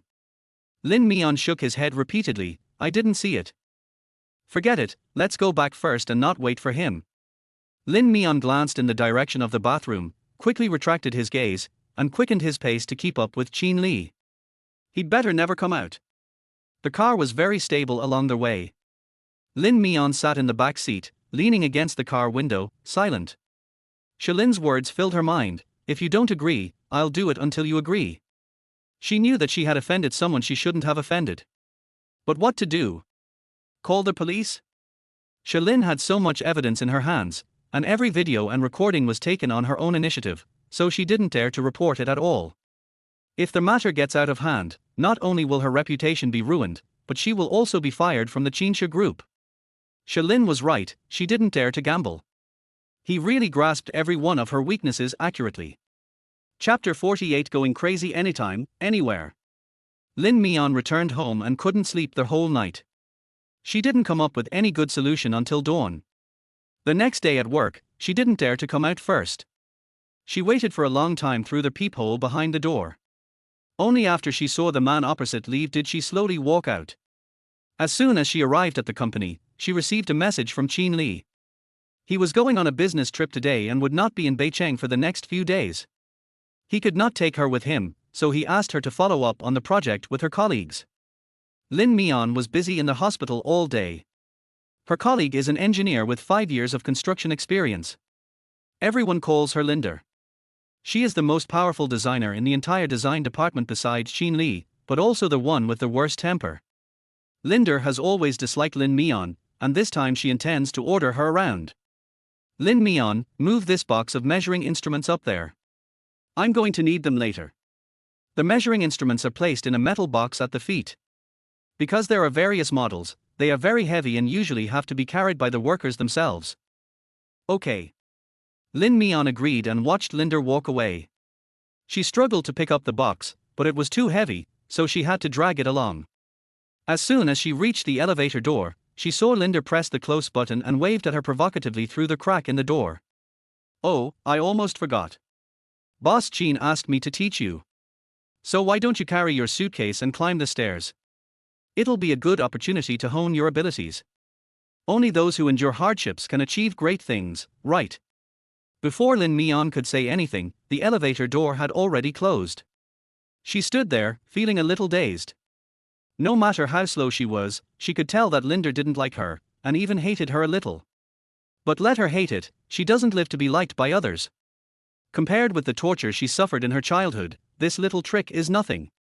But Lin Mian is not stupid, she has plenty of ways. She would be exhausted if she had to climb the stairs from here to the 10th floor and carry such a big box. Lin Mian dragged the iron box directly to the freight elevator level, pressed the elevator button for the 9th floor, and when she arrived, she dragged the box to the corridor and sat on the stairs to slack off. The corridor of this freight elevator is an invisible passage. Lin Mian discovered it when he was surveying the terrain on the first day. Now it is just the right time to use it as a shortcut. Seeing that the time was almost up, Lin Mian got up and climbed up one floor with the equipment carrying it with great effort. The box was too heavy, so she moved the things inside twice. When she came upstairs, out of breath, she saw Linda's look of success. Your speed is so slow, it seems that your physical strength is not good enough. You still need to practice more, otherwise how can you be qualified to do this job in the future? Lin Mian nodded in agreement, looking very obedient. Sister Linda, you're right. Seeing how successful you are now, you must have suffered a lot and gone through a lot of hardships just like me. Linda's expression froze for a moment, then she turned her head away arrogantly. Of course. I've worked so hard before. Your little bit of hardship is nothing compared to that. Lin Mian laughed along, pursed her lips and said nothing. The morning passed quickly, even though Linda deliberately made things difficult for her, with surveying, hanging ropes, and moving cement. But Lin Mian had no complaints at all, and even did it with ease. The workers nearby were all staring at her, and asked her in a local dialect, "Girl, you are so strong and work so efficiently. It's really rare to see someone like you." Lin Mian smiled without saying anything and threw the rust in his hand at the foot of the wall. This was nothing. When she was a child in the countryside, she had built walls under the scorching sun in the summer and carried water from the icy river in the winter. When she was most tired, she didn't even have food to eat. She was so hungry that her stomach hurt, but she could only drink water to fill her stomach. Compared to those days, this is nothing. It was time for lunch, and the workers put down their work and went to eat. Linda finally let her go and left with a delicate makeup on. She was very particular about food and looked down on the big pot meals in the hospital cafeteria. Lin Mian came to the cafeteria alone, packed a few buns while there were few people around, then went back to the corridor of the freight elevator and sat on the steps to eat. The main reason I didn't go to the cafeteria was because I was afraid of running into that pervert Shilin. After what happened last night, her impression of him completely collapsed. On the surface, he looked calm, gentle and abstinent, but in fact he was just a lunatic. Going crazy anytime, anywhere. She would try to hide as much as possible now, and it would be best if she could never see him again. Just as I was thinking about it, a sound came from outside the corridor. Dr. Xia, are you going to the corridor to smoke again? Lin Mian stopped chewing the bun immediately. Oh no, he's coming? Chapter 49. This woman is getting more courageous. Lin Mian immediately got up and ran upstairs without even bothering to eat. After she ran up one floor breathlessly, she heard a man's footsteps coming from below, followed by the sound of a lighter clicking, as if he was lighting a cigarette. Lin Mian looked through the gap in the corridor and saw the figure below clearly. It's really him. The man seemed not to notice her. His slender body was leaning against the armrest, a cigarette between his fingers, puffing away carelessly. Gentleman, yet a scumbag. Lin Mian couldn't stay there any longer, so he walked lightly and carefully ran down from the upper floor. It rained heavily outside in the afternoon. Dark clouds were gathering, thunder and lightning were rolling down, half of the sky was black, and even the workers couldn't help but sigh that there was rarely such stormy weather in the North City. Looks like we'll be stopping work today. However, the workers stopped working, but Lin Mian was taken out by Linder. Lin Mian, I noticed there's something wrong with the painting on the right side of the load-bearing wall in your drawing. The frame is wrong. Go outside and take a look at the original building, survey the terrain, and come back and fix it immediately. Lin Mian was a little confused, but you approved this drawing yesterday. We only started work after it was approved. It's normal to encounter unexpected problems during construction. They need to be discovered and corrected promptly. Don't you even know this? Are you questioning me? Linder asked back with a frown. Lin Mian. She took a deep breath, not wanting to argue with her, so she picked up her umbrella and tools from the foot of the wall and went out. When they reached the door, Linder was still asking her, remember to take pictures from all angles outside. Don't be lazy. It was thundering and lightning, and she actually thought of taking pictures with her mobile phone. Lin Mian didn't want to stay under the same roof with her, so he simply went out to hide. The rain poured down in torrents, accompanied by a howling wind. Lin Mian's umbrella was blown out of shape just as she opened it, and raindrops as big as beans hit her directly. In just a few seconds, my whole body was soaked. Since he was already wet anyway, Lin Mian simply threw away his umbrella and ran into the rain with his tools. This building is extremely complex and covers a large area. Lin Mian had to go around to different locations to survey it, and it took a lot of time to go back and forth. The rain kept hitting her head and body, and flowing down her face. Lin Mian took out a waterproof bag from his pocket and sealed his phone in it. Taking advantage of the pores in the lightning, he raised his phone to take a picture. At a window upstairs, Linder hugged her chest and looked at the embarrassed and weak figure in the heavy rain, with the corners of her lips raised in sarcasm. You want to snatch Jean Li from me? Are you worthy? Lin Mian was drenched in the rain and finally sent the latest data and photos to Linder. It was already late, and she was dripping wet all over. She couldn't work at all, so she asked for half an hour's leave in advance and went back without even going upstairs. The air conditioner on the subway was blowing gusts of cold air, and she couldn't help but shiver. By the time we arrived at Bafang City, it was already dark. Lin Mian shivered and went to the bathroom to take a hot shower, then dried her hair, put on pajamas and wrapped herself in the quilt.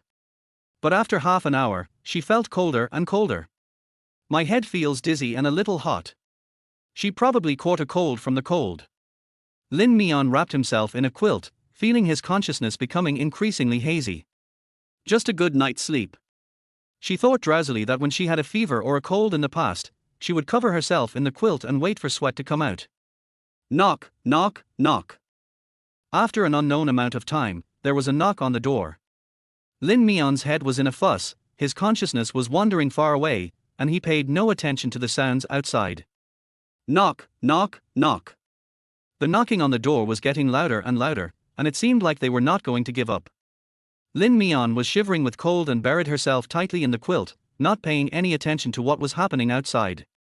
Shalin stood outside the door for a long time, his handsome brows deeply furrowed. The woman became more and more daring and didn't even open the door. He clearly saw the wet umbrella hanging at her door and was sure that she had returned from get off work. He pulled out his cell phone and dialed her number one-handed. After a few beeps, the call was automatically hung up. Shalin's face was so dark that it was unbearable to look at. He stood at the door holding his phone for a long time before he calmed down and turned around to go back. At this moment, a crisp bang sound came from inside, as if something was broken. Shalin subconsciously stopped. Lin Mian. He shouted, but there was still no response. He simply reached out and pressed his bony thumb on the fingerprint lock, and with a click, the door opened. Chapter 50. Lin Mian, are you not afraid of me anymore? The living room was dark and no lights were on. Shalin followed the route to find the bedroom. There was a broken glass scattered on the floor beside the bed. There was a small bag on the big bed, curled up and almost invisible. Lin walked over and lifted the quilt, revealing the woman's red face. Her eyes were closed and she looked in pain. He could tell something was wrong at first glance. Do you have a fever? Lin frowned, raised his hand, and placed the back of his hand on her forehead.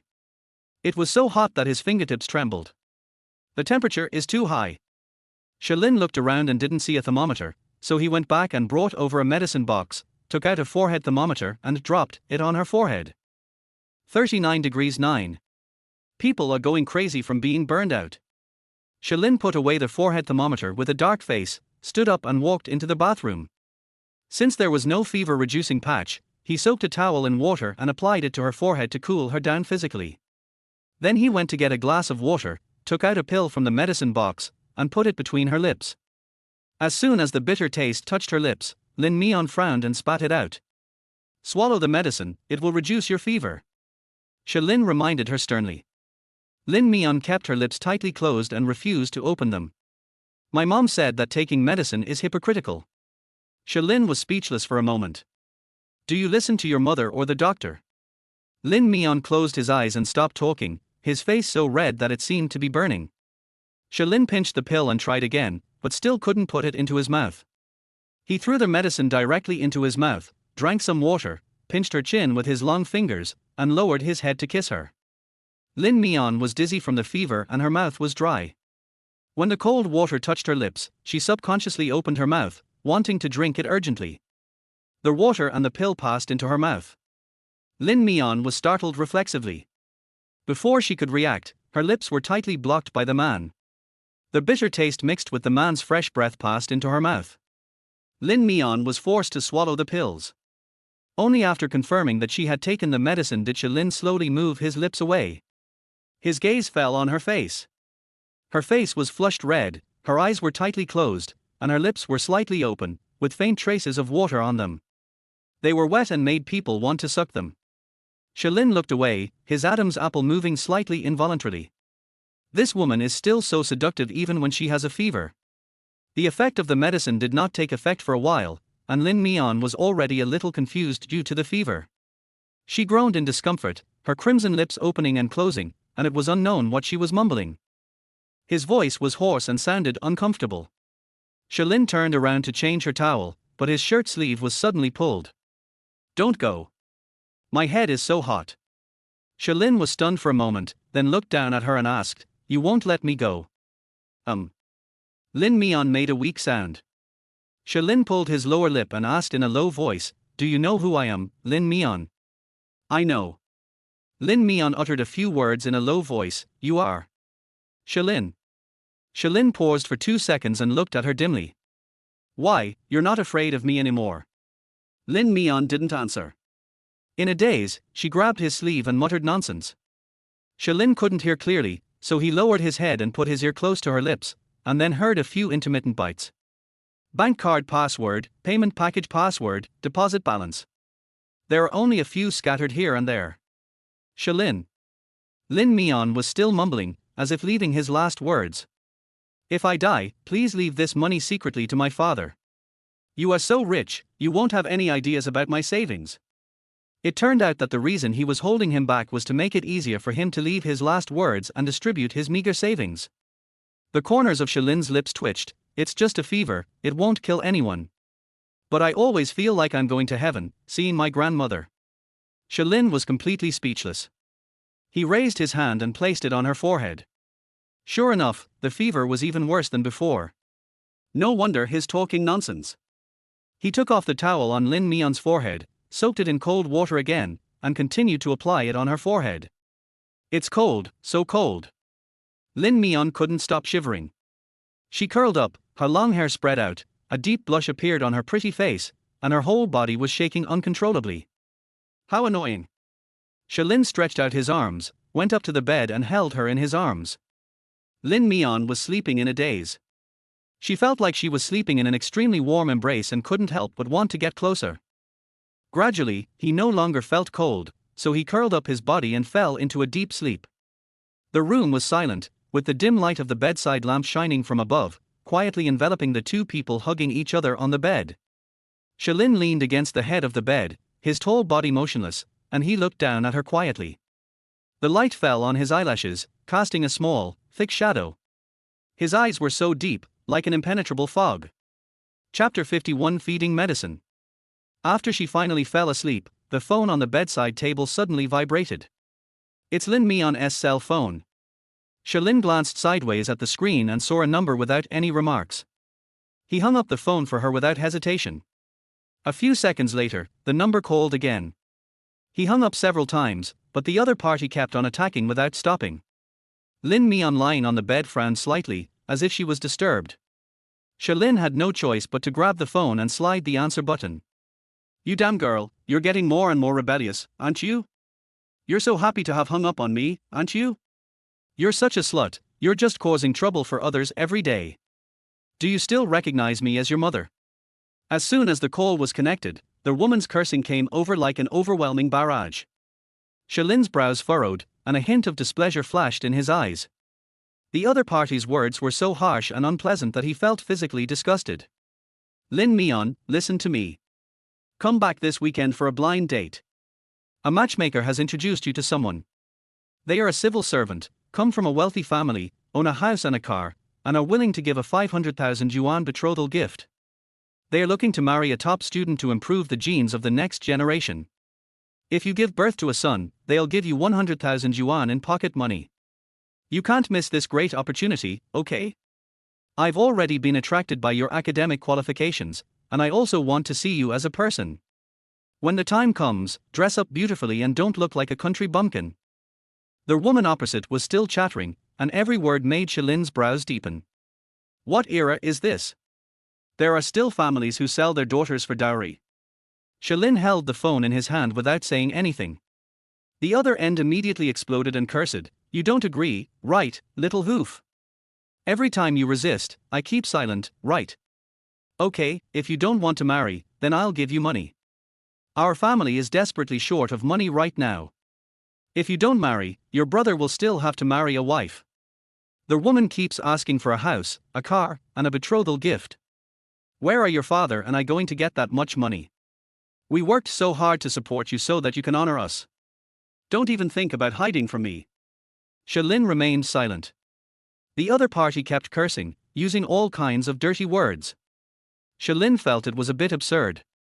In this day and age, there were still people who favored boys over girls and used daughters to subsidize sons. Lin Mian is a college student and has received compulsory education.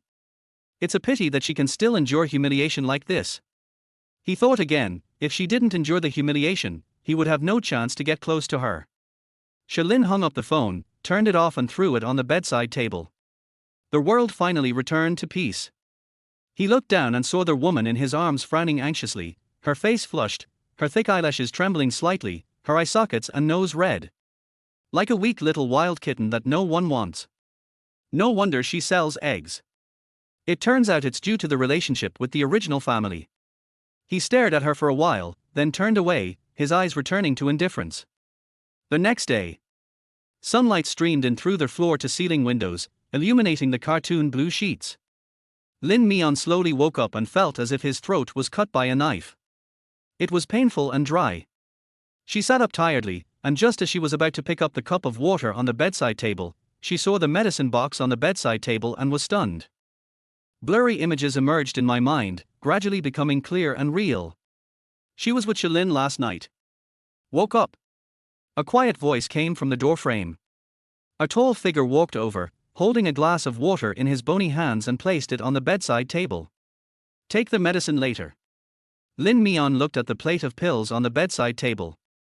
2 pills had been picked out of it, leaving a few scattered pieces. The memories of last night continued to attack her mind. Last night. Lin Mian's voice was hoarse, and his pupils were trembling. When you fed me the medicine, you put the medicine. Feed it mouth to mouth. Shalin said calmly. Lin Mian felt her cheeks getting hot again. You? We even went to bed and cuddled together. You even slept in my arms all night, holding me tightly and not letting me leave. You even told me your bank password. Shalin glanced at her playfully, and curled his lips slightly. if there is anything else you can't think of, I will recall it for you. Chapter 52. Lin has never been a good person. Lin Mian felt her cheeks burning hot instantly, and she was so embarrassed that she wanted to find a hole to bury herself. I rejected him righteously the night before yesterday, but I didn't expect that she would be with him last night. She felt the sound of being slapped on the face. I don't have anything to think about. Lin Mian said unnaturally, anyway, thank you for taking care of me last night. I have to go to work. Goodbye. She turned around to get clothes from the closet, intending to change and leave. Lin was leaning against the wardrobe, his figure was slender, and he spoke lazily. No need to go. I've asked for leave for you, and Li has approved it. What? Lin Mian stopped holding the clothes and stared at him with wide eyes. How could he ask for leave for her without her consent? You have been infected with a viral cold and are carrying residual viruses in your body. To prevent infecting others, follow the doctor's advice and rest for a day. Lin said calmly. After hearing this, Lin Mian looked at him strangely. Then why were you so close to me yesterday? Lin's brows were calm. So I have to take a day off too. Lin Mian. She was speechless. Lin looked at her choking appearance and inadvertently raised the corners of his lips. He had taken medicine to prevent the virus last night, so he kissed her so unscrupulously.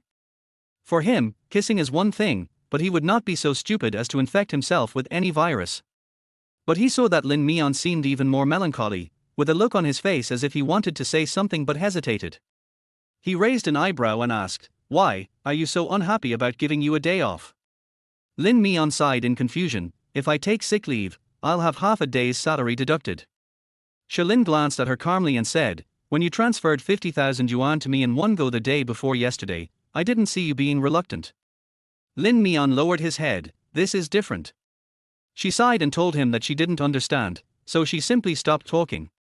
There were still some ingredients in the refrigerator. She had been hungry all night and now her stomach felt empty and began to ache slightly. Lin Mian walked around Lin and prepared to go to the kitchen to make some breakfast. Just as she passed by him, her wrist was grabbed and she was pulled into his arms. His long and strong arms then wrapped around her waist.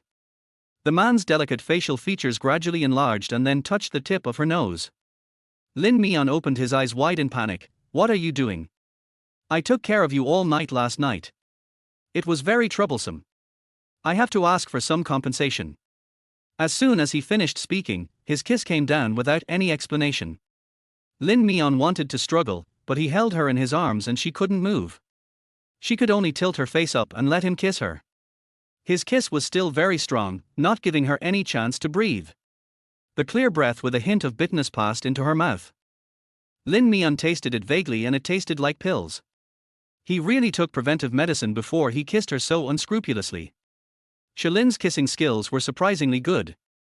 She had no experience in resisting at all, and her head was dizzy, so she was powerless in front of him. When it was finally over, Lin Mian's legs felt weak and she could hardly stand. The only sounds in the room were the heavy breathing of the two people. The man's hand passed under the hem of her pajamas and moved upwards little by little. Lin Mian felt as if she had been electrocuted, and she reflexively pushed him away. Don't go too far. The woman stared at him with her big, wet eyes, like a ferocious little beast. You don't think that I'm a kind person just because I took care of you all night, do you? Lin said with a hint of sarcasm, staring at her with burning eyes, like a beast staring at its long-coveted prey. Lin Mian, I've never been a good person, and I don't like to do things without expecting anything in return. As I said before, I've fallen for you, and I'll continue to cling to you, kiss you, and sleep with you. Madman. Lin Mian's chest heaved violently because of his words. The little bit of gratitude that existed in my heart disappeared completely. She really thought he was too civilized and polite. He is disguised as a doctor, but does paranoid and crazy things. That's ridiculous. Lin Mian simply walked around him and tried to go out, but Lin grabbed her wrist and forced her to sit on the bed, then picked up the phone from the bedside table and threw it into her arms. Someone called you yesterday. Who is it? 1367849. Lin reported a string of numbers slowly and unhurriedly. When Lin Mian heard the number, his face immediately turned extremely ugly. She held the phone and pressed the power button for a long time, and sure enough, a bunch of missed calls and a bunch of dense text messages popped up. The language was so disgusting that she took 2 glances and then closed it. Afraid of being caught by Shalin, who was standing beside him. Shalin didn't even look at the screen.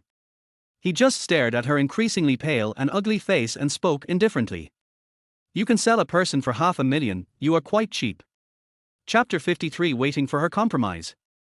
There was a hint of panic in Lin Mian's eyes, and his voice was a little hoarse. You know everything. Shalin's dark eyes darkened as he recounted the story slowly and calmly. She's a civil servant, from a wealthy family, with a house and a car. The betrothal gift is 500,000 yuan, and if she gives birth to a son, she'll get an extra 100,000 yuan in pocket money. All this money will be used to marry your brother. Lin Mian's face was so pale that it was almost scary. Shalin looked at her steadily, his deep black eyes contained something unknown, which was impossible to see at a glance. There was a dead silence in the air. Neither of them spoke. He was waiting for her to compromise, waiting for the day when she would take the initiative to say that she wanted to follow him. For Shalin, this is a must. There is nothing easier to manipulate than a lack of money. If she had backbone and attitude, he might not have gotten her. If she had bottom lines and principles, he might not be able to get her. But if she was short of money, then everything would be different. Shalin's eyes darkened, and his calm eyes concealed a firm confidence of victory. Lin Mian held the hot phone in his hand, his fingertips trembling uncontrollably, but he pretended to remain calm. It seems that Dr. She knows a lot. She curled her lips and said stubbornly, but so what? I won't choose to be a civil servant, and I certainly won't be anyone's lover. Shalin smiled faintly, don't be too absolute. Lin Mian gritted her teeth, her eyes filled with moisture, and she tried hard not to let herself break down. Her heart was so tight that she couldn't breathe, and her stomach was twitching and aching. She couldn't help but cover her upper abdomen, and her face became paler. Dr. She, I'm not feeling well, so I won't keep you for breakfast. Please go back. Shalin didn't say anything. He grabbed her wrist, placed his long fingers on her pulse, and took her pulse. Lin Mian wanted to pull back, but he held her firmly. It was not until half a minute later that he slowly released her hand and uttered a few words lightly, I'm so hungry that my stomach is cramping. Lin Mian withdrew his hand and didn't speak to him.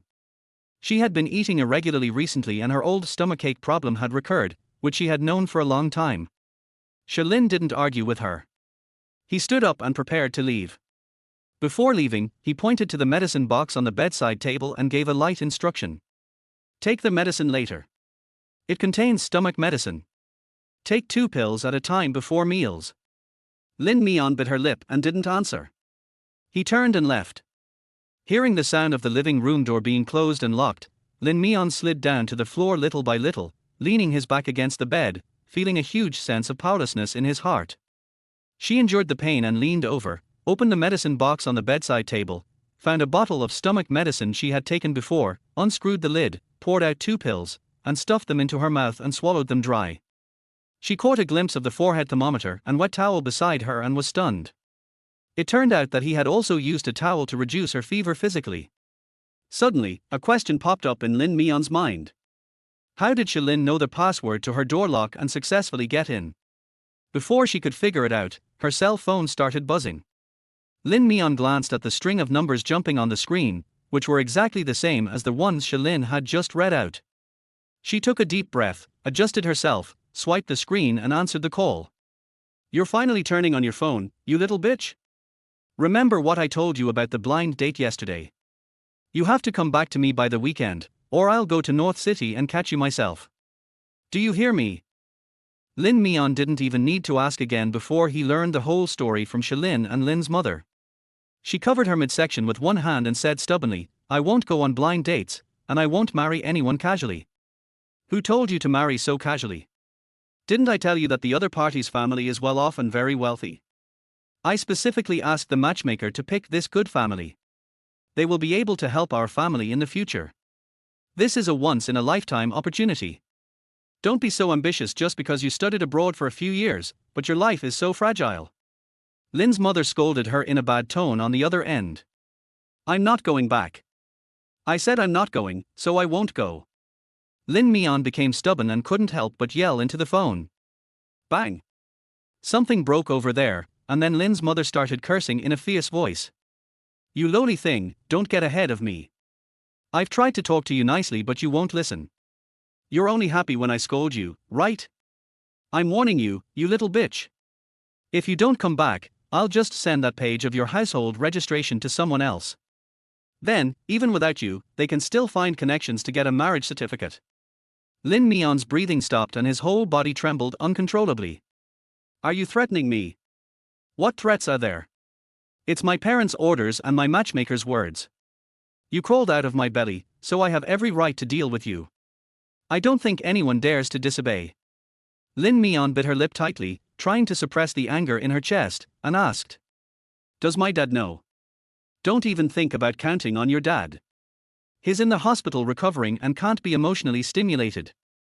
If you want to disturb him and make him cripple for the rest of his life, go and complain. Lin's mother was feeling very proud over there. She chose this time just to punish this dead girl. Lin Mian closed his eyes weakly, and didn't even feel his nails digging into his flesh. I see. Chapter 54. Is he interested in you? Not long after Lin Mian hung up the phone started vibrating again. She glanced at the name on the screen and breathed a sigh of relief. This time it was Qin Li who called. Lin Mian adjusted his mood and answered the phone. Mian, I heard you had a high fever. Shalin called me early this morning to ask for leave. How are you now? Are you feeling well? Qin Li's concerned voice came from the other side. Lin Mian immediately replied, I'm much better now. I can go back to work tomorrow. Master, don't worry about me.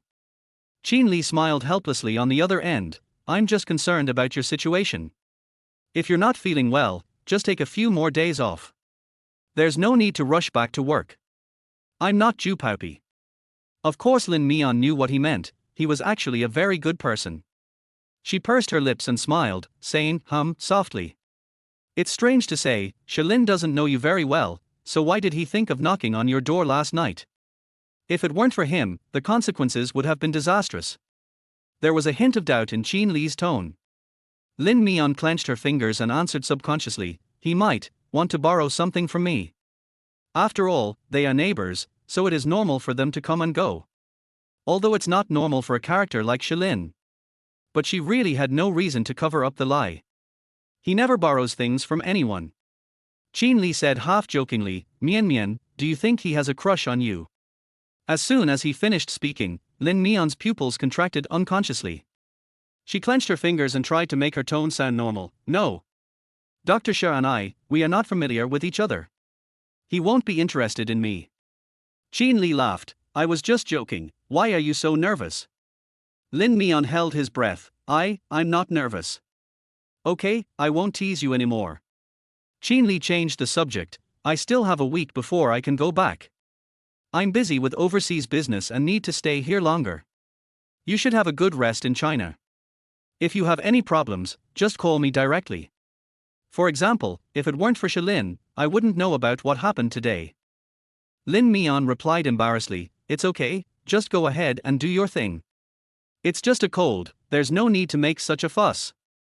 She even suspected that Shalin did it on purpose. He deliberately tried to make his presence felt in front of Qin Li, trying to reveal something. Qin Li's tone slowed down on the other end, okay, it's a little inconvenient this time. Next time there's a chance, I'll take you abroad. You can take this opportunity to apply for a passport. Many of our projects will be overseas in the future. Lin Mian nodded, and a glimmer of hope appeared in his eyes again.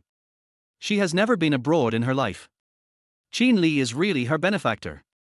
Lin Mian had a relatively smooth week. Perhaps it was because Qin Li made a phone call and transferred Linda abroad as an assistant, and Lin Mian followed up on the project with other colleagues, and everything went smoothly. Shalin was busy with surgery recently, so he didn't bother her much. Instead, when Lu Jibai saw her, he chatted with her lightly. Ms. Lin, you just graduated and are still very young. You need to be more careful about some things and be careful not to get cheated. Lin Mian was puzzled by his words. Dr. Lu, can you explain it a little more clearly? Lu Jibai smiled mysteriously at her, that's enough. It's so mysterious, he might as well not order it. Chapter 55, it's so terrible, I can't forget it. In the blink of an eye, it was Friday and another week ended. As soon as Lin Mian returned home, she received an urgent call from her mother, asking her to go back as soon as possible tomorrow morning for a blind date, otherwise she would personally move her household registration out of the Lin family. This undoubtedly hit Lin Mian's soft spot, and she had no way to deal with it. She has two weaknesses, one is her father and the other is her household registration book.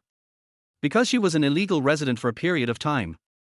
1 year, she needed identity verification for the college entrance examination. Lin's mother just wanted her to drop out of school and get married, but Lin Mian didn't want to, so she argued with her. As a result, Lin's mother started cursing at her and tore up her household registration page like a madman. Why are you still thinking about going to college? Your brother didn't even make it, what can you possibly do? If you don't obey me, get out of this house right away. This family doesn't need a jinx like you. Later, it was Lin's father who stepped in, asked many people for help, and put in a lot of effort to get her household registration book back. From that day on, Lin Mian was kicked out of the house and no longer had any living expenses. Later, she was admitted to university, and people from the same village came to congratulate her, but Lin's mother was the only one who leaned against the door frame, eating melon seeds and mocking her. Don't think that getting into university is such a big deal. Maybe you're just lucky. Your family doesn't have the money to pay for your tuition. Lin Mian closed his eyes and opened them again. This time, she wanted to take their household registration book back and keep it with her for safety. She had to go back. The next morning, Lin Mian packed his luggage and bought a ticket home. When she was leaving, the door opposite opened and a tall and straight figure came into her sight. When Lin Mian looked up, she saw a man going out to throw away the garbage. He was only wearing a simple white t-shirt and light grey loose trousers. His hair was a little messy, and there was a hint of careless laziness in his expression. Their eyes met, and he stared at her openly without any concealment. Lin Mian subconsciously lowered his eyes to avoid Shilin's naked gaze. She quickened her pace and ran away with her suitcase. The man in the corridor lowered his eyes slightly and watched her figure disappear in the elevator. He slowly walked to the entrance of the corridor with the garbage in his hand, raised his long arm, and the garbage bag entered the room accurately. Sitting on the bus, Lin Mian's mind was full of the scene just now, and Shilin's words kept filling her ears. Never seen it. Huh. Look if you want to. I'll let you see as much as you want. Don't bite, be gentle, and pull your teeth back. In a trance, her mind was full of the man's well-defined arms and strong waist, wrapping around her and hugging her. She clung to him like a soft vine, letting him manipulate her. Lin Mian collapsed and covered her face with her hands, her ears burning hot. Damn it, I can't forget it. Chapter 56. Everyone is the same. 5 hours later, Lin Mian finally got off the bus in the county town and took another bus back to her hometown, Qiushui town. After dragging the suitcase for a long distance, I finally arrived at her dilapidated old house. There was a woman at the door, slowly cracking melon seeds. She had long curly hair tied behind her ears, revealing a slightly mean face. It was her mother, Zhao Guilan. Mom. Lin Mian let out a low cry, then stopped talking and carried her suitcase in by herself. Neither the mother nor the daughter showed any particular joy. Zhao Guilan followed behind her, looked her up and down, and frowned in dissatisfaction. I told you to dress up nicely, but you're wearing such old-fashioned clothes. Are you trying to piss me off? Lin Mian walked in with his head down, not saying a word. You look so dull again, like your father has died. If you didn't have a pretty face, which man within a 10-mile radius would want you? Just seeing you makes me feel bad. It's so annoying. Zhao Guilan continued to chatter on and on, her voice sharp and piercing. Lin Mian pretended to be deaf, and her face remained calm. She had long been accustomed to it.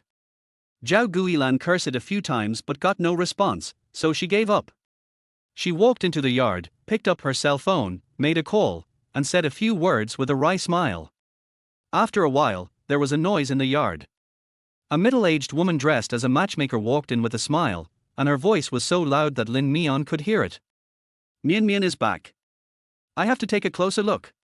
Before Lin Mian knew what was happening, Zhao Guilan had already welcomed the matchmaker in, pulled Lin Mian to sit in the living room, and introduced her to the matchmaker with a flattering look on her face.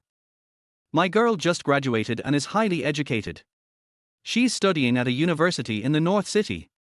She's pretty and has been able to work since she was a child. She's tough and has never been sick. She's in good health and will definitely give birth to a son. The more Lin Mian listened, the more he felt something was wrong, and he stood up suddenly. Mom, what are you doing? Shut up and sit down. Don't interrupt when the adults are talking. It's not your turn to speak.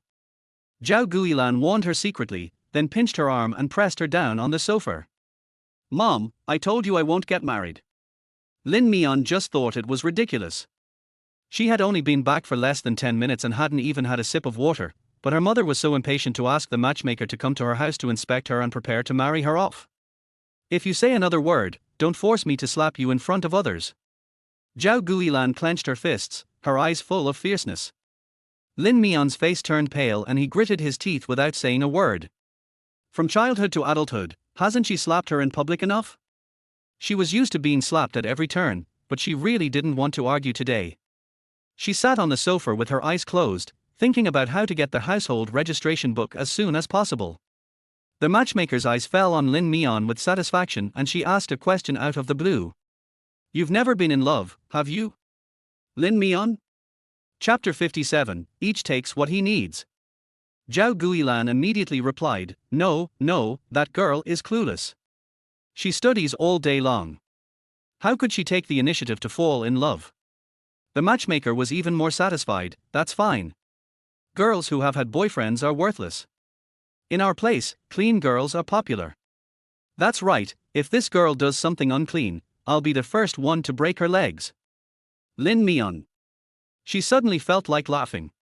If Zhao Guilan knew that she had been forced to sleep with a man for money, and not just once, and in all kinds of ways, I wonder if she would go crazy. It turns out that the result is the same no matter who you sell it to. Even if she had not been sold to Shalin, she would have been sold to that civil servant worth 500,000 yuan by Zhao Guilan today. It turns out that her existence is just to exchange this clean body for money. Lin Mian didn't know when the matchmaker left. She was in a bad mood and didn't even eat dinner. Lin's father lives in the county hospital, his brother Lin Zheng works the night shift, and only Zhao Guilan and Lin Mian are at home.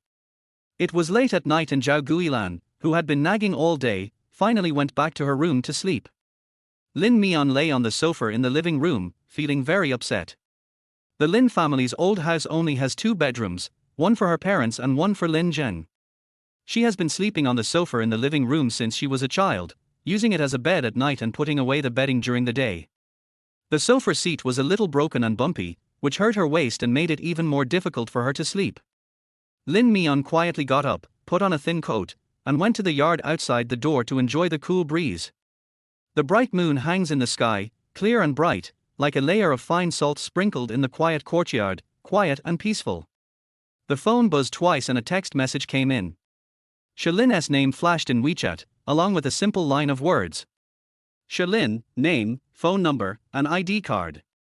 Lin Mian, ? Shalin, property statistics population. Then attached was a photo of a staff member wearing a red vest standing at the door. Lin Mian then remembered that she had received news a few days ago that the property management would go to each floor to count the population on weekend nights. She didn't expect that the property management would find Shalin. The population of this high-end community is heavily guarded, and population information is updated every few months. Even her elevator card is unlocked once a month. But Lin Mian was surprised. Why did the property management of the house where she lived find Shalin? Shouldn't this kind of information be directly contacted to the landlord? Lin Mian was puzzled, but still sent the message to Shalin. She had no reason to hide this little bit of privacy from him, and he knew everything he needed to know. As she turned off her phone, she caught a glimpse of the transfer on the screen. It was the money for the shirt she transferred to Shalin last time. She stared at the string of numbers for a long time, her thoughts drifting away, and his words echoing in her ears. You can sell a person for 500,000, you're pretty cheap. Lin Mian, think about it. If you follow me, at least in the short term you won't have to worry about money, and you won't have to be pressured by your family. Your father's leg will also receive the best treatment. We'll set a clear price, and we'll each get what we need. Name your price, no matter how much, it will be my maintenance fee for you. She took a deep breath, pushed the voices out of her mind, tried to calm herself down, and turned back to the living room. Lin Mian, don't think about it. You can't fall. The next day. Lin Mian got up early and went to the kitchen to prepare breakfast for Zhao Guilan and Lin Zheng. Lin Zheng went to bed after eating. He worked in a factory and this month happened to be on night shift. He slept during the day and worked at night. After breakfast, Lin Mian had just finished washing the dishes when Zhao Guilan handed her a knee-length green floral dress. "Go put this on." Lin Mian asked suspiciously, "Why did you ask me to change clothes? Just change it if I tell you to. Why are you asking so many nonsense questions? Look at what you wear every day. It's so loose and big that someone who doesn't know would think you're wearing a sack. This is the skirt I bought from town yesterday. Don't be ungrateful." After Zhao Guilan finished speaking, she pushed Lin Mian into the bedroom and locked the door with a click. Don't give her any chance to refuse. Lin Mian knew her temper. If the change was not done well, she would definitely not open the door. She wordlessly took off her loose t-shirt and jeans, put on the skirt, and went out. Zhao Guilan stuffed a lipstick in her hand and insisted that she put it on. After being manipulated by her forcefully for a while, Lin Mian finally gave up. Zhao Guilan looked at Lin Mian, who had red lips, white teeth, delicate eyebrows and eyes, and skin as white as jade, and then she raised her eyebrows with satisfaction. "That's it. The matchmaker will bring the man to our house soon. Be good and obedient. Don't make any trouble. Do you understand?" Chapter 58. You want me to go on a blind date? Lin Mian's heart skipped a beat and he looked at her in absurdity. "You want me to go on a blind date?" Zhao Guilan's expression changed. "Didn't I tell you last time that I'd come back for a blind date this weekend? You didn't think I was kidding, did you?" Lin Mian's expression turned ugly. "Mom, why did you arrange a blind date for me without my permission? Stop talking nonsense. They are coming soon. Just sit still and wait until we're done talking. Don't ruin my plans." Lin Mian thought it was ridiculous. She wanted to try to resist, but she heard the sound of a car engine outside and a car drove into the yard. The next second, Zhao Guilan came out with a smile on her face. "Oh, you guys are finally here. We've been waiting for you for a long time." The Lin family's living room was simple and narrow, with a group of people sitting on the old sofa. Lin Mian was pulled by Zhao Guilan to sit next to her, and opposite her was her blind date. The man was wearing a formal suit, had ordinary facial features, an average height, and wore a pair of black-framed glasses on his nose. But his gaze was not innocent. He scanned Lin Mian's body from top to bottom, nakedly and without any concealment. The man's parents on the other side spoke up. "Mian is pretty and well-behaved. We like her very much. If you have no objection, we can discuss an auspicious date tomorrow and set the date for the wedding of our 2 children." Zhao Guilan said in an enthusiastic voice, "Of course I have no objection. As long as the betrothal gifts and the 3 golds are in place, we can have a good discussion." "Mom." Lin Mian looked at her ridiculously. Zhao Guilan put her into Lin Zheng's hands with a smile on her face. "Zheng, take your sister to the bedroom to rest. Mom has something serious to discuss." Upon hearing this, Lin Zheng obediently grabbed Lin Mian's arm. "Let's go, we'll talk later." "Brother, you. Don't disturb Mom from talking about business." Lin Zheng dragged Lin Mian straight into the bedroom without saying anything, as if this blind date had nothing to do with her personal wishes and was just a deal agreed upon by both parties. And she is just a commodity. In the room, Lin Mian shook off Lin Zheng's hand and glared at him with a frown. "Brother, you want to sell me out too, right?" Lin Zheng spread his hands helplessly. "You also know our mother's temper. Who dares to disobey her decision? Why don't you just obey her obediently? Every time you come back, you have to make a mess of everything. But she's selling me out. You're going to get married sooner or later, and marrying a rich man is so much better. She went through all this trouble, but she didn't ask you to marry a pauper. You should think about it. It will be so much more prestigious to be a rich wife in the future."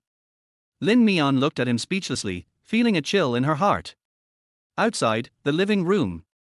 The matchmaker said with an apologetic smile, "Girls who have been away for a few years are like this. After seeing the colorful world outside, they refuse to come back.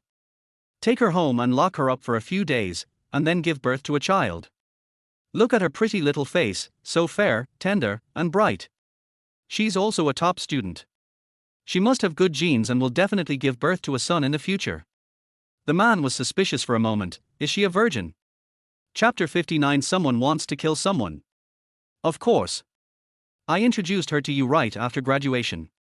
She was a model student in school and has never been in a relationship. She's very clean. The man was obviously satisfied and winked at his parents. Then it's settled. We won't look for anyone else but your top student.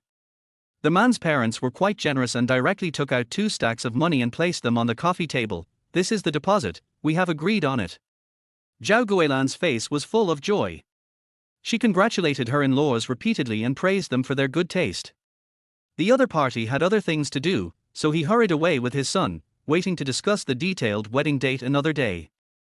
Zhao Guilan watched them leave, returned to the living room, picked up the deposit on the coffee table, and smiled from ear to ear. She waited and it was a full 20,000 yuan. Bang! The bedroom door was opened, and Lin Mian walked out with a dark face and snatched the money from Zhao Guilan's hand. Mom, I won't marry you. Return the money and don't waste your energy. Say it again. Zhao Guilan's expression changed immediately. I said I won't marry. Zhao Guilan covered her chest in anger and cursed under her breath. Lin Mian, don't be stubborn. I feed you, clothe you, and send you to school, all for this day.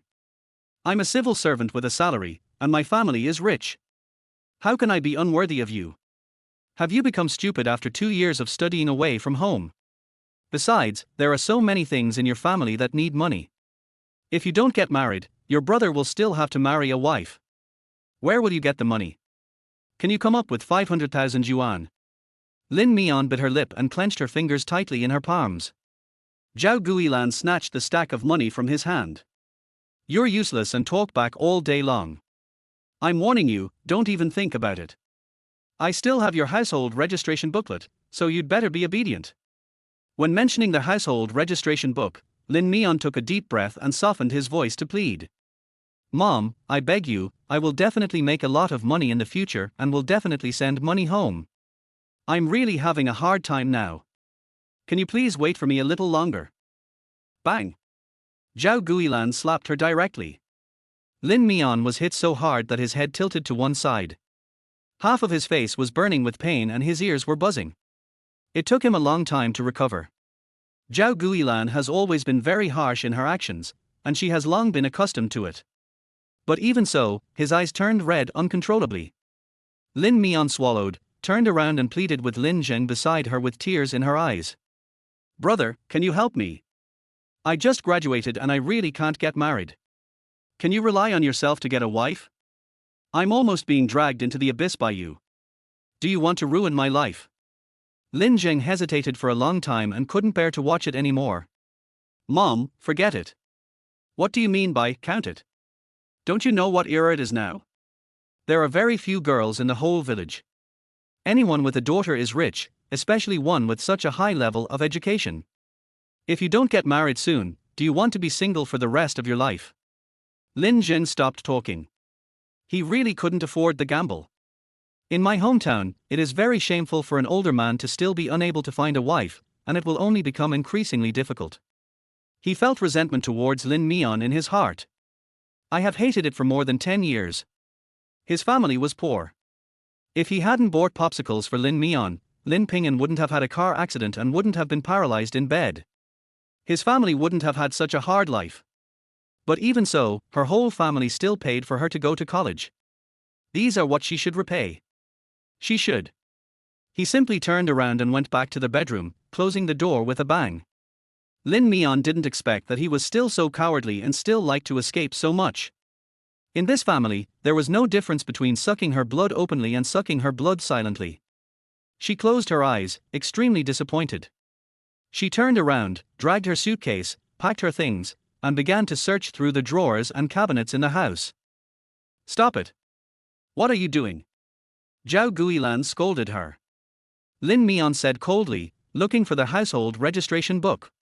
You're such a rebel.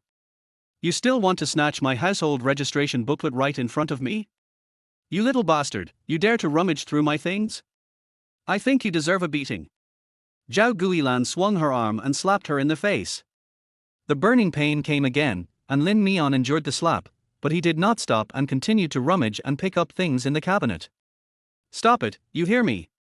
Zhao Guilan pulled her hair out, and Lin Mian felt a stinging pain on her scalp, but her hand stubbornly grasped the cabinet handle. I want my household registration book. You're dreaming. Even if I die today, I won't give you the household registration booklet. Unless I die. Zhao Guilan grabbed her head and slammed it against the cabinet. Lin Mian gritted her teeth and refused to let go. Something hot flowed down her forehead and dripped onto the back of her hand, a bright red stain that was glaring. It's blood. Warm blood. Her vision went dark and her stomach felt like it was twisting. A distant scene emerged in her mind. When she was a child, Zhao Guilan grabbed her hair and slammed her against the cabinet, again and again. Mom, please don't hit me. I won't dare to do it again. Please don't hit me. My head hurts. You little bastard, you dare to steal your brother's sausages. Are you worthy of eating this kind of thing? I'll beat you to death. You still dare to resist? I'll break your head.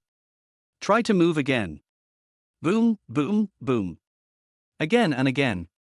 It was like something was mercilessly striking at her soul, causing her pain, dizziness, and numbness. The dull pain repeated endlessly, and Lin Mian felt his head buzzing, unable to distinguish between memory and reality. There were sharp and piercing curses in her ears, as if they penetrated her eardrums like a sharp whistle and poured into her mind, and she couldn't get rid of them no matter what she did. Lin Mian held the cabinet door tightly with one hand, and with the other hand he struggled to take out the money, and while stumbling he flipped out 3 numbers, 110. Hey! House 251, Linjie Village, Shushui Town, someone wants to kill someone. There was silence on the other end, and suddenly a cold and familiar voice came. Lin Mian. Chapter 60. Dr. Shi, I can't hold on any longer. Lin Mian felt that she must have been hallucinating, which was why she heard that man's voice. She wanted to say something. But everything went black and he lost consciousness. When Lin Mian woke up, she heard a lot of noise. She looked around and found herself lying on the sofa in the living room. There were several policemen surrounding her. She opened her eyes and saw a few traces of blood on her arm. Seeing that she was awake, the police asked, "Little sister, are you okay? Someone just called the police and said you killed someone here. You are the person involved, right? Come with us to the police station to make a statement."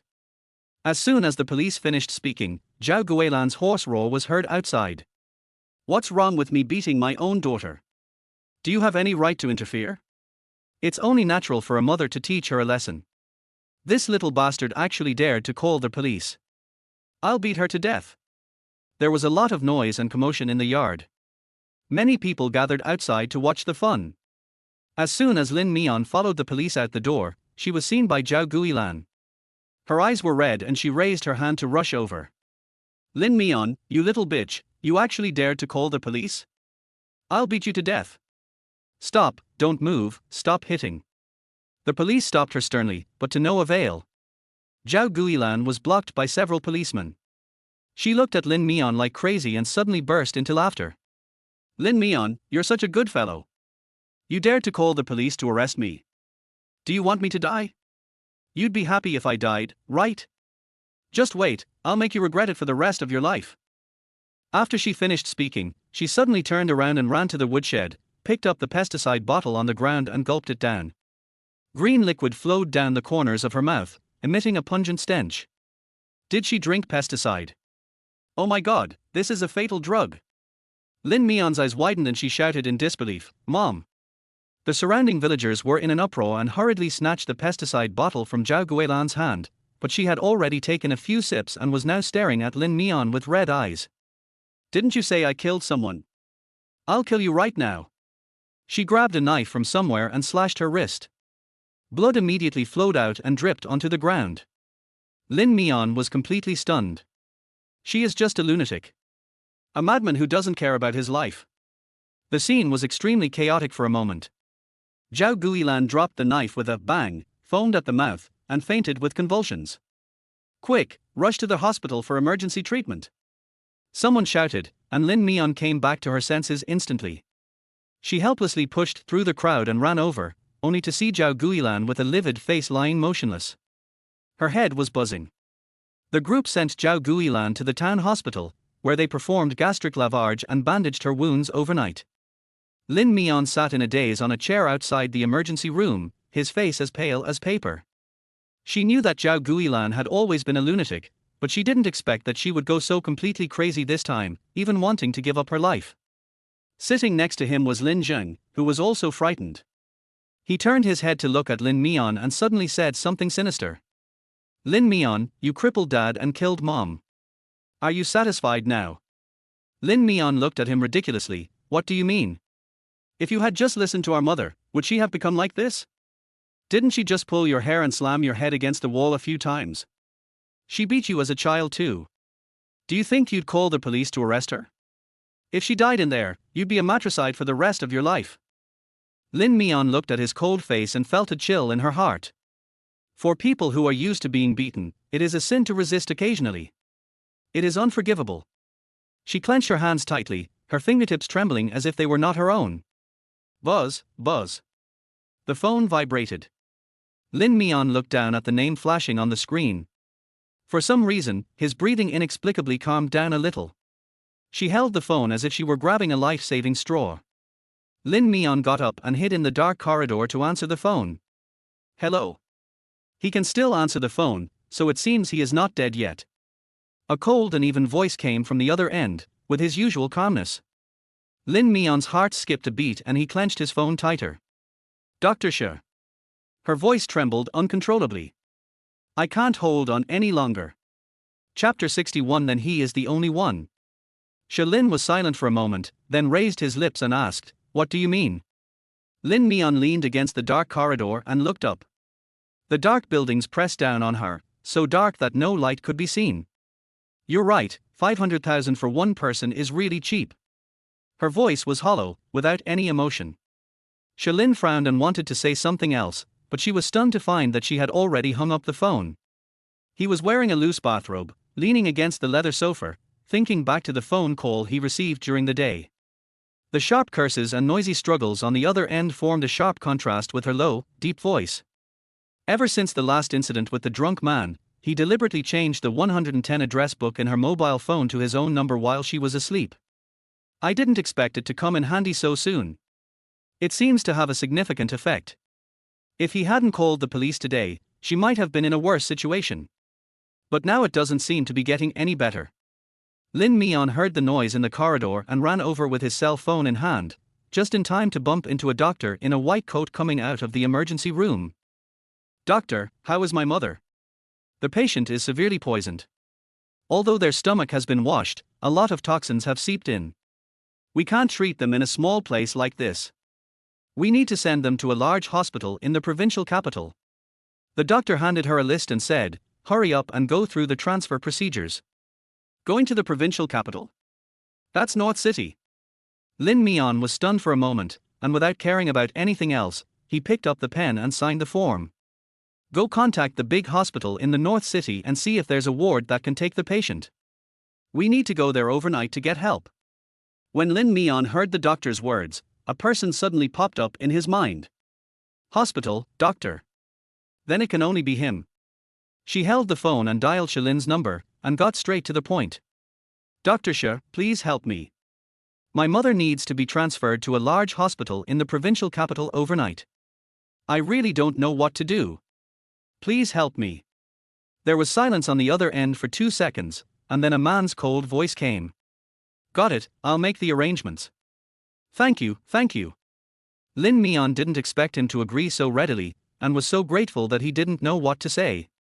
Just as she was about to hang up the phone in a panic, a few low bites came from the other end. Lin Mian, you owe me a favor. Lin Mian was stunned, then held the phone tightly. I know, I will remember it. The ambulance arrived in North City overnight.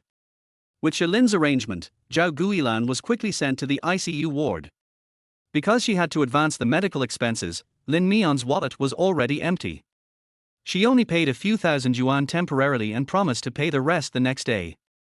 Because she had been going to the hospital frequently for surveying and mapping recently, the hospital director knew her and temporarily agreed. Lin Mian sat on the bench outside and waited all night and all day. During this time, Lin Jing went out to eat. Although he hated her, he still brought her 2 buns. By noon the next day, Zhao Guilan finally woke up. Because the wound on her wrist wasn't deep, she only needed to clear out the excess toxins from her body. Zhao Guilan was quickly transferred to the general ward and regained consciousness, but when she opened her eyes and saw Lin Mian, her face couldn't help but become ferocious. "You little bastard, it's all your fault. This marriage almost fell through. Go back immediately and apologize to the man's family. You must marry me.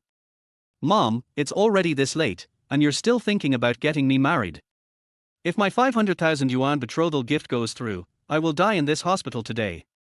Lin Mian knew that she was still mad, so he took a deep breath, cast a cold gaze on her, and asked her sarcastically, "If I pay 500,000 yuan to redeem myself, will you let me go?" Zhao Guilan sneered, "Take it." "Good." Lin Mian responded straightforwardly, a smile on his lips, "Then you wait." After she finished speaking, she turned around and left the ward without looking back. "Mom, can she really get 500,000? Lin Jing asked suspiciously. "Bullshit, how much money does she have? I've already squeezed her dry. She can't even come up with that much money now even with a loan. Don't worry, she'll come back obediently." "Mom, how could you drink pesticide so casually?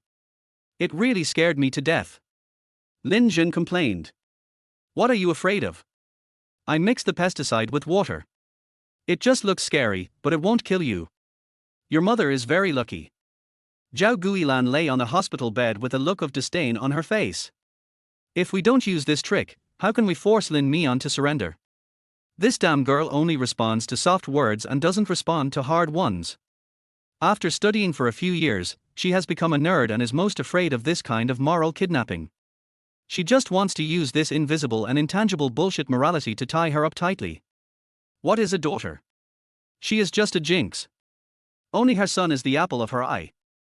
As the sky darkened, the entire North City was shrouded in darkness. Lin Mian took a taxi for the first time and walked all the way to Bafang City. Swipe the card, press the elevator button, and go out. Finally, Lin Mian stood outside Shalin's door and raised his hand to knock on his door. Shalin had just finished taking a shower, his hair was wet, and he lazily opened the door in a white bathrobe, and saw Lin Mian outside. Before he could speak, she spoke first. "Lend me 500,000 and I'll follow you." Chapter 62, Sincerity in Exchange. After he finished speaking, Shalin's eyes flashed with a deep meaning. He seemed to think for a moment before he said, "What did you say?" "I said, if you give me 500,000, I will follow you." Lin Mian repeated it, looking up at him steadily, his voice low and clear, yet without losing an ounce of rationality. "But I want cash, in wads, the sooner the better." Shalin lowered his eyes, his gaze fixed on her face. At this moment, she was wearing a light green floral dress. The neckline was slightly tilted, with a few dark red dried bloodstains on it. Her forehead was red and swollen, and there was a thin, clotted blood wound extending into her hair. Her lips were very white and her face was also very white, almost too white to be normal. His disgrace was obvious. If she hadn't been at the end of her rope, she wouldn't have come here today. Shalin stared at her for a while, and suddenly a mocking arc appeared at the corner of his lips. "Why did you decide to sell yourself after just one trip back home? 500,000, isn't that cheap?" He leaned against the door frame with his arms folded, and his half-smiley tone seemed to be mixed with disdain and ridicule for her, ridiculing her embarrassment and her once firm determination. "Yeah, how ridiculous she is." Lin Mian's throat tightened, he lowered his head and squeezed out a few words through his teeth. "Well, do you agree?" Shalin was silent for a few seconds, then smiled, raised his eyebrows with interest, and spoke lazily. "Lin Mian, you've slept with me 3 times, so you should know I'm not stingy. 500,000 is nothing to me. I asked you to name a price, and you offered such a low price. Don't you feel you're losing out? I'm short of 500,000 yuan, that's all I need." Lin Mian bit her lip, her eyes calm. Her back was very straight, and there was a hint of stubbornness between her bones, making her look stubborn. Shalin laughed disdainfully. "At this time, you are still trying to make up for your pitiful self-esteem. Since it has been sold, there is no difference between selling it for 500,000 and 1 million. Do you understand?" "I understand, but I want 500,000. Shalin. I have another condition." Lin Mian added, "When I earn enough 500,000, I will return it to you. You must set me free and never bother me again." She knew that Shalin was powerful and had strong desires, and he would not let her go until he got tired of her, so the time limit of following him was almost negligible. Once you fall into the trap, it's as deep as the sea. But once she made money, she still wanted to redeem herself completely. This is the only condition we can negotiate with him. Shalin didn't seem to expect her to say that, and the interest between his eyebrows became more intense, but there was also a hint of displeasure. Lin Mian, you're ready to get out before you even start with me, right? If you're so reluctant, how can you convince me to agree to your terms? Lin Mian bit her lip. You're not at a disadvantage at all, are you? I'll sleep with you for free, what else do you want? Shalin. He really didn't expect what this woman's train of thought was like. Stupid, simple-minded, and stubborn. But this didn't stop him from wanting to sleep with her, especially now. Shalin nodded, deal. Hearing his words, Lin Mian breathed a sigh of relief, clenched her fingers on the phone, and quietly turned off the recording function. After the previous incident, she became more cautious. No matter what you talk to him about, keep the evidence. The next second, Shalin slightly turned sideways, leaving a gap in the door for her. Come in. Lin Mian's heart skipped a beat. She met his eyes, which were as deep as a pool of water, and subconsciously opened her mouth. What? Here's some money for you. Shalin said. Lin Mian finally relaxed and walked towards his home. The gap in the door was very narrow, and the man's tall and slender body took up most of it. She leaned sideways and squeezed in, almost rubbing against his hot chest.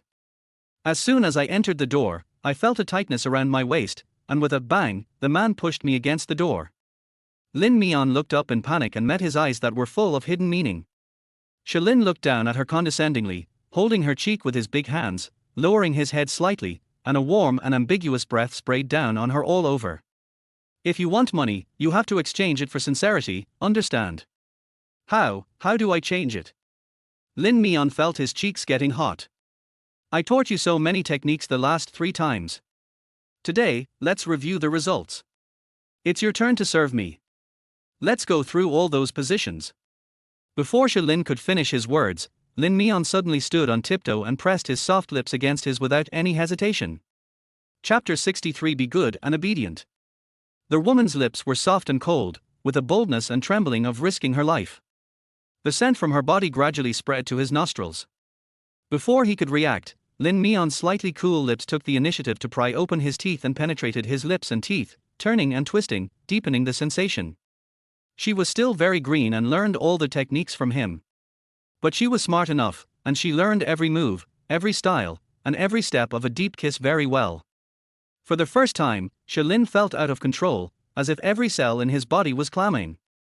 The white bathrobe was torn open by Lin Mian, and Lin Mian's small hands imitated him and reached in from the hem, stroking the strong and powerful belly, going straight up, and finally stopping on the 2 points on the chest.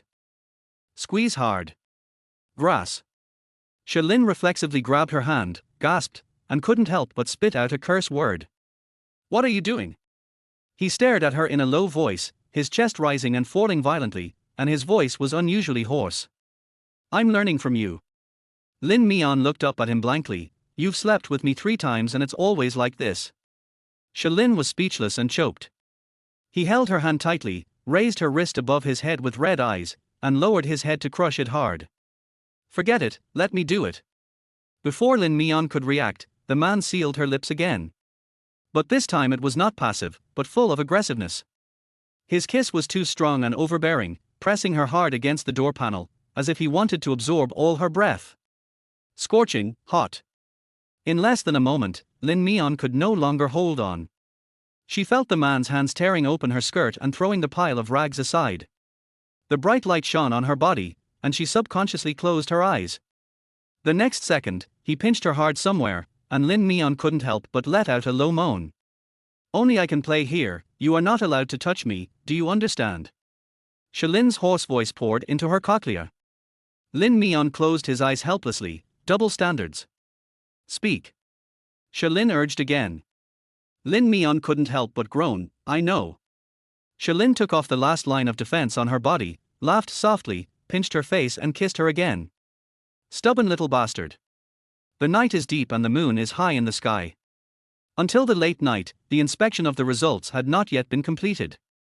He seemed tireless and vented his anger on her again and again, as if he wanted to get back all the anger he had suffered from her a while ago. For the last time, he pressed her against the window.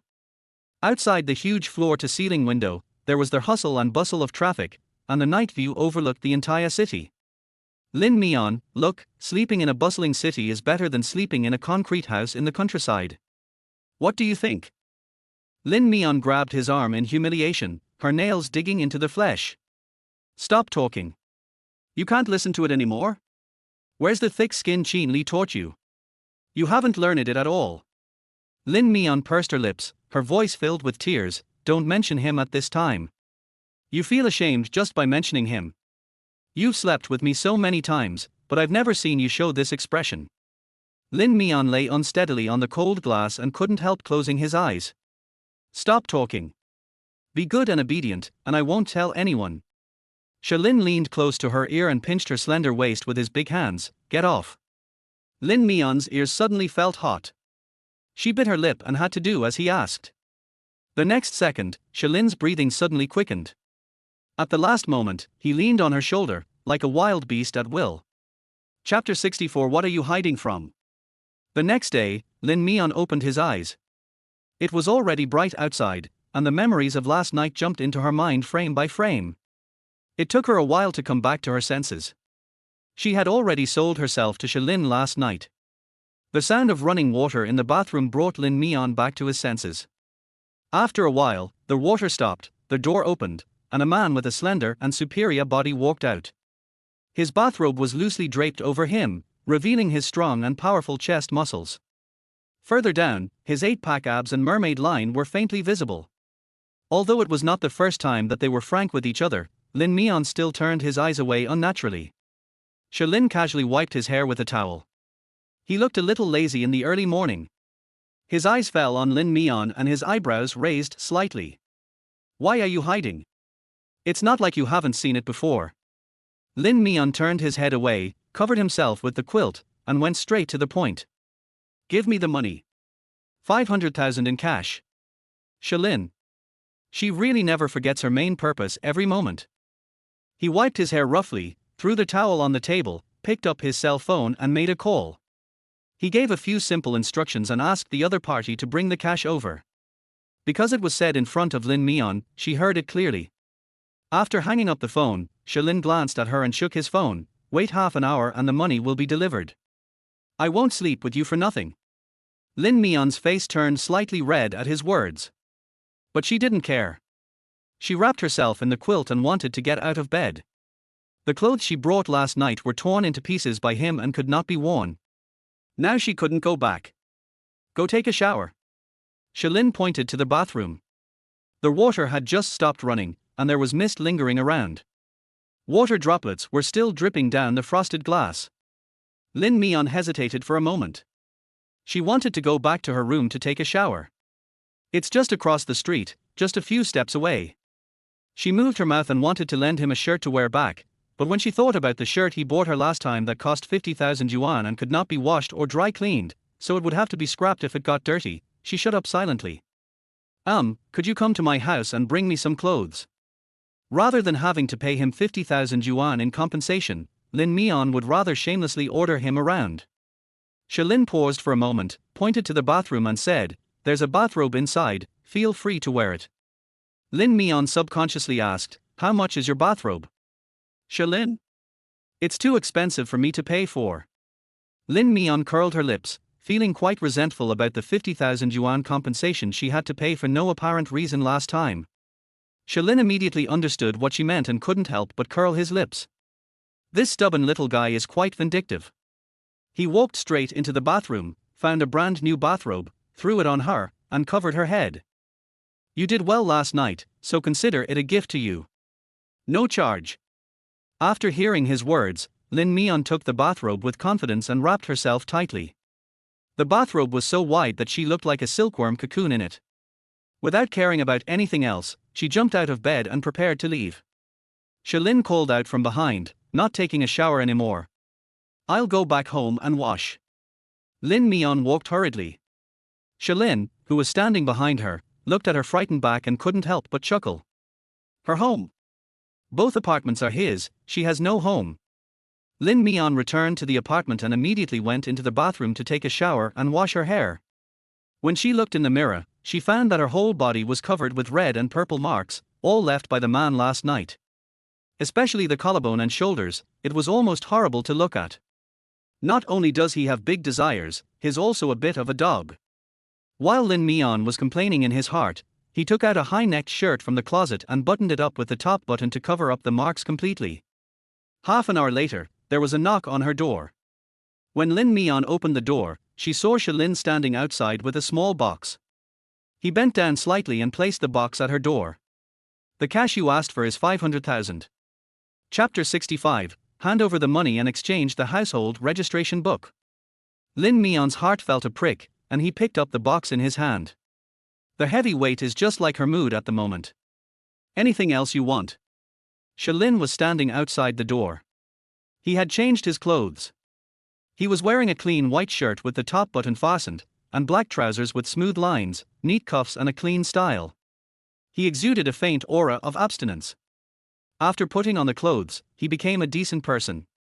Lin Mian shook his head. Apart from money, she has no other demands now. Okay. Shalin narrowed his dark and calm eyes. Since there is nothing, come back on time at 9 o'clock in the evening. Lin Mian's heartbeat froze for a moment, and she actually understood what he said. At night, at 9 o'clock, it was the time when he was most horny, and all she had to do was to lie under him and let him manipulate her as he pleased and toss her around repeatedly. Now she no longer has the right to refuse Shalin. Lin Mian nodded with difficulty, okay. Shalin didn't say anything else. He raised his hand to check the time, then turned around and went to work. Lin Mian closed the door and waited for a while, then opened the box. Rows of banknotes were neatly arranged. She counted them roughly and found that it was exactly 500,000, no more, no less. She had never seen so much money in her life. I didn't expect that the first time I saw this money, it was earned by selling myself. Lin Mian forced a wry smile, closed the box again, then opened the door and walked out. 30 minutes later.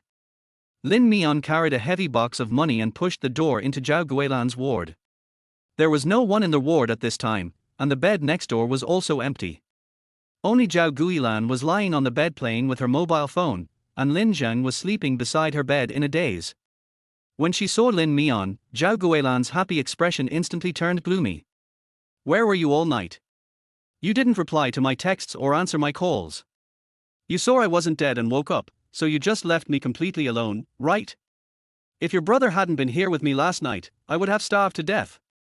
Lin Mian walked to the bedside with a cold expression, placed the box on her bed, and without saying a word, pressed the switch with his finger. Bang! The box opened with a sound, and a row of red banknotes were neatly revealed. It was so spectacular and eye-catching that Zhao Guilan's eyes widened. Her face was suddenly filled with shock, and she looked up at Lin Mian. Where did you get so much money? Lin Mian twitched his lips and smiled coldly. Is it important to you? She threw the money in stacks in front of Zhao Guilan and spoke coldly. Here is the 500,000 you asked for, no more, no less, just right. Are you satisfied now? Can you let me go? Zhao Guilan didn't expect that she actually got 500,000 yuan.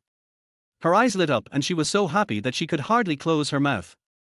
I didn't expect that this damn girl actually had this ability. She knew that this girl was no ordinary girl.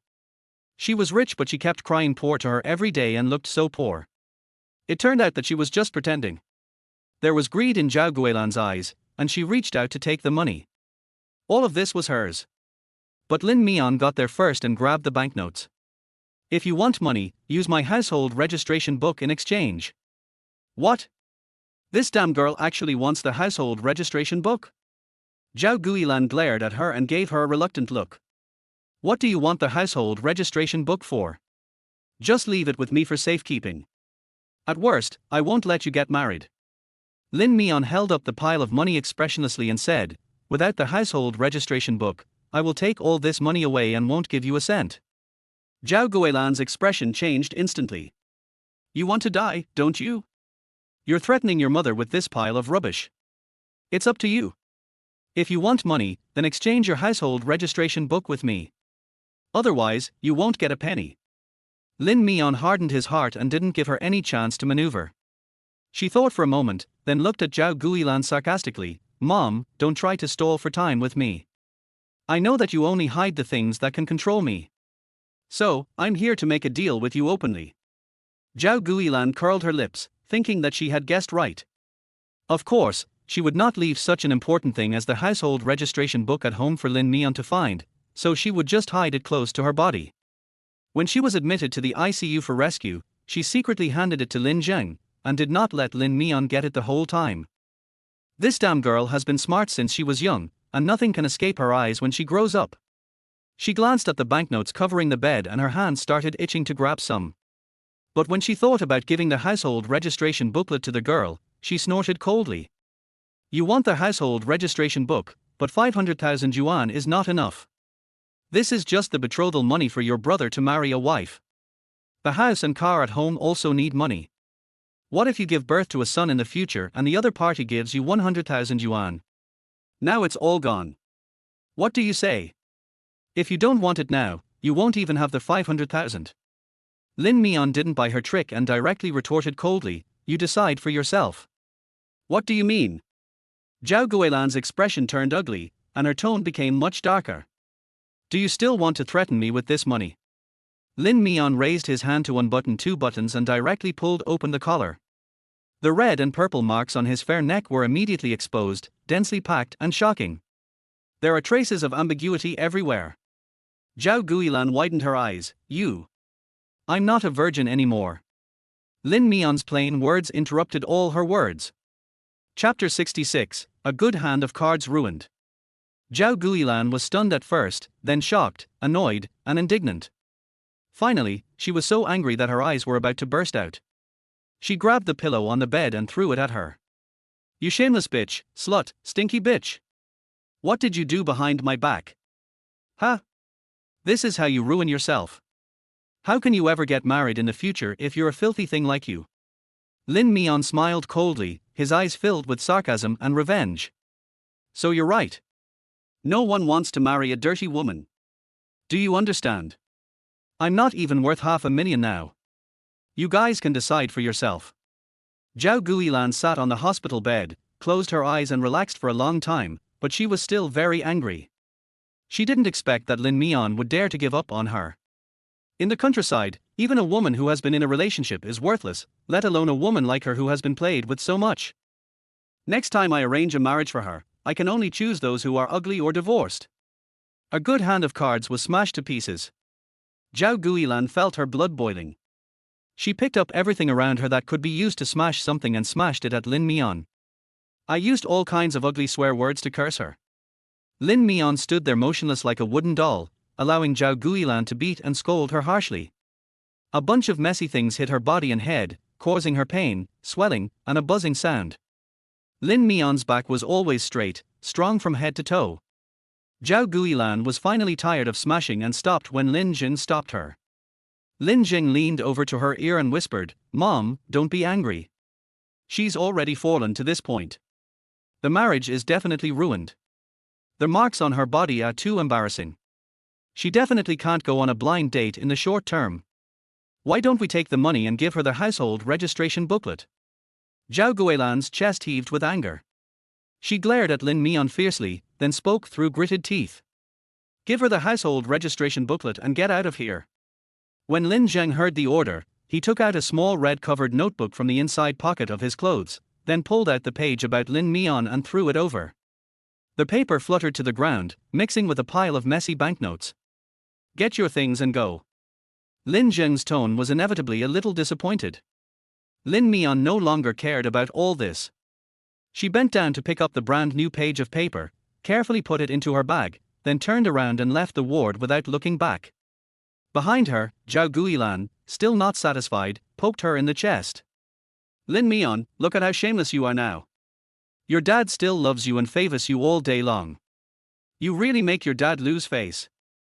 Lin Mian paused for a moment, unable to help but feel a dull pain in his heart. After doing all this, the only person she felt sorry for was her father. Lin Mian closed her eyes, forced back her tears, opened the door and walked out. After leaving the ward, Lin Mian was covered in dirt and looked miserable. Zhao Guilan never showed mercy when she beat her. Her forehead and arms were scratched by something, and it felt a little stinging. When she touched it, she saw blood on her hands. She was in no condition to go to work, nor was she in the mood to treat her wounds. Just as she was about to go back, a tall and straight figure collided with her head on. Lin Mian looked up and saw the familiar figure of the man. He was wearing a long white coat, which made him look taller and slenderer. He was wearing a medical mask on his face, which covered most of his face, leaving only a pair of dark and deep eyes exposed. Even with just her eyes, she could recognize him at a glance. Lin looked her over, his eyes calm and emotionless, but the words he spoke were tinged with a hint of mockery and sarcasm. Miss Lin's miserable appearance is far worse than when she was under me. Even if I sold you a few times, you wouldn't be in such a mess. It seems like life would be easier if you stayed with me. Lin Mian. Chapter 67. You have changed and are now using tricks. Internal Medicine Clinic. Lin Mian sat on a chair. On the table in front of him were a bunch of alcohol iodine solution, cotton swabs, tweezers, gauze and other things. The man unscrewed the bottle cap with his slender and bony hands, skillfully soaked a cotton swab, and applied it to the wound on her forehead.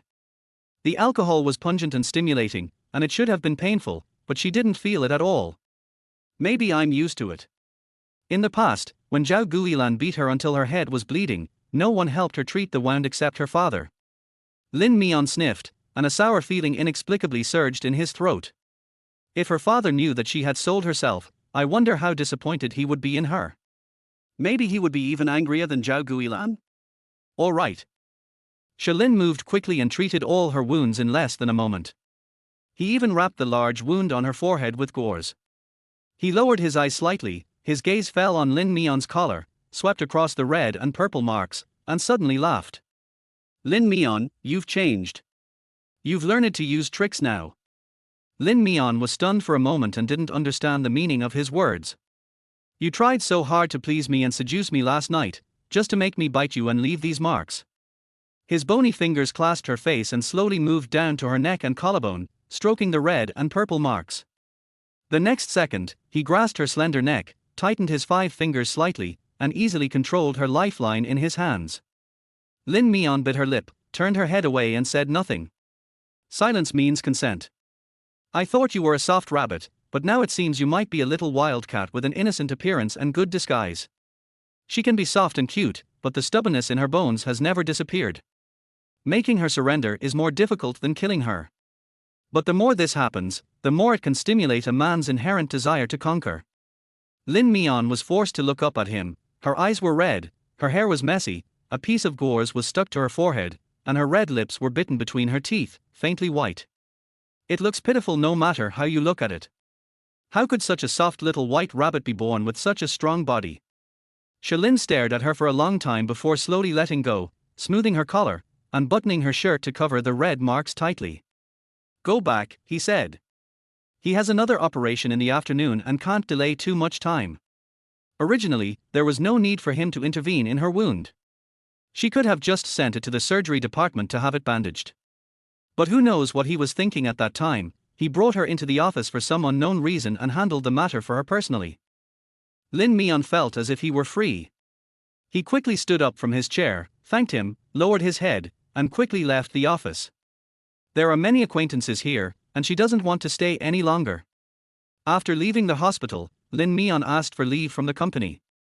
After getting permission, he took the subway back. She needs to adjust her mindset and continue working hard tomorrow. On their way, Lin Mian received a call from his father.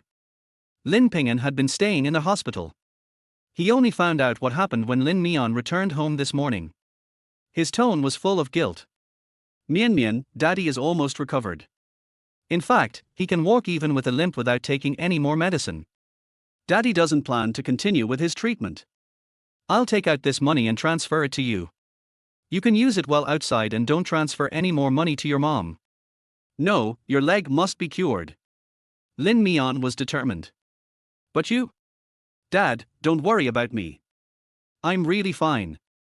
Your legs have been my hope for more than 10 years. I dream of you standing up like a normal person. Please don't give up. Lin Mian's nose felt sore and his voice was choked.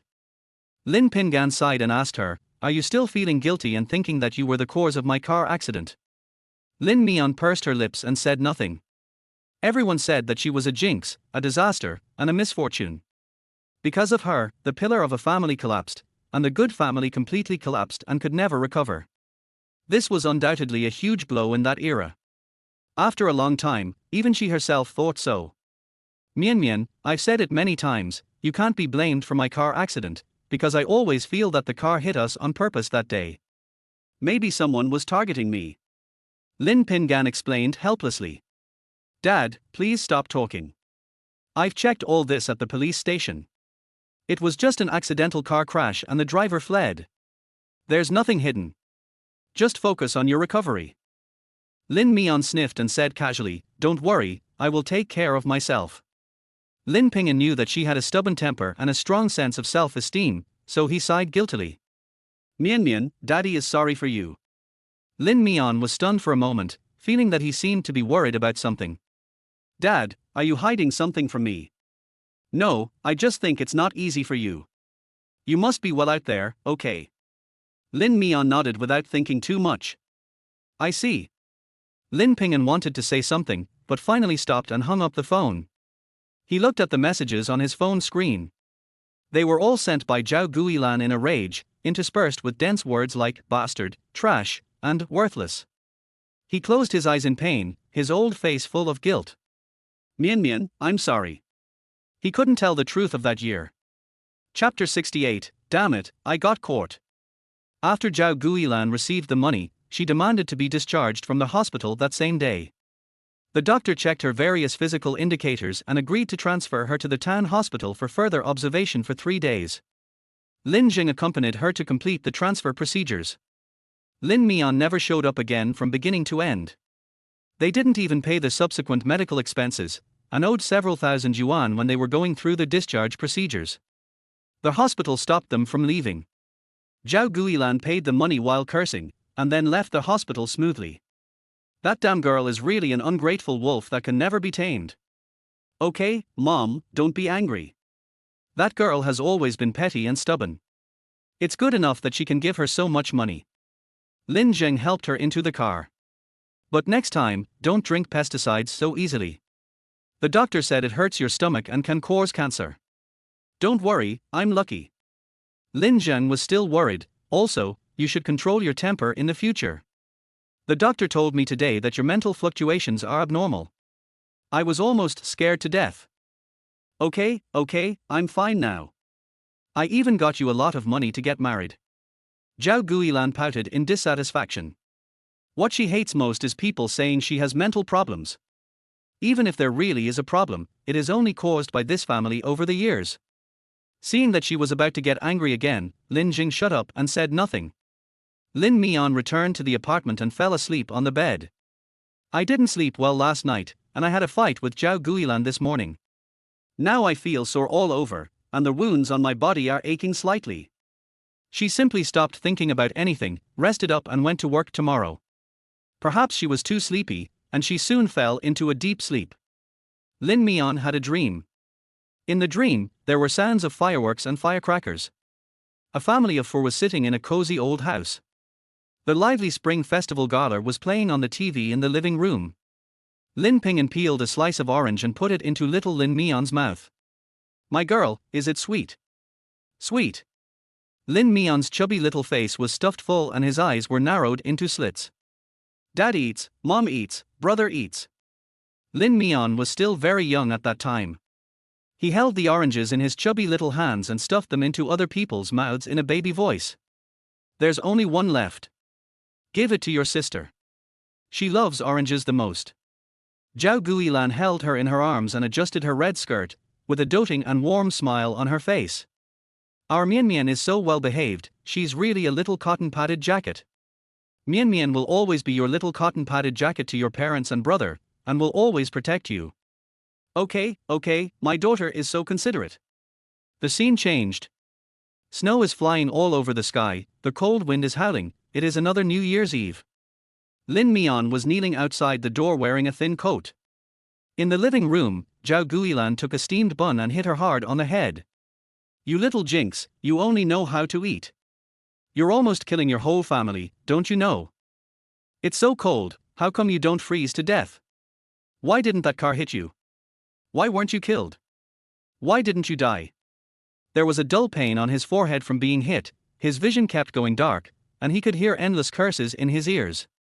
Lin Mian finally couldn't hold on and lost consciousness in the darkness. Lin Mian woke up from his sleep. It was already dark and the whole room was shrouded in darkness. It was so quiet that he felt as if he had been abandoned by the whole world.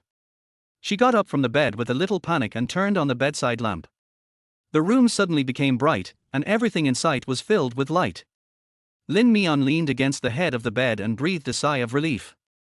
The shadow from her dream had not completely dissipated, so she sat at the head of the bed for a long time to relax. Knock, knock, knock. There was a knock on the door. Lin Mian's thoughts were instantly pulled back. She got up and left the bedroom, crossing the living room to open the door. As soon as the door was opened, Qin Li's gentle and smiling face appeared outside the door. His eyebrows raised slightly, and he greeted Lin Mian with a smile. Surprised? Unexpected? Master? Lin Mian exclaimed in surprise, you're back from abroad. Yes, I bought the ticket in advance and flew back overnight. Qin Li blinked his eyes, looked at her face and body, and asked. What happened to your face? Lin Mian shook his head, it's okay, just a minor scratch, nothing serious. Qin Li heard this and sighed softly, Mian Mian, I heard about your situation and was so worried that I bought a ticket and rushed back. I heard that your mother was sent to the ICU last night. The medical bills should be high. Take this money for emergencies first. Tell me if you have anything else. He took out a thick red envelope and raised his hand to give it to Lin Mian.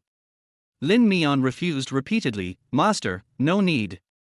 My mother has been transferred to another hospital and I have collected enough money. I really don't need it. I know you're short of money, so take it if you're asked to. This is my apprenticeship fee. Qin Li insisted on giving it to her and would not allow her to refuse. As the two men were pushing each other, the door opposite suddenly made a beep sound, interrupting their actions. Lin Mian subconsciously looked up and met Shilin's cold and indifferent face. Oh no, I got caught. Chapter 69, What's the panic? Keep going. He was standing at the door at this time, wearing a white shirt and black pants, with a tall body, cold eyebrows and eyes, clean and distinct facial lines, and thin lips pursed into a line. He was holding a small black plastic bag in his hand, and I didn't know what was inside. Shilin's eyes were dark as he looked over here, as if there were some sparks hidden in them, flying one by one, scalding Lin Mian so much that he immediately withdrew his gaze. Dr. Shi, are you off work? Qin Li saw him stunned for a moment, then smiled and greeted him. Shilin opened the door with his fingerprint and replied, Are you back from abroad? Yes. Qin Li nodded, then glanced at Lin Mian and said with a smile, I was worried about Mian Mian, so I came a few days early. Speaking of which, I also want to thank you, Dr. Shi. You took care of her when she had a high fever and helped arrange for her mother to be hospitalized. You really helped me a lot. I'll treat you to a meal someday to thank you very much. Shilin twitched his lip and glanced at Lin Mian. The person who should be thanked is not you, but her. Lin Mian felt his fixed gaze and her back suddenly straightened. Dr. Shi is right. I should treat you to a meal someday and thank you properly. It doesn't matter. There's still a long way to go. Shilin looked at her meaningfully, and the unknown emotion in his eyes made Lin Mian's back suddenly numb. Before she could say anything, Shilin opened the door and went in. With a bang, the door closed neither lightly nor heavily.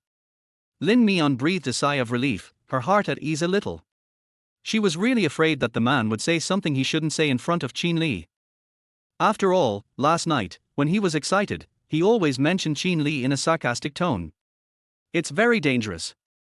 Mian Mian, are you a little afraid of him, or is there something else going on between you? Qin Li seemed to sense something, and raised his eyes and asked her. No, nothing happened.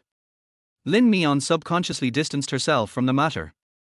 Maybe it's because Dr. Shi has such a strong aura and is so cold, I feel a little uncomfortable talking to him. That's good. He's a cold, thoughtful person, and not easy to get along with. If you're not used to being his neighbor, I'll move you to another dormitory after a while. Lin Mian nodded in agreement, okay. Qin Li was about to say something when the cell phone in his pocket rang. It was a ringtone that sounded quite unfamiliar. His expression changed and he could only say goodbye to Lin Mian. I have work to do, so I have to leave first. Take this money, and I'll come see you tomorrow. Lin Mian refused to take his money. I don't want it. She has her own temper, and when she gets stubborn, no one can persuade her. Qin Li had no choice but to take the money back. The phone rang again and again, urging him to leave. He gave Lin Mian a few instructions, picked up the phone and left in a hurry. Lin Mian didn't breathe a sigh of relief until she saw him enter the elevator. She turned around and was about to close the door when a hand reached out from behind, put it around her waist and slipped in directly. The world was spinning, and Lin Mian was pressed against the door. What you do? Lin Mian was startled and knew who the visitor was without even looking. Do you? The man uttered 2 words in a low voice, pinched her little face, lowered his head and kissed her lips fiercely. His kiss was forceful and powerful, filled with a hint of anger. He tossed and turned her, crushing her hard, almost wanting to swallow her alive. Lin Mian soon couldn't bear it anymore, whimpered twice, and raised her hands to press against his chest. But Shalin didn't let her go. No matter how hard she tried to resist, the tall body still pressed down like a mountain, doing whatever it wanted. The disparity in physical strength between men and women was so great that she couldn't struggle at all and could only let him kiss her wantonly, with his domineering scent filling her body and nose. After a while, Shalin released her lips and raised his head. His eyes were a little red, and there was a hint of anger in his dark pupils, mixed with some lustful light. It's 9 o'clock, he said. We can do it now. Lin Mian opened his eyes wide and was about to say something when there was a knock on the door. Knock, knock, knock. Mian Mian, are you in there? The knocking sound vibrated through the door and reached her spine, and Lin Mian froze in place. Outside, it was Qin Li's voice. Why is he back again? Lin Mian didn't care about anything else and raised her hand to push Shalin away, but he pressed her against the door panel even harder and she couldn't move at all. The man's hot breath was heard in her ears, pouring into her ears. Why are you panicking? Keep going. Chapter 70, Abstinence Doctor. Lin Mian's heart was beating in her throat. How could she possibly continue with him? Let me go. She lowered her voice, trembling with anxiety, and her little face turned slightly pale with fear. Do you think I will let you go now? Shalin stared at her with gritted teeth, his dark eyes mingled with a strong animality. He wanted to press her here and torture her to death. When Lin Mian met his dangerous eyes, the hair on the back of her neck stood up. Dong dong dong. Mian Mian, are you there? Open the door. The knocking on the door continued, with no sign of stopping. Lin Mian tried to push him away, but he clamped her hands. Then, Shalin unbuttoned her pajamas with one hand, and the buttons spread out one by one, revealing a small piece of white collarbone. Lin Mian gritted her teeth and glared at him. No matter how presumptuous he was, she didn't dare to say a word. That stubborn and unyielding expression aroused Shalin's desire to conquer. He couldn't help but lower his head, grab the back of her head and press it down hard. He bit hard, and Lin Mian groaned in pain. Bang, bang, bang. Mian Mian, what's wrong with you? Qin Li's voice was obviously anxious, and he knocked on the door faster and louder. The people inside were bustling with activity. Shalin bit her ear lip viciously, and urged her in a low and hoarse voice in her ear. Say. If this goes on, I have no choice but to speak up. Lin Mian tried hard to adjust his breathing and shouted to the door, Master, I was taking a shower just now and didn't hear the knock on the door. Is there anything wrong? Qin Li, who was outside the door, heard her voice and immediately said. I brought you a gift from abroad, but I forgot to give it to you just now, so I came here specially to give it to you. As soon as the words fell, Lin Mian felt a sharp pain on her lips, and the man bit her again without caring. Lin Mian quickly covered her mouth and wanted to cry. I just took a shower and haven't changed my clothes yet. How about I get it myself tomorrow, okay? She said to the door, trying to remain calm. Since it's inconvenient for you, I'll put the gift at the door. Just remember to take it later. Qin Li's voice came in. Okay, thank you, Master. As soon as he finished speaking, a hoarse and low voice came into his ears. I have a gift for you, too. What? Lin Mian didn't react. She only saw the man take out a black plastic bag from his pocket, open it, and a box of small umbrellas fell out from it. Lin Mian's face instantly turned red like a tomato.